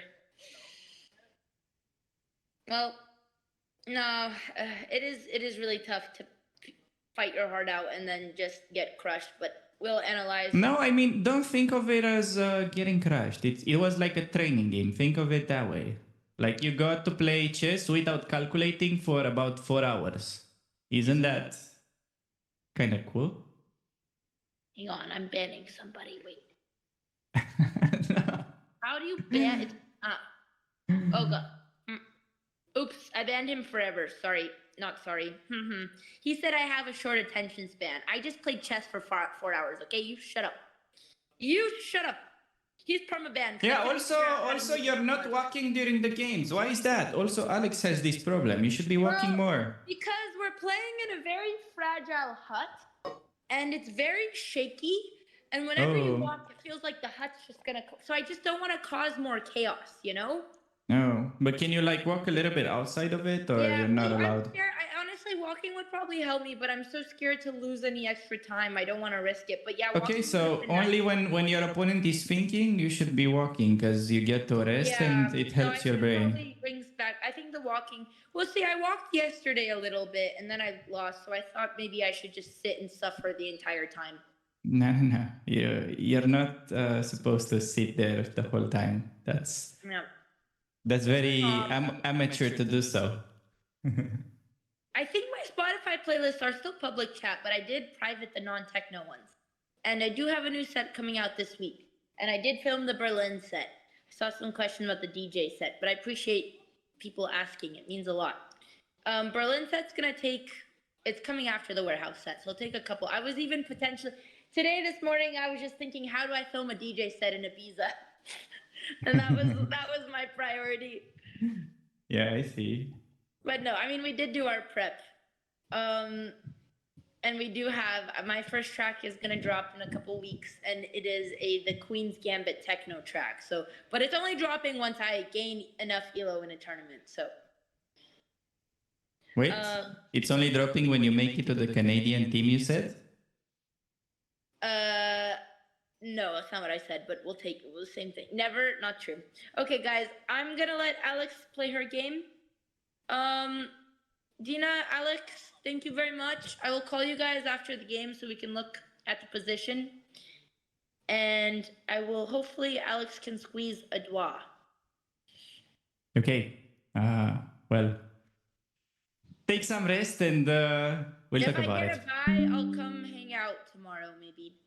I wish we could, I mean, we can't do much of an IRL stream, but maybe we could do some chatting stream tomorrow. We'll see if we get the bye or not. I wouldn't be upset. No. Don't stop thinking about that because the universe will listen and will give you a bye. That's not good. Then I will take it. But try to focus on positive. I truly believe that you did amazing with your time management. It's a huge improvement at your end. It's a great achievement. And you did outplay him, actually. You were crushing him for the first 27 moves. Yeah, we'll analyze. I'll see where I never understand where the time goes, you know? It's kind of like life. Yeah. Time slipping out of your hands. No, you had uncomfortable you had a very difficult position to play, that's why. But you did okay, so don't worry about it. We gave you an 8 out of 10. So, hey, that's not terrible, is it? It's very deep. Thank you, Chad. Okay, guys. All right, everybody. Oh, did you tell him the octopus can tell she turned 22? Yeah, there's nothing to look forward to anymore, you know? 21 was like at least kind of exciting. 22 is just a Taylor Swift song, and that's about it. And this morning, I don't know, I think Alex told you guys the story, but I told my friend that I used to be fluent in Spanish, and I thought pulpo meant pollo, which I thought it meant chicken. So I go confidently and order myself a pulpo for lunch. And then the lunch arrives and it's a big arm of an octopus, and it was looked terrible. And my friend starts laughing at me because my Spanish was so damn, I couldn't even remember how to say chicken. But you know what? It tasted like chicken, so it was pretty good. But I'd never eat octopus in my life, and I could feel the little tentacles. It was very suspicious. But that was, and yeah, pulpo and pollo. There's a difference. Now I know. In case the more you know. All right. Yeah. Pollo is chicken in Italian, not Spanish. No. You're wrong. Okay. All right. Okay, chat. All right. Goodbye, Dina. Goodbye, Alex. Bye, Andrea. Get some rest. Enjoy a Talk to you beautiful guys sun. later. Call me after stream. Okay. Bye-bye. Bye, chat. See you tomorrow. Thanks, everyone, for hanging. Bye. Bye-bye. All right.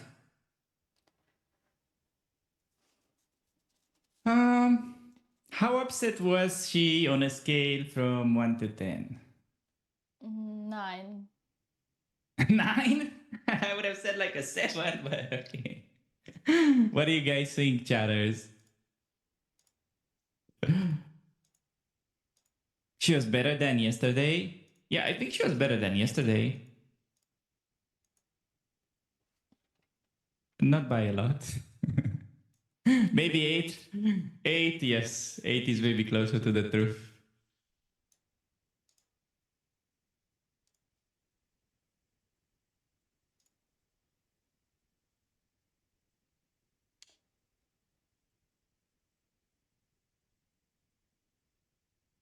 Yeah. Okay. What do we think about Alex? Her opponent just played F4. Oh, Dina, I had you muted. That's why I wasn't listening. Sorry. Oh yeah. I muted you in Zoom, so I won't double hear you the Discord call. Sorry for that. Now I'm back.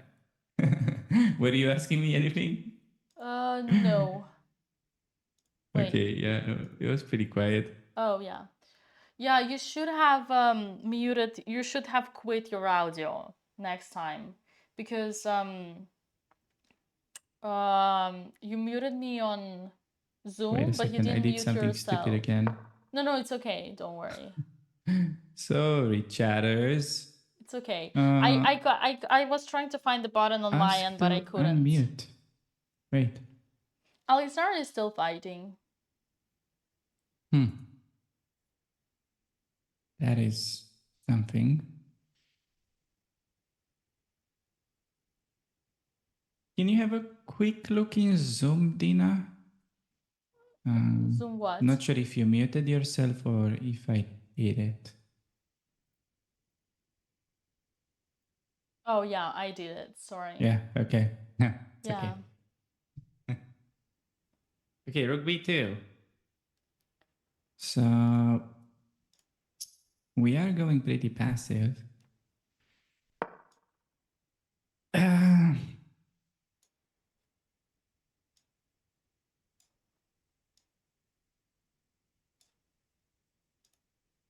Knight c5 on the board, best move.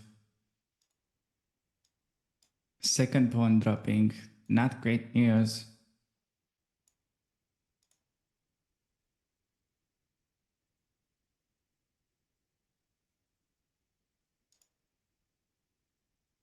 Wait, are you saying anything, Dina? No, I'm not. Oh, okay. Yeah, sorry. I just wanted to check. Okay, rook b2 by Alex, knight c5, and yeah, it's just... We're kind of playing down a knight. That's the problem. Not only down pawns, but also knight is pinned, and you weren't really unpinned. All right, guys. Who do you bet on in the candidates? On a serious note.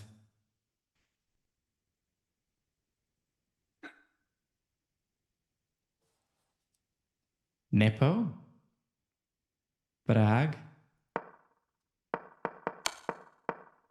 Hikaru? Okay, most people say Nepo. I have to say that I am quite surprised by the fact that Nepo managed to save, or actually Prague managed to miss yesterday's game. Before the tournament, I wanted Prague to win. That was my prediction. There was a good chance yesterday, but now, difficult. What do you think, Dina? Well, as I said, I'm rooting for Hikaru because he's the ambassador for us streamers. We do have to comment on Alexandra's game, though. There have been lots of moves since we had Andrea. And unfortunately, as in a way, you proved yourself right. After knight f2, rook c3, knight d1. With all these moves, rook c1, king d2, knight b3, king e1, and f4, it looks like Alex's position is it's only getting worse, although it's not evident. Rook b2, knight c5, king d2, and knight takes a4, and this second pawn falls. So I think, again, there is not much Alex could do here, so I think she's doing a great job on holding on, even if the position is lost. Yeah. Problem is that black is going to be able to force simplifications rather soon. Because for instance now, there is kind of a tactic hidden in the position with rook d1, depending where you move your rook.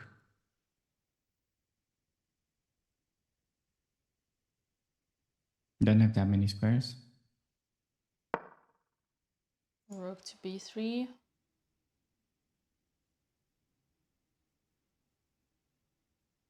Okay, rook b3 on the board.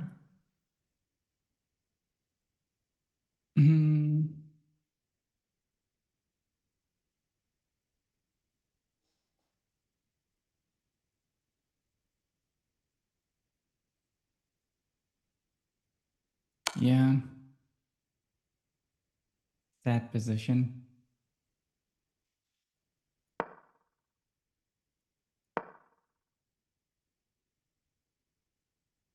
You didn't like my attempt of getting you into the candidates talk. Getting who? Getting you into the candidates talk. Oh. I don't know. I kind of like, I am frozen because I wish there was a way to make Andrea be happy about her play. So I'm actually quite saddened by that. But not by her game, but the fact that she takes it negatively instead of taking it positively. But isn't it normal for her to be whining all the time? Whining? Like complaining or like... Yeah. Like crying. I don't know. I never noticed, to be honest. Wait, did you actually live with her, or are you just like... Yeah, but I don't, like, I wouldn't think so, no. I think, like, okay. You gotta open up I think she was always reasonable. I thought she was always reasonable. Okay, that's different. I'm not saying she's not reasonable, but... No, I think when you're complaining about something but it's subjective, I think it's not like whining. And I don't think it's complaining, just stating obvious things. So no, I wouldn't say so. But it's different, like, yeah, it's like... Okay, let's ask the chat. They know her better than us. What do you guys think, chatters? Yeah. I tried giving her a good speech, but I don't know if she heard me. I think she was more focused on me being a newbie with OBS than what I was trying to say.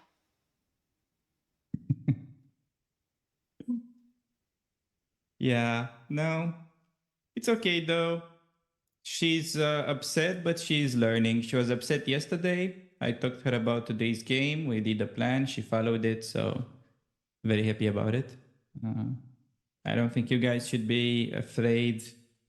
She was just upset, but she will come back tomorrow stronger unless there's going to be a bye pairing and then Alexander resigns because there was nothing to do. So, yeah.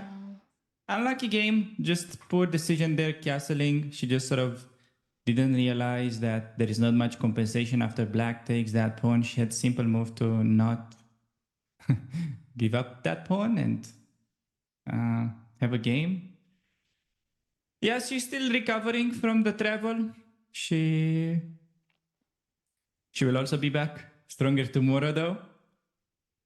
Maybe they play each other. Who knows?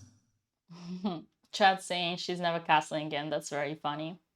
Ironically, I also think that Alexandra did a great job today because she kept fighting. She did one mistake, and I don't think it's giving the pawn. I think it's allowing the queen trade, but okay. Objectively, it's 2 mistakes. Like after one mistake goes another one. I'm gonna switch to No, but why give the pawn when it's unclear? Well, as I said, I do it many times in my games. You don't play exchange Slav to sacrifice a pawn, okay? Well, you in that case, you don't play exchange Slav full stop. If your soul no, you play exchange Slav to go for slow squeeze. Yeah. Safe and grind your opponent down with a small edge. Yeah, but you need to, Alex, you need to have a style and understanding of a slow quiz. I think these girls don't want to be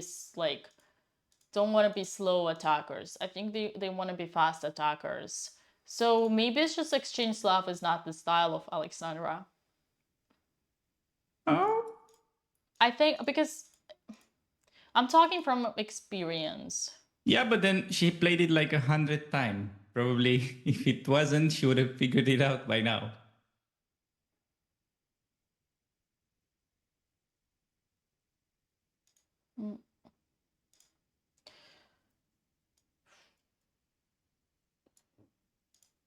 Yeah.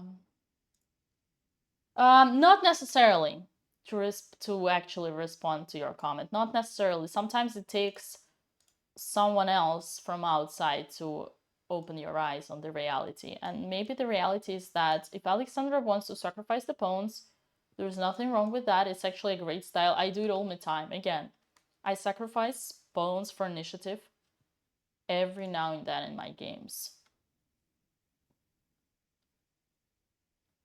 Okay, but then... So it's a question of style.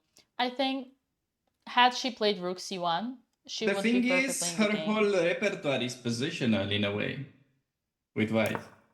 Well, that's weird. Let's ask her. If she joins us, let's ask her. I strongly believe, had she played rook c1 here, avoiding queen trade, she would be perfectly in the game. Nah, it's... Why? But because it's okay. It's But your opponent has easy game, kind of, no matter what you do. I don't think so. I disagree. I think they are under pressure. They're under pressure. Second pawn falls. Look. We're attacking knight b6. How is an easy game? I think her opponent is the one who is under pressure. Okay, I wouldn't take. What if I go... I don't know, I'm not looking at it with computer, but can I just play queen b6 back?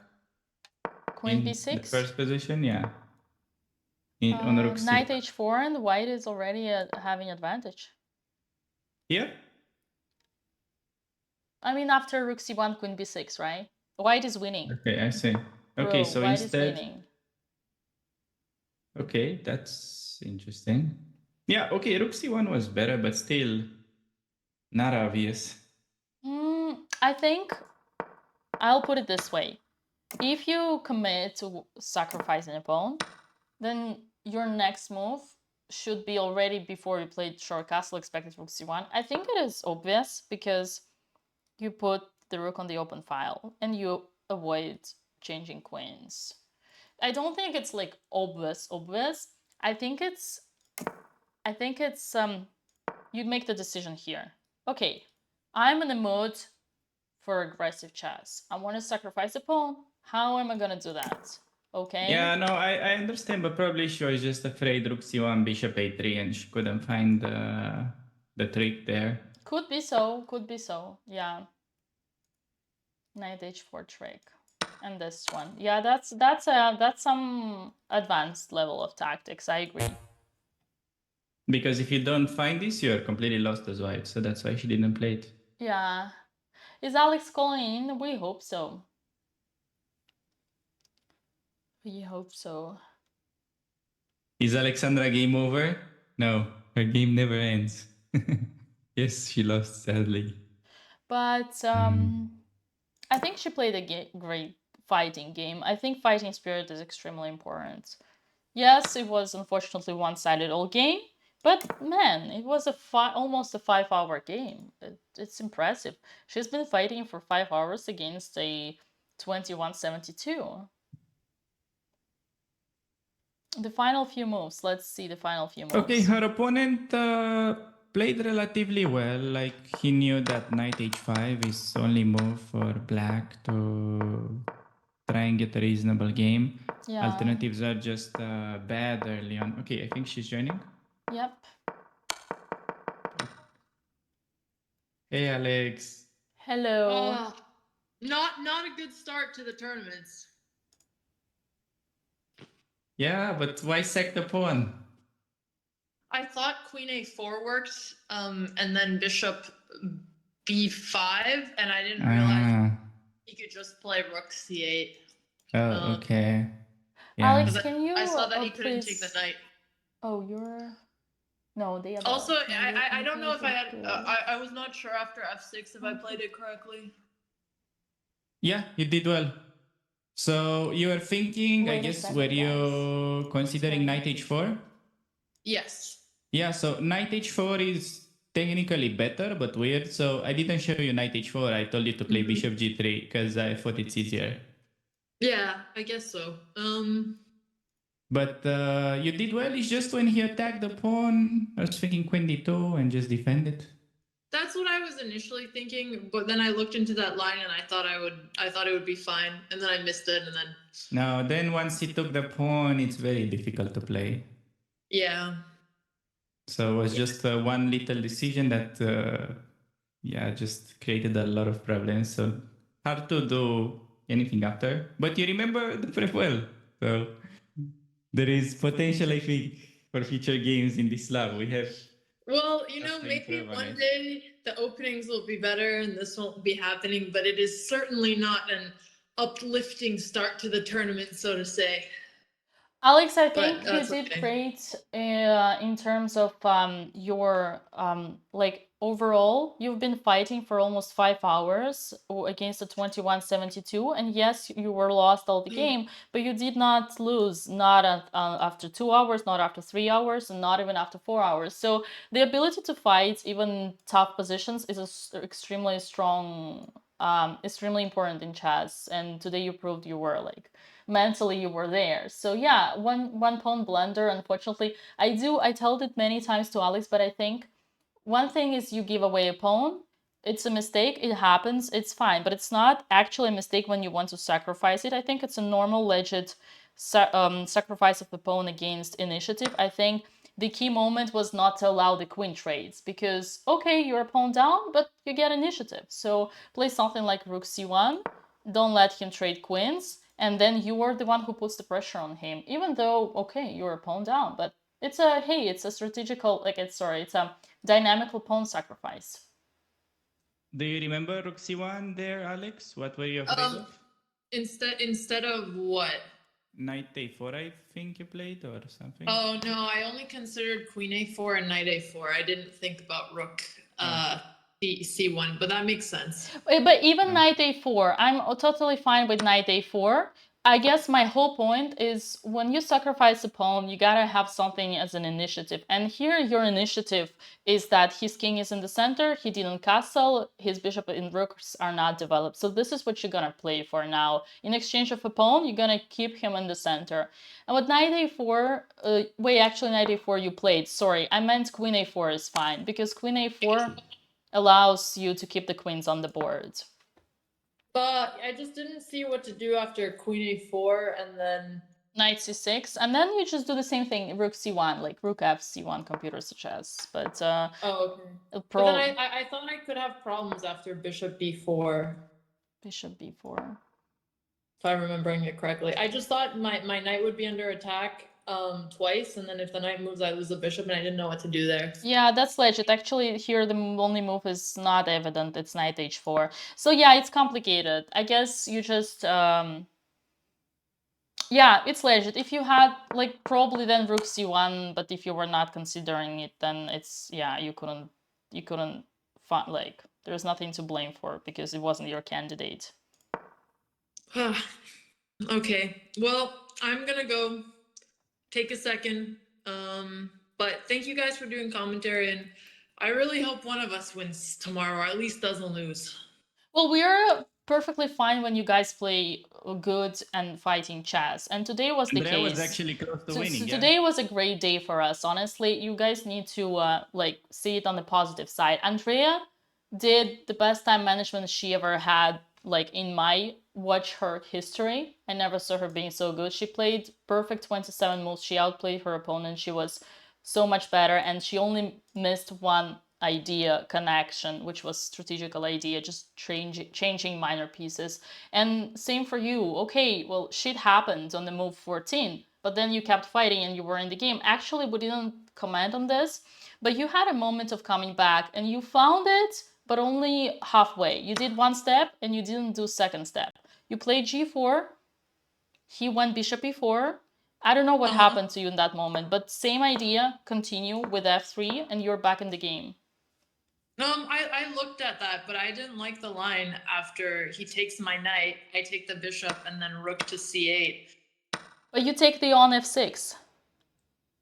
Oh, you mean rook c8 instead of... But he could. I thought he could defend it after, because he takes my knight, I have to take the bishop, and he doesn't recapture the bishop on e4, but instead he would play the rook to f8 and then defend the pawn, and I didn't like that position for me very much. Rook c8, she means. Rook c8, I think. But also, you take I don't on... see a board, so I don't know how much... No, you're good. You can continue. Like, your rook is protected, so you can take on d5, for example. It's like, actually, in here, any move is equal. That position is totally equal. You're perfectly fine there. You can take back on d5, you can do anything. You can... It looked kind of sus to me, but I'll look at it again. It's hardish to do without a board after, because I just thought it wasn't good, but I'll look into it. Yeah, you'll see. It was perfectly fine. So you even had a chance. Not only you fought for 5 hours, but you even had a chance to get back, and you did it halfway through. So for us today were great games, and in a tournament like that, we discussed it many times, especially for Andrea, of course, as like one of the lower seeds, but also for you. It's like, you guys gonna lose a lot, and you need to get mentally okay with that and just focus on enjoying and learning. And this is an amazing opportunity to learn in this tournament. So yes, the beatings will continue until morale improves, unless morale doesn't improve. But probably the beatings will continue anyway, so I don't know. We'll try. We'll go from there. You know what happened to Hikaru, right? Last thing I will say, and then I'll let you guys go. What happened to Hikaru? So he was in the bottom of the candidates, and he was watching 2 Japanese meditation videos, how to find a way to enjoy the process. And he said there is no success without enjoying the road. And he was completely equal yesterday against Ferruccia, but just because he managed to find the peace and happiness and positive vibes with himself and enjoy the moment, he won like in the end, like on hour 5 or 6 against Ferruccia, because Ferruccia went for more. So now Hikaru is absolutely back on track, and the key is enjoying the process and not caring about the result. I'm trying, but I appreciate it. Those are some good anecdotes up your sleeve. Yeah. Okay, well, Dina, Alex, chat, thank you guys, and we'll see you all tomorrow. Yep, no. Go get some rest and nice dress. I assume it's from yesterday. It is from yesterday. I am Beach Woman. Nice. Enjoy your time, guys. Bye, guys. Bye-bye. Bye. All right. Okay, I feel like this one was heard better. What do you think? Yes, she's handling it better, definitely. Yeah. Okay. Do you want to start streaming? No, I'm good. Thank you. I appreciate that. It's 5 hours. I'm gonna Yeah. Or do we recharge. raid? Yeah. I think we're ready to raid. But yeah. Who's your best friend in chess? You can't say me. It used to be Andrea, but I'm not sure about about this tournament anymore because her accepting me to be a host might actually. I'm legit very concerned that our friendship might actually worsen and we might become more distant after this because yeah, I think I need to be lighter with my feedback.